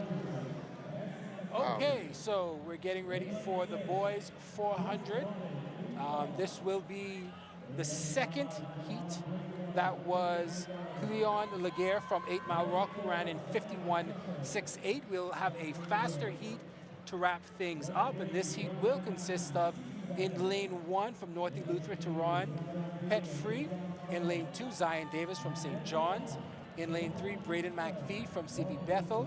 In lane 4, Zion Shepard from Jack Haywood High School. In lane 5, Giovanni Bridgewater from BMES. In lane 6, George Nottage from QC. Lane 7, Tiano Ferguson from SC McPherson. And in lane 8, it will be Egan Neely.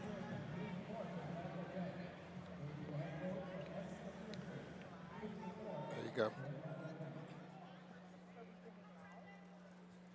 Okay, as they await the start of the race, just to pass us down the line, we will be breaking away for our evening newscast at 7 o'clock. But you can also stay with us, and we are streaming live. And so do, in turn, get right at. And we will be able to give you all the information as we continue. And we'll be back to you live at 7:30. But at 7 o'clock, we're going to get ready to go to the evening report. So do stay with us and do stream with us as well. Here we go, Chris, as we go to the second heat of the 400 meters.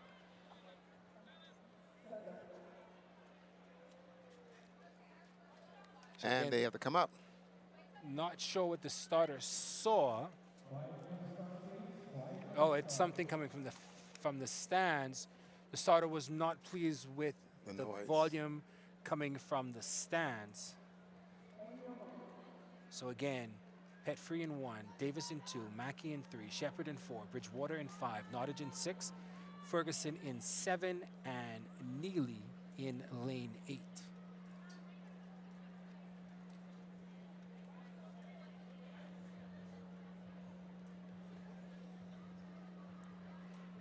No duplication here for schools. Every school singularly represented. Very quick start by Egan Neely from St. Augustine's College. Expect that from him. In the middle, though, from Jack Haywood is Zion Shepard. He's starting off strong in lane 4. Out, though, in lane 8, Egan Neely is taking a little bit of a lead out there. Expect him to make a strong push out there.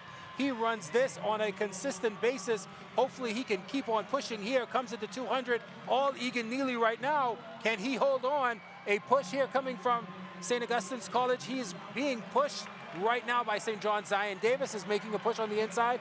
Egan Neely outside all by himself.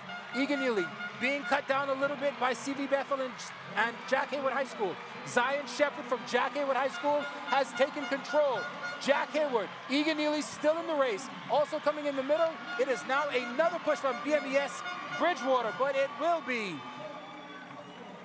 Zion Shepard taking the win. His time, 50.32, just off of qualifying by a second, just under a second, pardon me, the qualifier 49.42. He runs a 50.32. What a good run there by the young man from Jack Haywood High. Waited a little bit.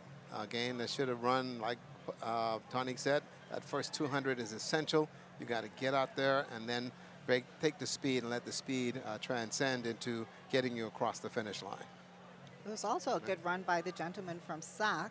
He was in lane 8, and he really went out because he was running blind, couldn't see anyone, but it certainly wasn't enough to finish strong. That's a difficult spot to be in. Absolutely.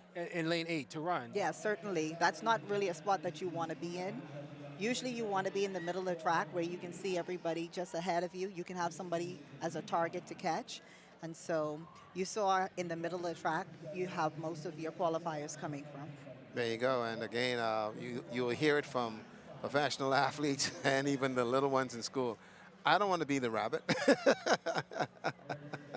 So you know that's it. But Jay Philippe is standing by with our winner in the second heat of the under-17 boys 400 meters.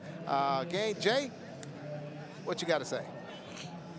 Zion Shepherd, 50.37 seconds. I spoke to you last week. You said the mission was to come here, win the 400 meters. How you felt about your time? I could have did better because I ran better in the heat. But overall, I ran good. I ran the rate I expected. Did you think that the heats earlier had an effect on you not performing to your best as far as the finals today? Oh, yeah, so you always got to get hard, run hard to get inside the final too. And walk me through your strategy. What was your strategy going into the finals?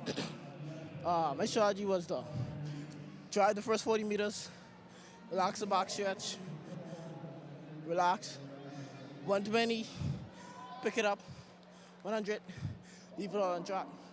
There you go. That's Zion Shepherd representing Jack Hayward High School, running a time of 50.37 seconds. Back to Ricardo and Chris. Thank you very much. I'm disappointed he didn't give us a hashtag. I'm still holding on to that hashtag. No. Hashtag, please don't catch me and make me run fast.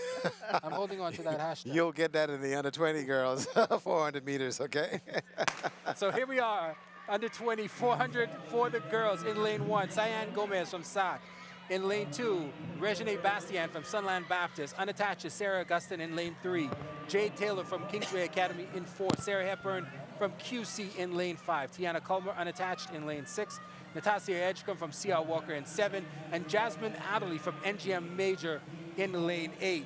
So again, taking off very quickly out there in the middle. It looks as if it's QC's Sarah Hepburn who's making a strong push. Out there in lane 6 also is Tiana Culmer. She's running unattached. And coming off the curve, she's very much in control in lane 6.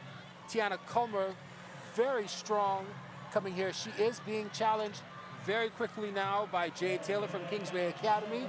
Jade Taylor from Kingsway Academy has taken control while she is being challenged by Sarah Augustin. Jade Taylor is going to have to push her off, and she does, holding on for the win. Waiting for her flash time of 1:01.15. She improves ever so slightly from her seed time earlier, but she does improve. Just one of our 2 sections for the under-20 girls 400 meters, and the time certainly is not fast enough for a qualifier. Okay, I see what they're doing too. What they're doing, putting that B heat, that slow heat first, and then put the faster heat Finally, into the that we figured it first out. row. Because at first it wasn't in any definitive heat order, but now they had us a little. At least they had me confused. Right. But now here we are getting ready for the second heat, the stronger heat of the 2 for the under-20 girls 400. All but 2 of the competitors have run under 1 minute to get into this final. So I'm expecting a very blastful time here. Tony? Yeah, certainly. I think we have 2 qualifiers in the women's 400 for the Carifta so far, but none of them are in this race, and so it would be interesting to see if we have some qualifiers coming out of this race. As you know, you have to show up at the Carifta trials to be selected and also make the qualifying standard, and so that will be interesting to see if anyone can get the qualifying standard and maybe displace the persons that would have qualified before. What is pretty good in this under-20 girls 400-meter final is that Quincy Penn from Moores Island has the fastest qualifier coming into this race. And that's coming out of not just her seed time, but that's coming out of her time this morning. So I think that bodes well for what's going on in Moores Island. We know what comes from Moores Island. Yeah, and it's been for a while now. Coach Williams is down there, and he's been certainly doing a really good job with the athletes down there. We know Stephen Gardner was with him for a bit, and so we certainly expect Quincy to do well. In lane 1, Michael Bullard from Temple Christian. Tabernacle Baptist's Treasure Burrows in lane 2. Janiyah Roll from BMES in 3. Quincy Penn, like we talked about, from Moores Island in lane 4. Melvin E. Gibson from R.M. Bailey in lane 6. St. Augustine's College represented in 6 and 8 with Nia Wright and Ezia Maycock, and in lane 8, Breon Cargill from Kingsway Academy. Out there running very strong is Moores Island's Quincy Penn. Cannot count out Nia Wright either. She's a very strong competitor. A bunch of early competitors have not really pulled ahead just yet. Coming out to this 100-meter mark, it could be anybody's race at this time. Quincy Penn is holding the lead here. She's fighting off all of her challengers. It was looking like St. Augustine's College was going to get in there, but this is all Quincy Penn just going after time right now, representing Moores Island, waiting for her flash time, 55.77, just off of Carifta qualifying. But certainly a great effort. She really had no push in the end, and so it'll be interesting to see what decision is made in terms of adding her to the Carifta team. We certainly hope that she is contender for our 4x4. Absolutely. I think, sorry, Ricardo, right, I really think that she would be a contender for the 4x4. Again, this is where we talk about that brutality comes in on. We only have we have a finite number of spots that we can use. Right. I think that she should make the team for 2 reasons. One, she's a strong competitor. It helps build our family islands, and I think she's earned it. Okay, I'll tell you what, a wonderful race that is, and our Jay Philippe is standing by. I'll tell you, the 400 meters is a killer, and that explains it right there. Jay, tell me what you got. Quincy Penn, 55.79. Congratulations on qualifying for this year's Carifta team. Coming from Moores Island, that's a special thing. The likes of Stephen Gardner. Talk about practice and how you felt about your performance just now. Well, I felt good about the performance. I feel like I run it smart. You know, it's difficult coming from the family island. You don't have a track.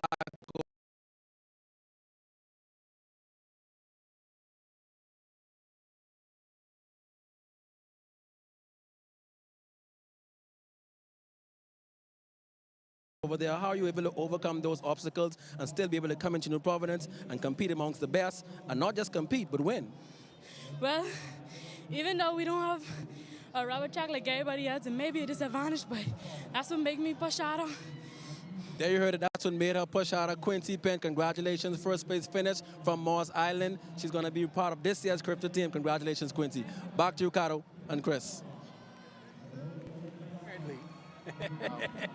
Evidently, whatever Coach Williams is doing over there in Moores Island is working, and the dividends is coming up. I was able to speak to him about a couple of weeks ago, and also when he came in for the collegiate event that we had in Grand Bahama. Tanique was there as well. He felt good about what he has. He says, I'll see you at Carifta, and this is what he's bringing to the table, pretty much so. Some very talented young people. So here we're getting ready for the under-20 boys. 400, the first final in lane 1. QC's Jonathan Harris. In lane 2, unattached is Jafari Longley. Lane 3, Akeem Bowleg from St. George's. Sachs Tamani Skinner in lane 4. In lane 5, Philip Gray from St. Anne's. In lane 6, Fulton Robinson from Sunland Baptist. Sachs Morgan Moss in lane 7. And Reddit Stubbs from Tabby in lane 8. Tamani Skinner trying to make it up some. Philip Gray out there in the blue, taking it very strong. It is St. George's Akeem Bowleg, though, who's trying to fight to get into that top spot. But right now it is Philip Gray out front for St. Anne's. He's making a push. Tamani Skinner on the inside in red with the white. He's trying to push through to get into that spot. Right now it is all Philip Gray. Tamani Skinner making a move. Gray right now is holding on. Gray, with about 50 meters to go, is able to keep it out. Tamani Skinner is making a push. Also trying to get grabbed by him is St. George's Akeem Bowleg, but it is going to be all Philip Gray from St. Anne's, waiting for his time, 48.40. Very close to that Carifta qualifier, but it's going to take a lot to get there with a strong field as this. But Philip ran a better time than he did this morning. Yep. which meant that he reserved something to come through, which speaks well about the way that these young people are running. They're smart enough to realize, okay, I'm going to get through the rounds, but I've got to be very careful how I use my energy in getting through the rounds and then going from there. So it worked out well, and congratulations to Philip Gray.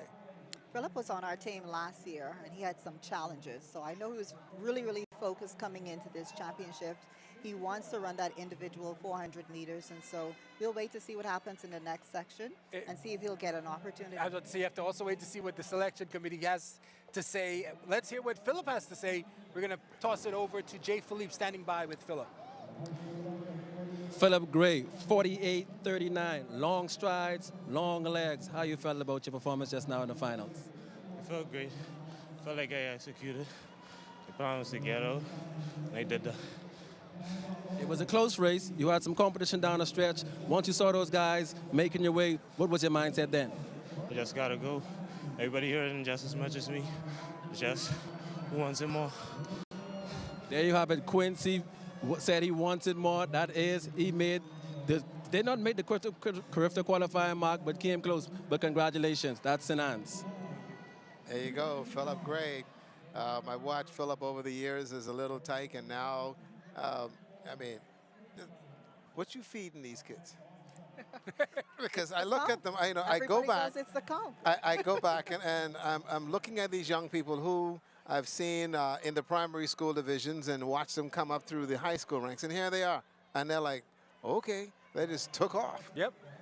Boy, fantastic. Heat 2, here we go. This is going to be a doozy. In lane 1, Peter Tillerson from Government High School. In lane 2, Zion Miller from QC, running unattached. In lane 3, Dion Major. In lane 4, Clinton Laguerre from St. Augustine's College. Also running attached, a SAC graduate, Shamar Bain, in lane 5. Berkeley Munnings from St. Anne's in lane 6. Jordan Williams from Tabernacle Baptist in lane 7. And Thanson Orville from CC Sweeting in lane 8. Again, everybody chasing a 4.775 as a Carifta qualifier. Shamar Bain and Clinton Laguerre in the middle, going to make a strong push. Clinton Laguerre getting left behind by Shamar Bain. Shamar Bain out there taking off very quickly in the middle of it. Out there, he's chasing the time. It is going to be Bain right now going unattached. Dion Major also coming along, but it is right now Shamar Bain unattached in lane 5. All by himself with the white headband coming off the curve. He's being challenged now by Clinton Laguerre. Clinton Laguerre taking it over. Clinton Laguerre has passed Shamar Bain. Laguerre holding on strong. Shamar Bain trying to come back, but Clinton Laguerre has had the week of his life, pulls up and wins the second heat, looking for time. His time, 48.08. Not enough as an automatic qualifier. A strong race. Shamar Bain led for most of the race, but it was Clinton Laguerre from SAC able to hold on and win. His time, 48.08, not making that 4.775, but again, making a respectable application for a Carifta spot. Tony? Certainly a good time. I think Bain was responsible for that. If you saw, Bain just took off, and he led the first 200 meters of that race. Looking at him going into the 200 meters, his legs just seemed to go a little bit lower. He seemed to tighten up, and then the gentleman from SAC just took over the race. And so, you know, he came very close to that 47 mark, but just short of the Carifta standard. We're going to head over to Jay Philippe, who's standing by with Clinton. Clinton Laguerre, 48.12. Was that the time that you were expecting? No, sir. I was expecting to hit the qualifying mark, but you know, it's a new PR, and I'm proud of myself. You know, on the weekend I had messed up my leg, but I didn't train at all this week, but I did a few workouts on Wednesday. So, you know, even though coming off this leg being a problem, I just proud of myself. You know, making my own proud and making Abaco proud. You know, making SAC proud. Great job. That is Laguerre, 48.12, running out of lane 4. Excellent job from Laguerre, and we'll see him again in the future, no doubt about it. Back to you, Chris and Ricardo. Jay didn't put him on the Carifta team? Jay Not was yet. putting everybody else on the Carifta team. Not yet, not yet. We're going to have to wait on that one. Getting close, but not quite at this point. So a good run there, like you said. I think if he had started just a little bit sooner, he waited just a little bit too far past that 200-meter mark to make that move. But right, Shamar Bain was just blasting out there. Yeah. I think that Shamar made a good push. I think that if we had seen Clinton go with him a little bit sooner, he might have made that qualifying mark. All the young Maybe men both of them. They've been going at it all year, Yes. trying to get to this 47 mark, which has not been easy. We had 6 men come into this competition under 50 seconds, but still unable to hit that 47. I can't run 50 seconds in the 1. For them to run it in the 4 is amazing. Moving on now to the Octathlon 400 for boys. In lane 2, Cavell Ferguson from C.I. Gibson. Unattached in lane 3 is Lovato DeVoe. Rihanna Todd in lane 4 for C.L. Walker. Raheem Robinson for C.C. Sweeting in lane 5. And Joshua Johnson from St. George's in lane 6. This is a part of that group that I say are crazy. To have to participate in so many different events simultaneously, it takes a heart and a special person to do this. Yeah. So again, they're not even running for placement right at this point. They're running strictly for points. And the times that they will turn in will dictate the points that they receive, and who will garnish the most points at the end of the competition will be declared the winner. So you're running against the clock. You need to get the time in, and that's important so that you can have some points heading into the final events. So right now, I think that's Lovato DeVoe coming in very strong. Also in the middle, it's C.L. Walker, Rihanna Todd, and Raheem Robinson from C.C. Sweeting. But again, one of them may come last and still win the event. So again, seeing a snapshot of one event of the 8 events that they will compete in is very difficult to gauge. Many times it does come down to the final long distance event, but a very strong run there for our multi-event athletes. Did you ever consider doing that, Tonique? No, definitely not. The 400 was enough. You didn't give her time to think, man. She thought too much on that one. One event was good. These guys, like you said, will do 8 events over the next couple of days, and they only have so much time between events. So it's just a matter of coming off the track and then preparing for the next event. So right now, Lovato DeVoe is standing by with Jay Philippe. Again, he won this heat, but I'm not even sure where he's standing right now. So Jay, take it away. Lovato DeVoe, 51:55. Was that a time that you were looking forward to? How you felt about that time? Yes, sir, it was a good time. I PR. I ran what I needed to do to capitalize in my early events.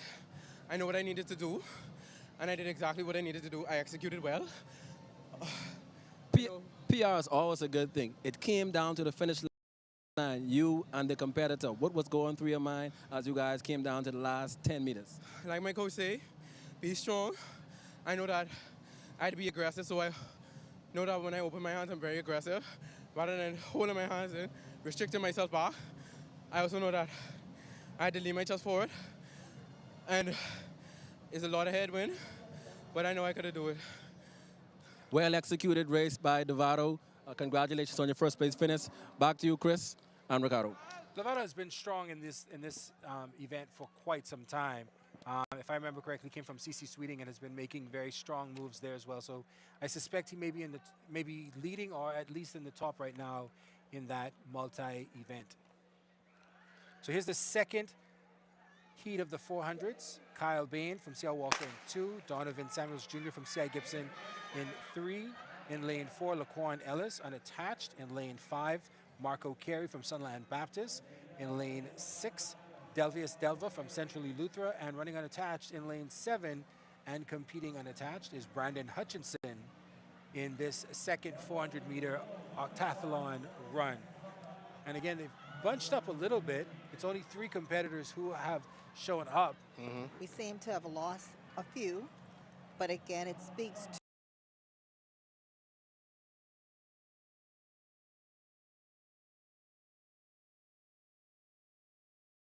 if pole vault was an event, or if they felt as if they haven't done too well in one of the earlier events, it doesn't make any sense to continue competing. for them. But a very strong 400 there by Kyle Bain, I think. His time 51.23.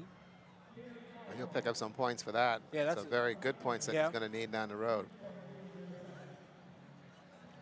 So yeah, so we still have a lot to go here tonight. But the good thing for them is they're done. And so they'll come back tomorrow and look at the second day of competition.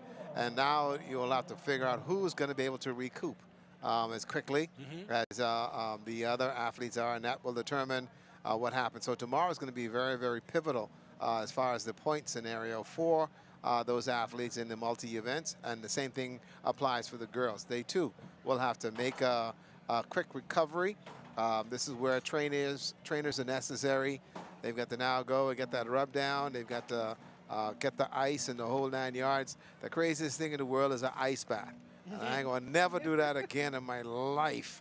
But it became an integral part of what is the day for professional sports, especially for track and field athletes, to get in that ice, stop the muscles from swelling, and keep it compact, and also help in the diminishment of that lactic acid that hurts. Yeah, it's really refreshing after a race, and as an athlete, once you do it, it becomes mandatory. It actually messes with your head if you don't get to do it after a race and before a race the next day. And so it's something that you come to depend on. There you go. Depend on the ice. There you go. So we're going to head over real quick to Jay, who's standing by with the winner of that second heat in that octathlon 400. Jay. Yeah, I'm standing with Kyle Bain from C.R. Walker, the Golden Knights. He just won the 400 meters in the men under 20 boys octathlon, which is 8 events over the course of 2 days. That's the third event. You look pretty relaxed in the 400. I knew I needed to get some points. I just gone in with a strong mindset, and I executed. Like I said, you look pretty relaxed. Was the 400 one of your better events compared to the other events? Yes, so the 400 was probably my best event right now. So I knew I had to work hard on it. As far as standings and points, where do you think you rank right now? What can the entire Bahamas expect from you moving forward? I'm probably in the top 5 right now. I'm hoping to qualify for the Carifta Games. And look forward to seeing you on tomorrow. Congratulations, good luck, and I hope you do make the team. Back to you, Chris and Ricardo. All right, Jay, thanks a lot again. You didn't put the person back on the team. I'm very disappointed. I thought you had some pull. Jay was putting everybody else on the team. Before we get to the 100, we still have the heptathlon 200 for the girls here tonight. So we're going to have to see how that turns out. We have 7 competitors listed. Lachey Smith, who's running unattached. Angelique Dean from Temple Christian is competing for that school. Trinity Pennerman is competing for SAC. Essence Sands from Doris Johnson is out there. Kaylee Pratt from Sunland Baptist is listed. Also listed for St. John's is Sanaya Adderley and Kamijah Skippings round out the 7 who are listed to compete in this heptathlon for girls. It's certainly good to see 2 St. John's College athletes representing there. Hoping for some good results. Some good results, and I believe that it will all pan out very well again for the girls too.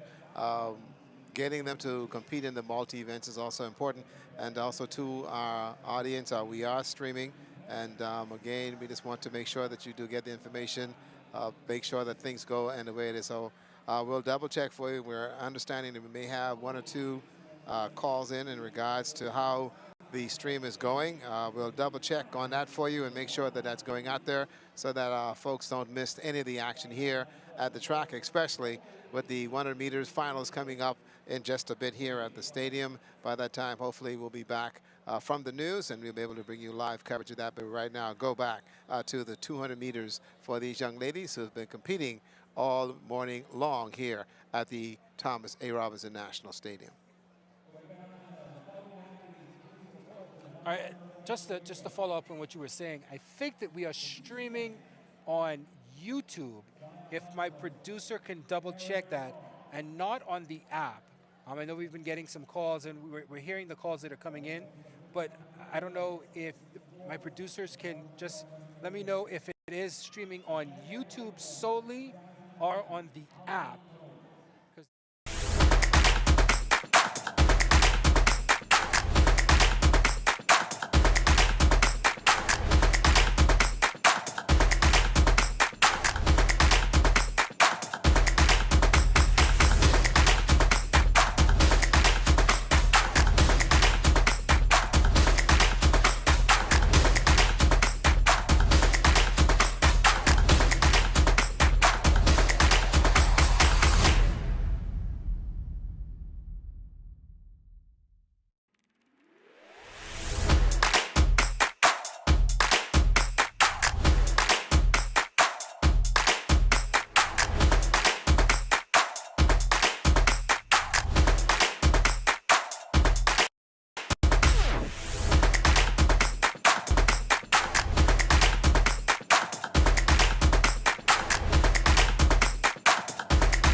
Kids were excited.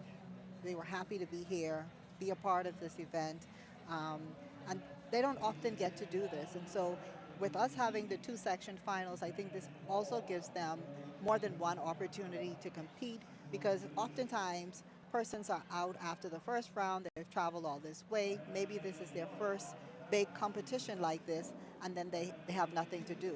Certainly with 2 rounds, it gives some of them an opportunity to compete more than once. There you go. And so they've actually take full advantage of it. That's why I kept saying from earlier, this is really a blessing in disguise, because now what can happen is you have where the premise of establishing a true national program can be incorporated from today moving forward. This is where that national program we've been talking about since I was 21, okay? And so let's put it, shut up. Let's put it, Chris, stop. Let's put it behind us and move forward. But that's what we were looking for, a national program. It can begin as of today. 200 meters. The girls here in the heptathlon final event for the day. And again, it's impressive to have all 7 competitors who started still in this heptathlon. Again, we do have 2 St. John's competitors out there in lane 6 and in lane 7. Out front in the middle, though, it looks like it's Sunland Baptist's Kaylee Pratt taking her stride here very strong in this 200. Chasing her just ever so slightly is Angelique Dean from Temple Christian, but she will be able to hold on.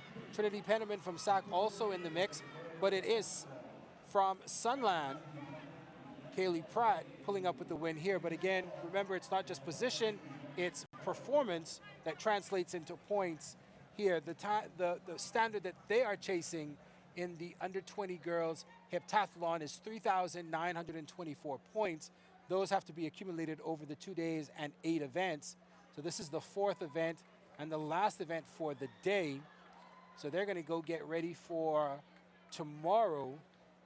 Again, I am convinced you have to be somewhat crazy to participate in a multi-event competition. No, not really.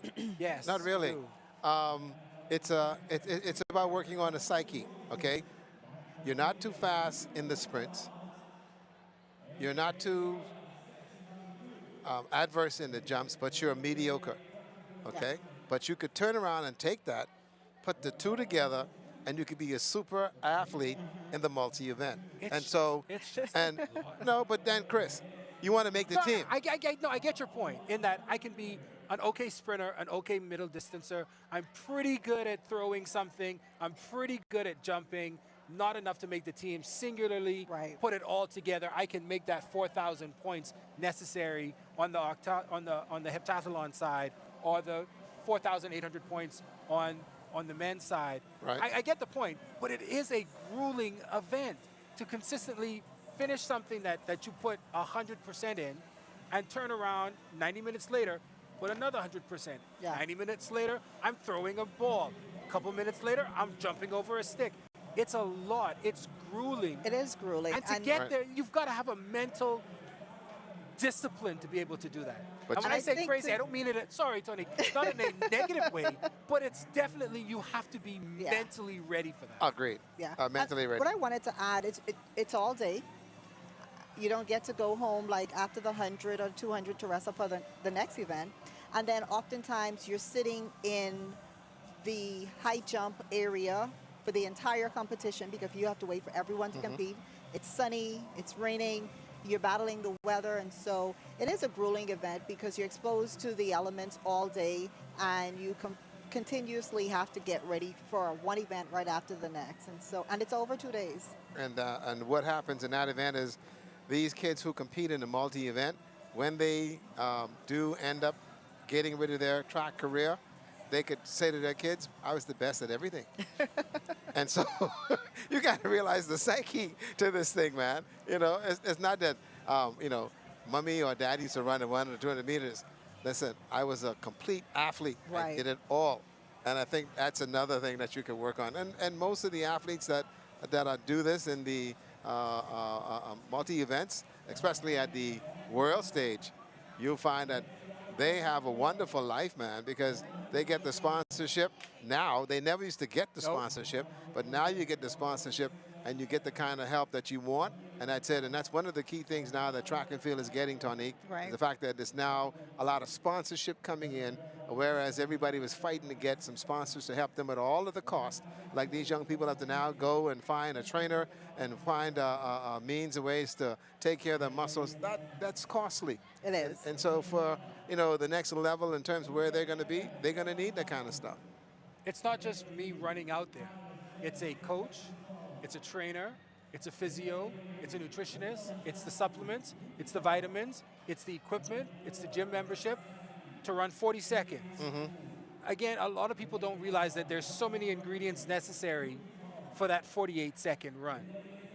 And I think that, like you said, corporate Bahamas and corporate sponsorship has started to understand that it's not just, well, if I give 10,000 to Chris, what is he going to do with that? That goes straight to a manager or a trainer or the gym or supplements. I know some athletes spend almost $10,000 to $12,000 a year just on supplements. Yep. And I mean, it's not like they're going overboard. That's just what's necessary to compete at that level. Agreed. There's your 100 meters, Chris. Under 14 girls, 100. Lane 1, Myra Evans from Sunland. Kyla Smith from Sac in 2. Rosellis Moxie from QC in 3. Vanessa Mackey from St. Anne's in 4. Zara Frazier from QC in 5. Breon Ward from T.A. Thompson in 6. Shannon Edwards Bruno from Sac in 7. And Andrea Brown from TC in lane 8. This will be the final for the under 14 girls. Clean start. Looked like somebody got a little jump there on the outside. Andrea Brown from TC, but on the inside it is all QC. Rosellis Moxie, she's going to be challenged very late here by Zara Frazier. It's going to be Zara Frazier picks up the win. It looks like a tumble there. Looks as if QC took 1-2. And I want you to take note of this. Every one of the competitors ran to her rescue. Holy and that's cow. what's important here. They all ran to her rescue to make sure she was okay. And to tell you, this is that tender age, that under 14, that tender age. And, you know, this is where friendships are really forged. And that's what we saw just now, what real, true friendships is. And here's the replay. What a race this was. Yeah, Rosellis was very quick out there. She dominated the race in the white headband from QC. She did get a late push there from Zara Frazier, but she was able to just edge her, it looks like. Great effort from the QC comments. And it looks as if QC will take 1 and 3. I think they are still scoring it, but it looks as if Moxie is at 12-9-2. Oh no, they're going to score it, because I really do think that Zara Frazier from QC edged her there. They may have picked up the wrong QC athlete. No, they are putting it back with Moxie at 12-9-0.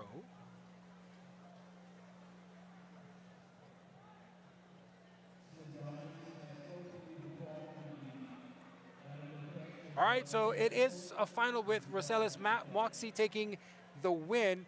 Jay, take it away.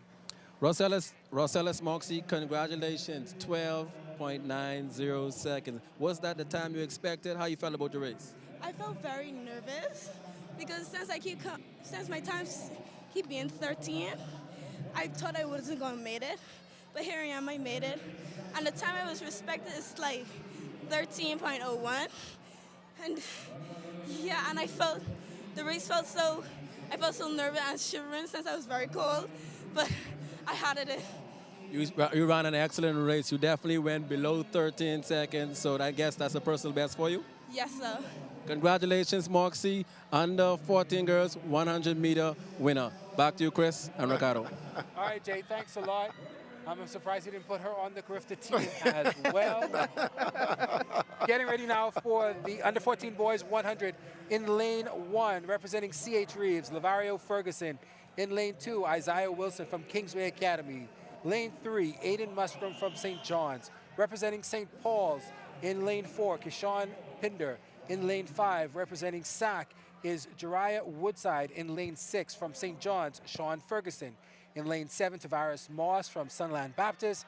And in lane 8, representing Preston Albury High School, Alvaro Johnson in 8 again. Again, still challenging for a Carifta spot would be a 10-9-6. Clean start here.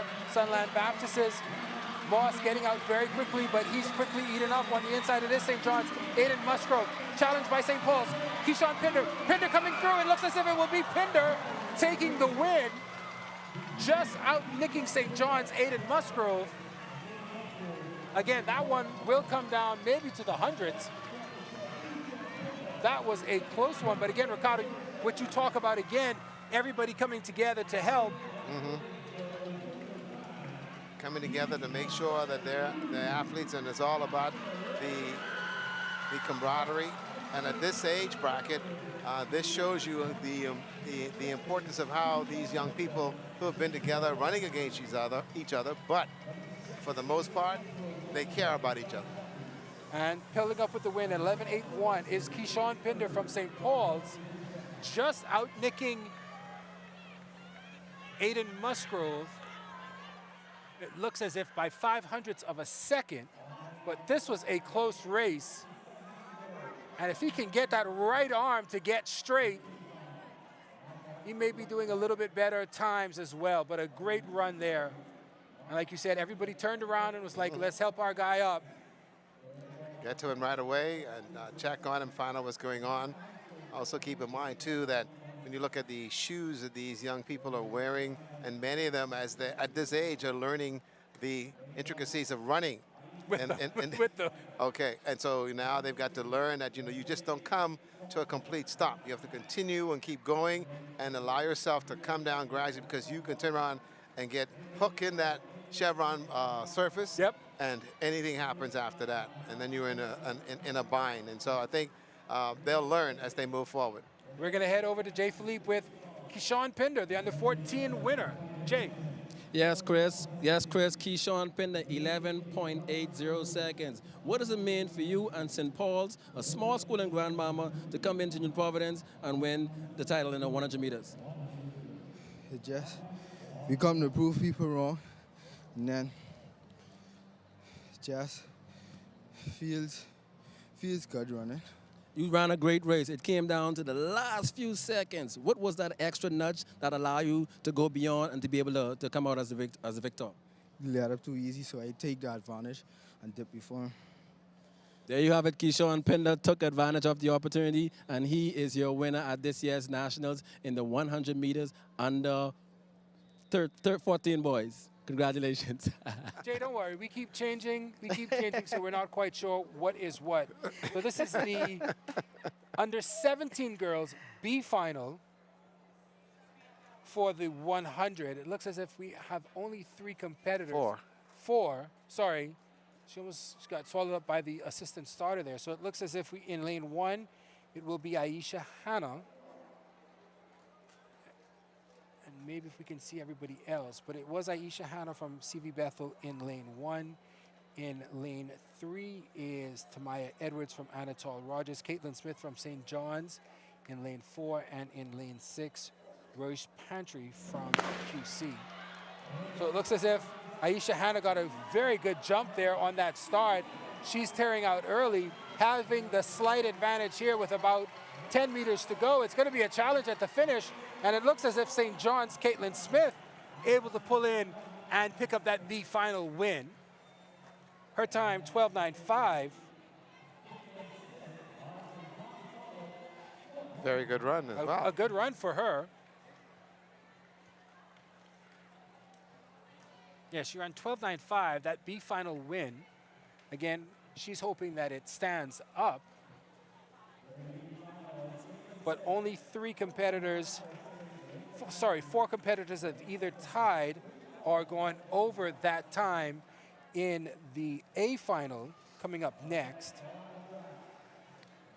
But to have these young people compete in the two finals also puts them in the spotlight, and I believe that that also helps in terms of their development and motivation, makes them feel real good that they're on that big stage, and this is the big stage for them, and to have them run and compete, who knows, down the road there are some positive things that's going to happen when they do move in to their own.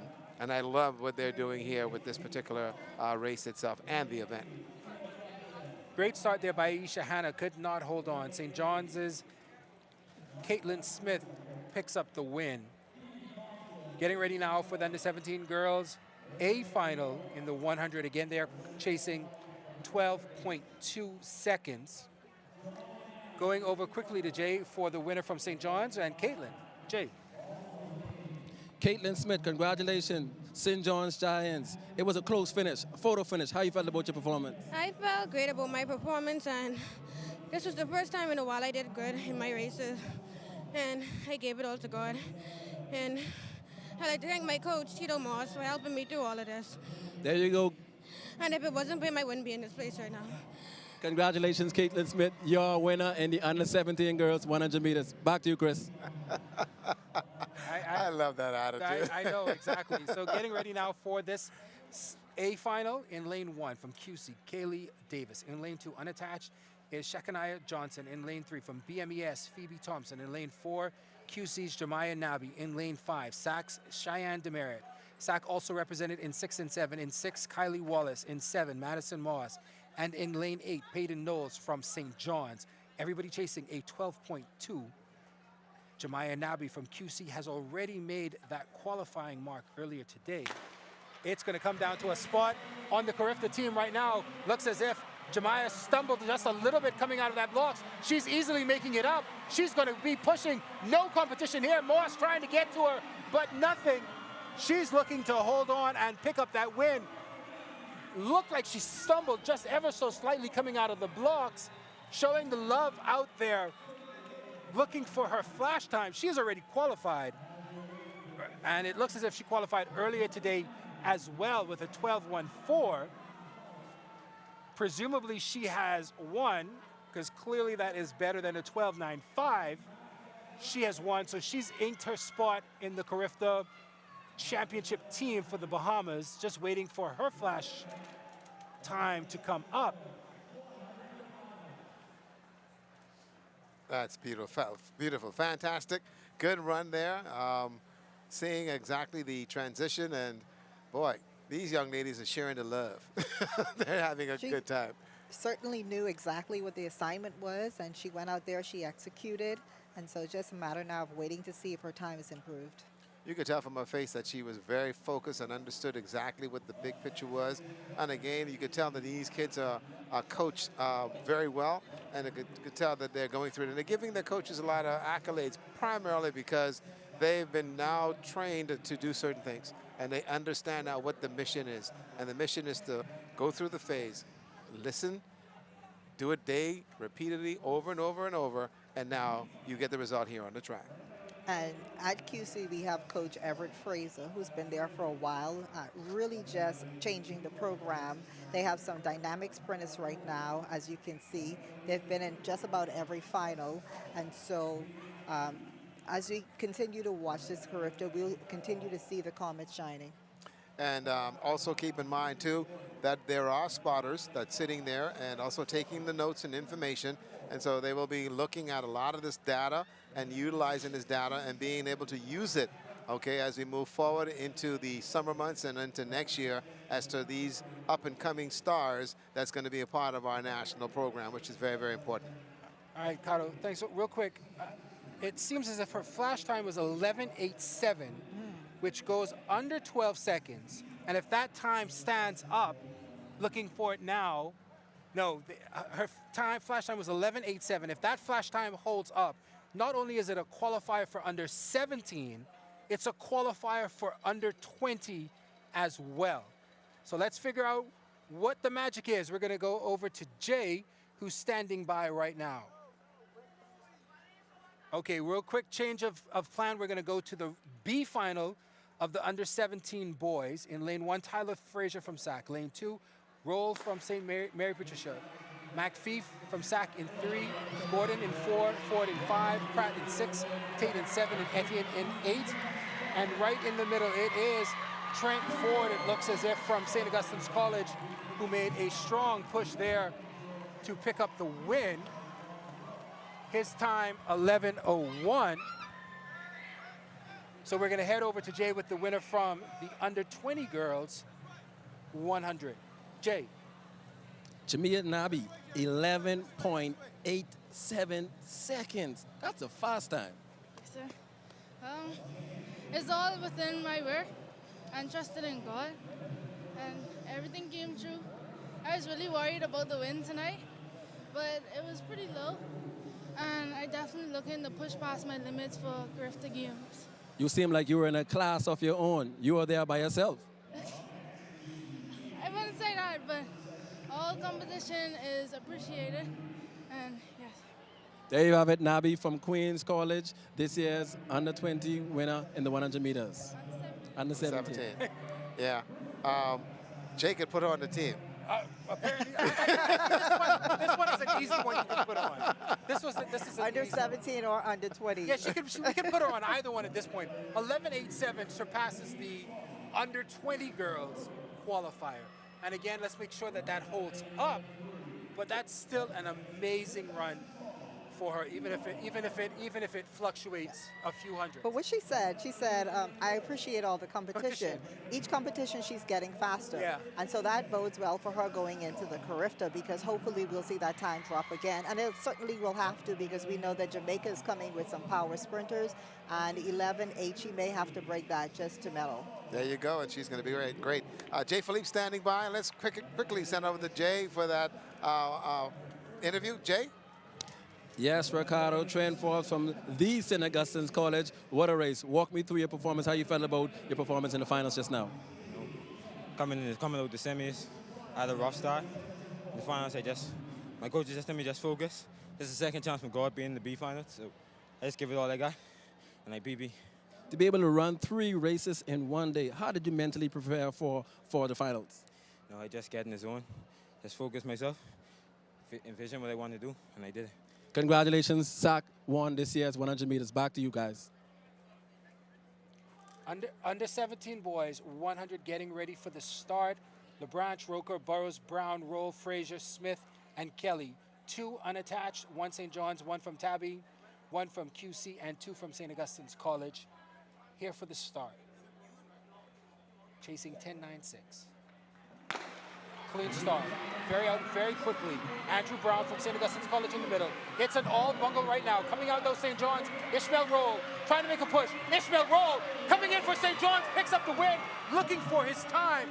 His very quick flash time is 10.93. If that holds up, he has just ran himself onto a Carifta team. Wonderful race that was just a now. great race.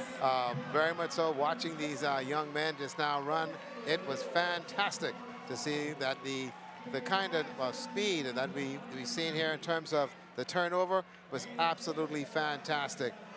Boy, this was a race to be remembered. This A final put everybody who was basically balanced. We saw that all the way through to the 80-meter mark. That last 20 meters is when everything started to separate, and we found our winner.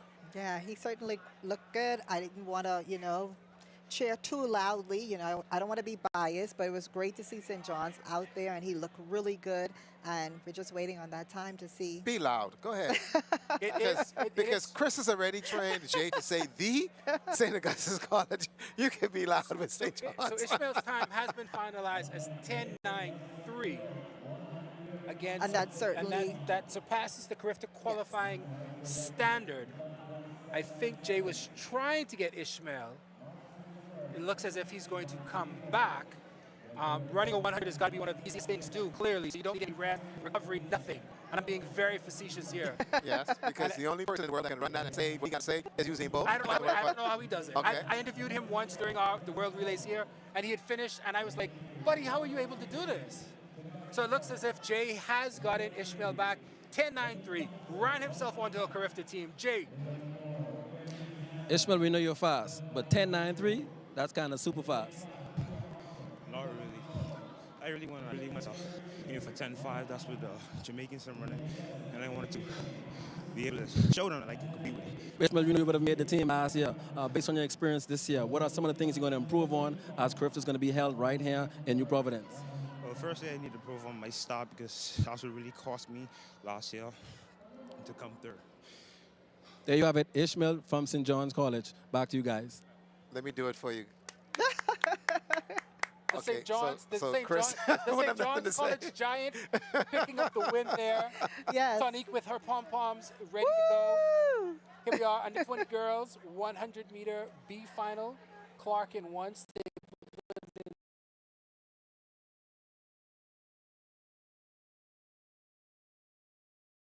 two, Thompson in 3, Hannah in 4, Archer in 5, Sears in 6, Taylor in 7, and Hewitt in lane 8. A very clean start here. We've lost 2 competitors at the start in lane 2. It looks as if that Zara Stakeland from St. Augustine's College was taking the lead. Kavani Hannah from Government High School has now taken over and taken control. Her flash time. What a clean race that was as well. Hannah running right through the tape, and she was looking 10 to 20 meters ahead. And so it wasn't a decision there. It was just, I'm going to go straight through the tape and show that I've got some speed. Congratulations, and a very good run for the young ladies. 12.65, the final there. And it's no guessing.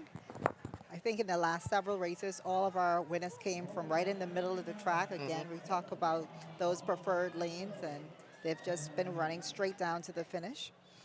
I think that's what has helped, because what we've seen here per the sheets is the fact that all the speed is in the middle of the track. And so these young people can look at each other and get a very good idea where everybody is and not have to second guess, which puts for a better showing and also a very fast, and I look at it, a very fast race. And we're seeing some clean races because of the way that they are grouped in those areas. Yeah, certainly. They look really good coming out of the blocks. They're well prepared. And I think right now everyone is trying to have the best start possible, because it's only 100 meters and you have one shot at making this Carifta standard and making the team tonight. And they're taking full advantage of it, because we're seeing qualifier after qualifier, and that's what we thought, that once this wind died down, we got into the evening hour, we were going to see some of the speed that's been here all morning long now being displayed in the evening. And I know one of the things they've been complaining about this championship has been the wind. So I hope we're getting good wind readings on the 100 meters, but they certainly look good. They're focused, and I think we'll have a good showing. Everyone is getting faster. The wind has been sort of negligible so far in these hundreds. Let's toss it very quickly over to Jay Philippe. Jay. Kevin East Hannah from Government High. Good race, executed. How do you feel about the race? I felt all right. I know I got to do better. I didn't execute it properly. Well, how you felt about the competition? It was good. But I believe I should have made it to the A finals. Should listen. Congratulations, Hannah from Government High. Back to you guys. Clark, Richards, Gibson, Pratt, Dorset, Taylor, Bowe, Charlton. In the middle, it is Sachs, Amari, Pratt, taking off very strong, being challenged by Sunland Baptist and Dorset. Dorset taking control of the race. It's going to come down to the touch, and it will be Dorset. Tyler Dorset from Sunland Baptist edging out for this under 20 girls 100 win. And right now, her and St. Augustine's Amari Pratt hugging on the win. That is incredible. That is incredible. So Shantyla Dorset runs 11.81, and get this, Amari Pratt from St. Augustine's runs 11.86. Both of them going under the Carifta standard, and a wind reading of negative 0.6, which makes it legal. Right. So the top 2 finishers have qualified for Carifta here in this final. And you saw that with the celebration. They were hugging each other. They're now team members on the Carifta 2023 team. So we'll certainly look forward to seeing them in the next couple of weeks. I love it, and let me tell you, this is what we talked about. We just said the wind, and now all of a sudden we get the right conditions, and what you get. 2 qualifiers. Jay Philippe, you got one of the qualifiers with you. Take it away. Shatalia 11-8-1. You said you wanted to come to New Providence and dominate. It was a close race, but you was able to walk away. Walk me through the race. Well, I just wanted to get like a good start and then stay in my drive pace for long and then like coming to the end, just give it everything I got, and that's what I did. I realized towards the end of the race you celebrated with Pratt. What was that all about? Well, I love sportsmanship and I love how she's humble, so I just was happy that she qualified with me and we could be on the team together. There you have it, Shatalia. She would have competed last year at the Carifta Games, also with the World Championships last year as well too. This year, Carifta, what's your expectations? Well, I'm planning on just medaling for my country to make my country proud. Congratulations, Shatalia Dorset. Back to you guys, Ricardo and Chris. Let me tell you, she's made us proud just by the fact that she's been able to qualify and get on the team and showed us this evening that she is ready for Carifta in 2 weeks. The fact that we had 2 qualifiers in this final, and not close qualifiers, they blew away that standard, speaks volumes of, one, the conditions here, the competition, and what we will do at Carifta in 2 weeks. Absolutely. You hear what she said? They love each other because they're humble. That shows you the kind of connection these athletes have been making since they have come together here for these competition. Incredible. So here we are, under 20 boys, B final for the 100 in lane 1. Peterson Tillisord from Government High School in lane 4.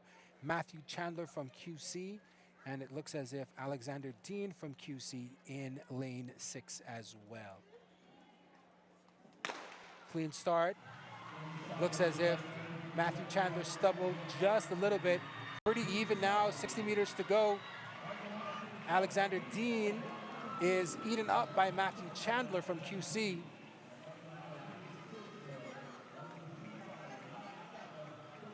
Three athletes.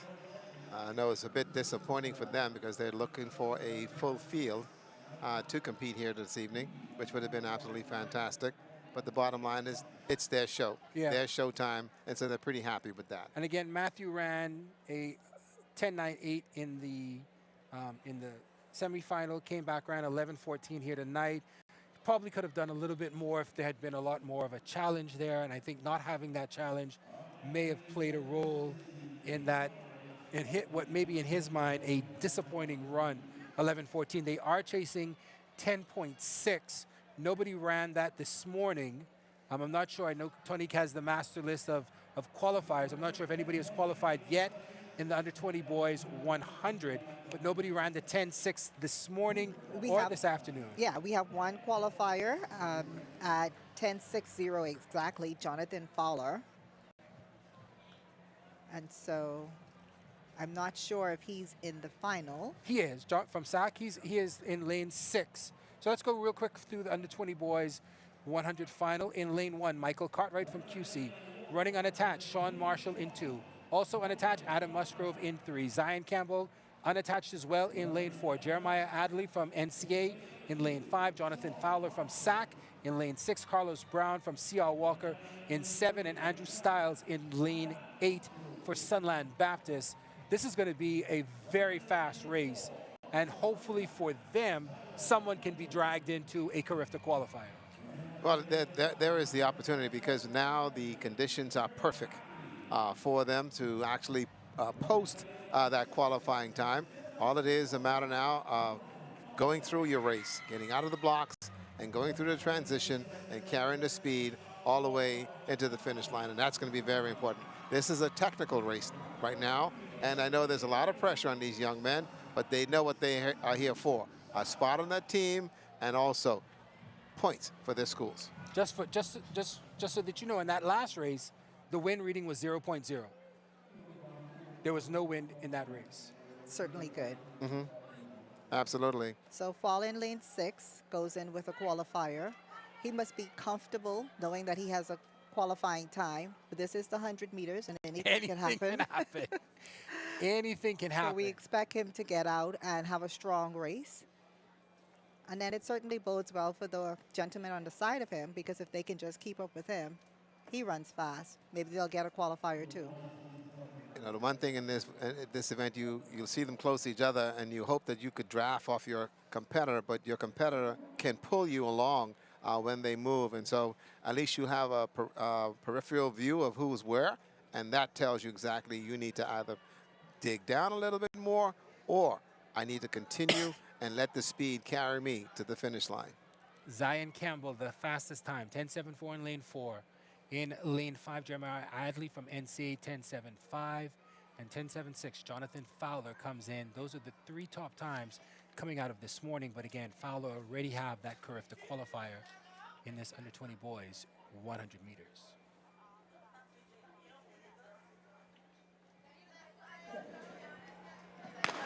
Clean start. Fowler got stuck in the box. Right now it looks as if Zion Campbell out very quickly. Fowler getting eaten up. In lane 7, it's Carlos Brown from C.L. Walker. Oh, C.L. Walker's going to take this.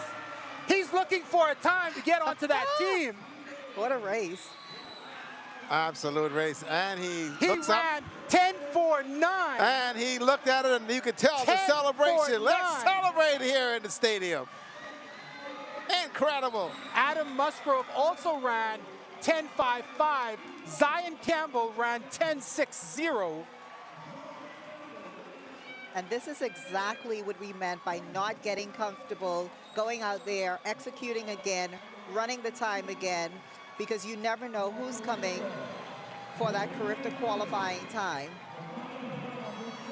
Absolutely. We have to wait for those final results. Final results. And well, they've corrected it. So now they've corrected it down. They have him running 10.49 to win, coming in second at 10.55. And again, third place with Campbell was 10.6 flat. So that's 3 qualifying times. At the Carifta Trials. At the Carifta Trials. The right time, the right place. And like you said, coming in way in the back, Fowler, already a qualifier, ran 10.74 and finished 5th. Yeah, he certainly didn't have a good start. I don't know if it was nervousness, if he wasn't confident, but this is certainly not the outcome he was expecting. No, definitely. But he had a very lackluster start. It looked as if his right foot got stuck and just had lead on it coming out of that block. But Carlos Brown from C.L. Walker takes the win, 10.49. They recorrected it to 10.49. Musgrove takes second at 10.55 and Campbell at 10.6. So they'll have a really good 4x1. Yeah, definitely. Only 2 persons advance to fill that 100 spot to represent the Bahamas. This right now is the invitational 100 meters. You have a cadre of athletes, and I tell you, this is going to be another one that's going to be fun. This is just for the fans. McPhee, Brown, Walker, Dean, Clark, Roll, Newbold, and also Bowleg. So these are those guys to show you that we still have talent. We'll see who pulls out this one. I like Newbold in this. Newbold has certainly been around for a while. Oh!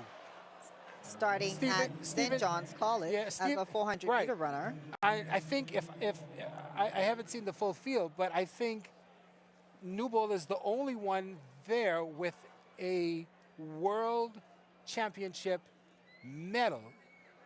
I think that was Worlds that he won a medal in as a part of a relay team. Kennard Roll has been strong for the Bahamas for quite some time, but I'm quite sure Newbold Stephen is the only one with a world level medal out of that field.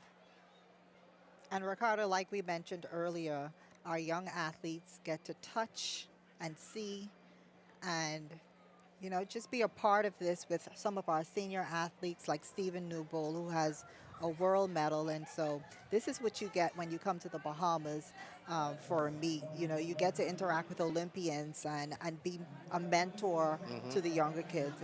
So it's certainly good that our LOC saw fit to put this element inside the Carifta Trials. And just for clarity, Stephen has a bronze medal from the Rio Games in the 4x4. There you go. But he's here and He's here. running and able to show our young athletes what could possibly be with a little bit of work. They'll restart them again. They get a green card. And so they're now in the blocks. Perfect conditions tonight for the 100 meters invitational. Stephen had a really quick start. In the middle of the track, that's Clark. Clark looks as if he picks up the win. Really easy out there.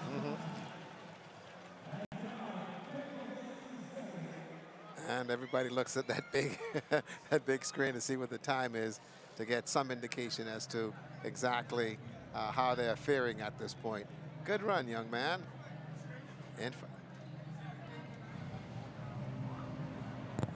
Fantastic. Let's now go over to Jay Philippe, who is standing by with our Carifta qualifiers. Jay, take it away. Carlos Brown, 10.49. With an injury, how was he able to perform tonight? I feel really great about it, you know. With an injury, I just wanted to keep my composure and bring my knees up and finish the race strong. You're young, but you're considered a veteran. You would have competed last year, World Championships. You made so many national teams. What's going to be your mindset going into this year's Carifta Championships? My mindset is to make the podium and run a new personal best. And there you have it. That's Carlos Brown, one of our elite junior athletes in the Bahamas. He's one of the best that we've had in the country. Back to you guys. Fantastic. Thank you very much, Jay. And I tell you, this guy has really proven to be what you refer to as a superstar to some extent. And we'll see some good things down the road for many of these athletes that have now made the jump to getting on our team. And also, what's also important is the medal presentation. So these young people are able to get those medals as they've competed again for their schools. And they will be able to put them on the mantle and be able to say, I won this in a very special event. And Minister Mari Boleg presenting the medals to our athletes. Such a big deal. I remember every medal that I got in high school, you know, had those displayed in my room, and it's something that you look forward to every single competition, and it's such a rewarding experience. Again, this medal presentation is, as the entire meet for us, is a test event for the Carifta, and so you'll hear the music and you see the ceremony going on. The overly dramatic music.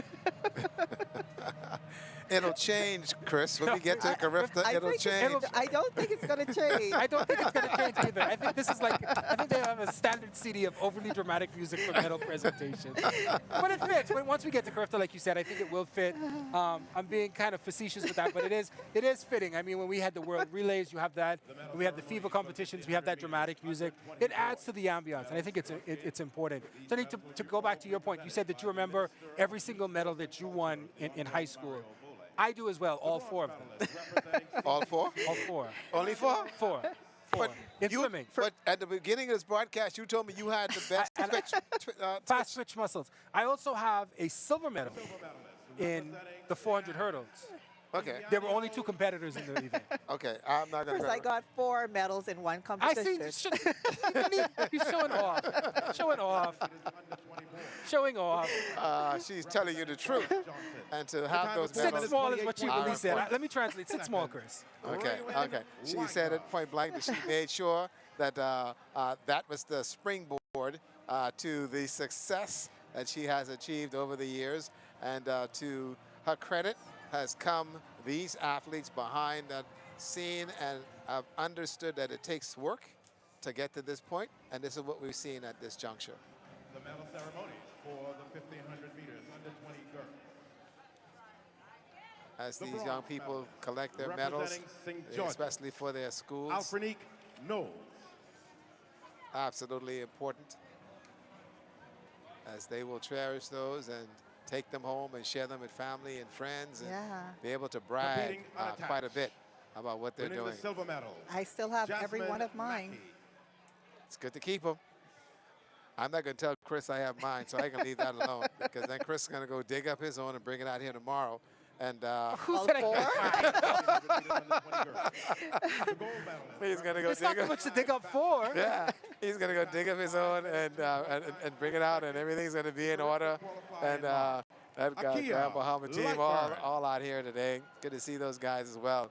And interesting enough. And Chris, I don't want you to feel bad, okay? I still have my Carifta uniform. And From 76? And I can still fit my shirt. Say no more? I'm surprised it's still together.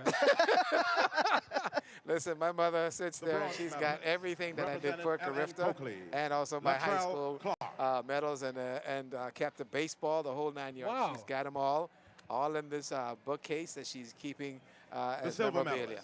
Who was the sponsor in 76? That's it. 76, I can't tell you, but I know one thing, though. We was on that cinder track over there. And oddly enough, the Bahamas government actually was the main sponsor. Yeah. But to receive those medals and to be a part of that has been interesting.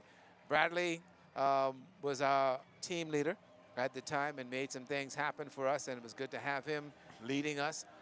Then Ricky Moxie played his role, and Chanel, all those athletes made it happen. Even Stephen Hanna at one point as our jumping leader. So we had a unique bond back in 1976, and the crowd then is going to be just as exciting when we see it in another 2 weeks. And it's a memorable occasion. Oddly enough, I go back home and I see a number of my teammates still at Beryl, Bethel, and all those guys who were with me. And yeah, we've gotten a little bit older, but we're still connected in more ways than one. It's really a lifetime connection. Representing Bishop Michael Eldon. All of the Golden Girls, we ran together from high school as professional athletes, and we still stay very connected right now. And so it's definitely been a fraternity for us. Even with our international colleagues. And so this is where it starts for these Carifta athletes. They may not know it now, but certainly that is one of the things that will live on from these games. Okay. All right, we're going to head down now to the medal ceremonies for several of our competitors.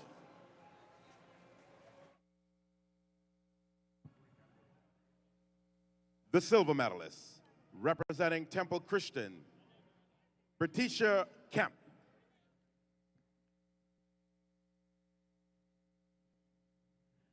And our champion in the 1,500 meters under 17 girls, the gold medalist representing Tabernacle with a time of 5 minutes, 9.09 seconds, Erin Barr.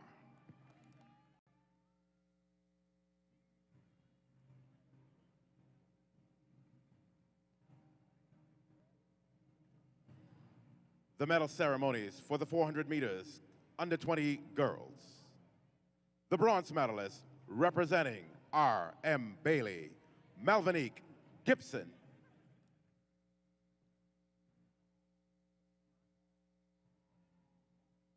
The silver medalist representing St. Augustine's College, Nia Wright.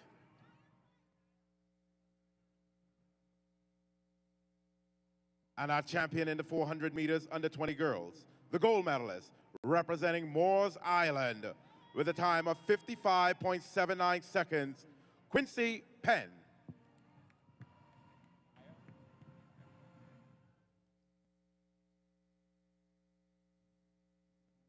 The medal ceremonies for the 400 meters under 17 boys. The bronze medalist representing Bishop Michael Eldon, Giovanni Bridgewater.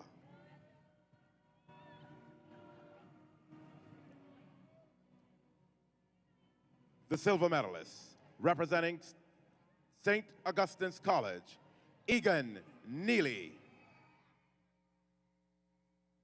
And our champion in the 400 meters under 17 boys, the gold medalist representing Jack Hayward with a time of 50.37 seconds, Zion Shepard.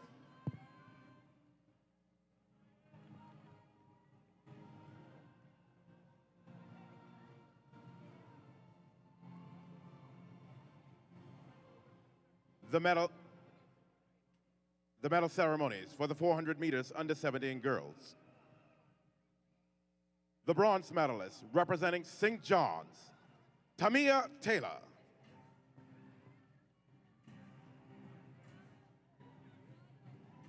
The silver medalist representing St. Augustine's College, Bailey Major. And our champion in the 400 meters under 17 girls, the gold medalist representing St. Augustine's College with a time of 56.58 seconds, Darvanique Dane.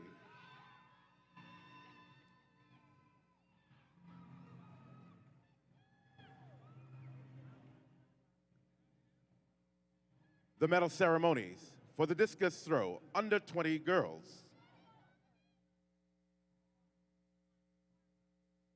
The bronze medalist representing Queens College, Anae Mackey.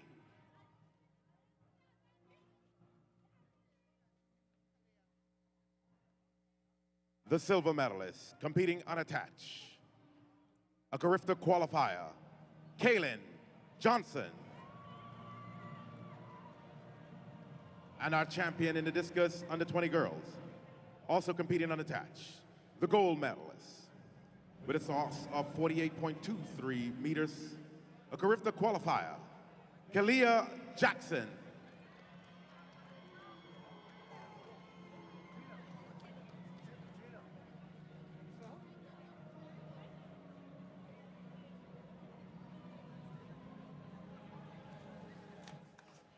Wonderful to have the young people receive their medals, and what a conclusion to the first day of competition. Heats this morning, the multi-events starting, and then to see the qualifiers of the evening session was absolutely fantastic. And it starts all over tomorrow at 9 a.m. You sound so enthused, honey. We've got a lot going on tomorrow. We've got the 110 hurdles for the octathlon. We've got the 400 hurdles for the regular competitors, the 800s, the heats in the morning, the 800 finals in the evening, the 200 heats tomorrow, the 400 hurdles finals tomorrow, the semis for the 200s, and then the 50 and 100, the 200 semifinals will close us out tomorrow. So we will go tomorrow at 9:30, and then we'll come back in the afternoon at 3 when we get started here at the Thomas A. Robinson National Stadium at the Queen Elizabeth Sports Center. So like Tony enthusiastically reminded us, we pick it back up tomorrow with a lot. And again, it is a grueling couple of days because there is so much going on. And you are trying to get yourself ready as the LOC for the Carifta Championships that are set in 2 weeks. And this is a good test event for it to get you ready for it. From an LOC perspective, how do you think things are going so far?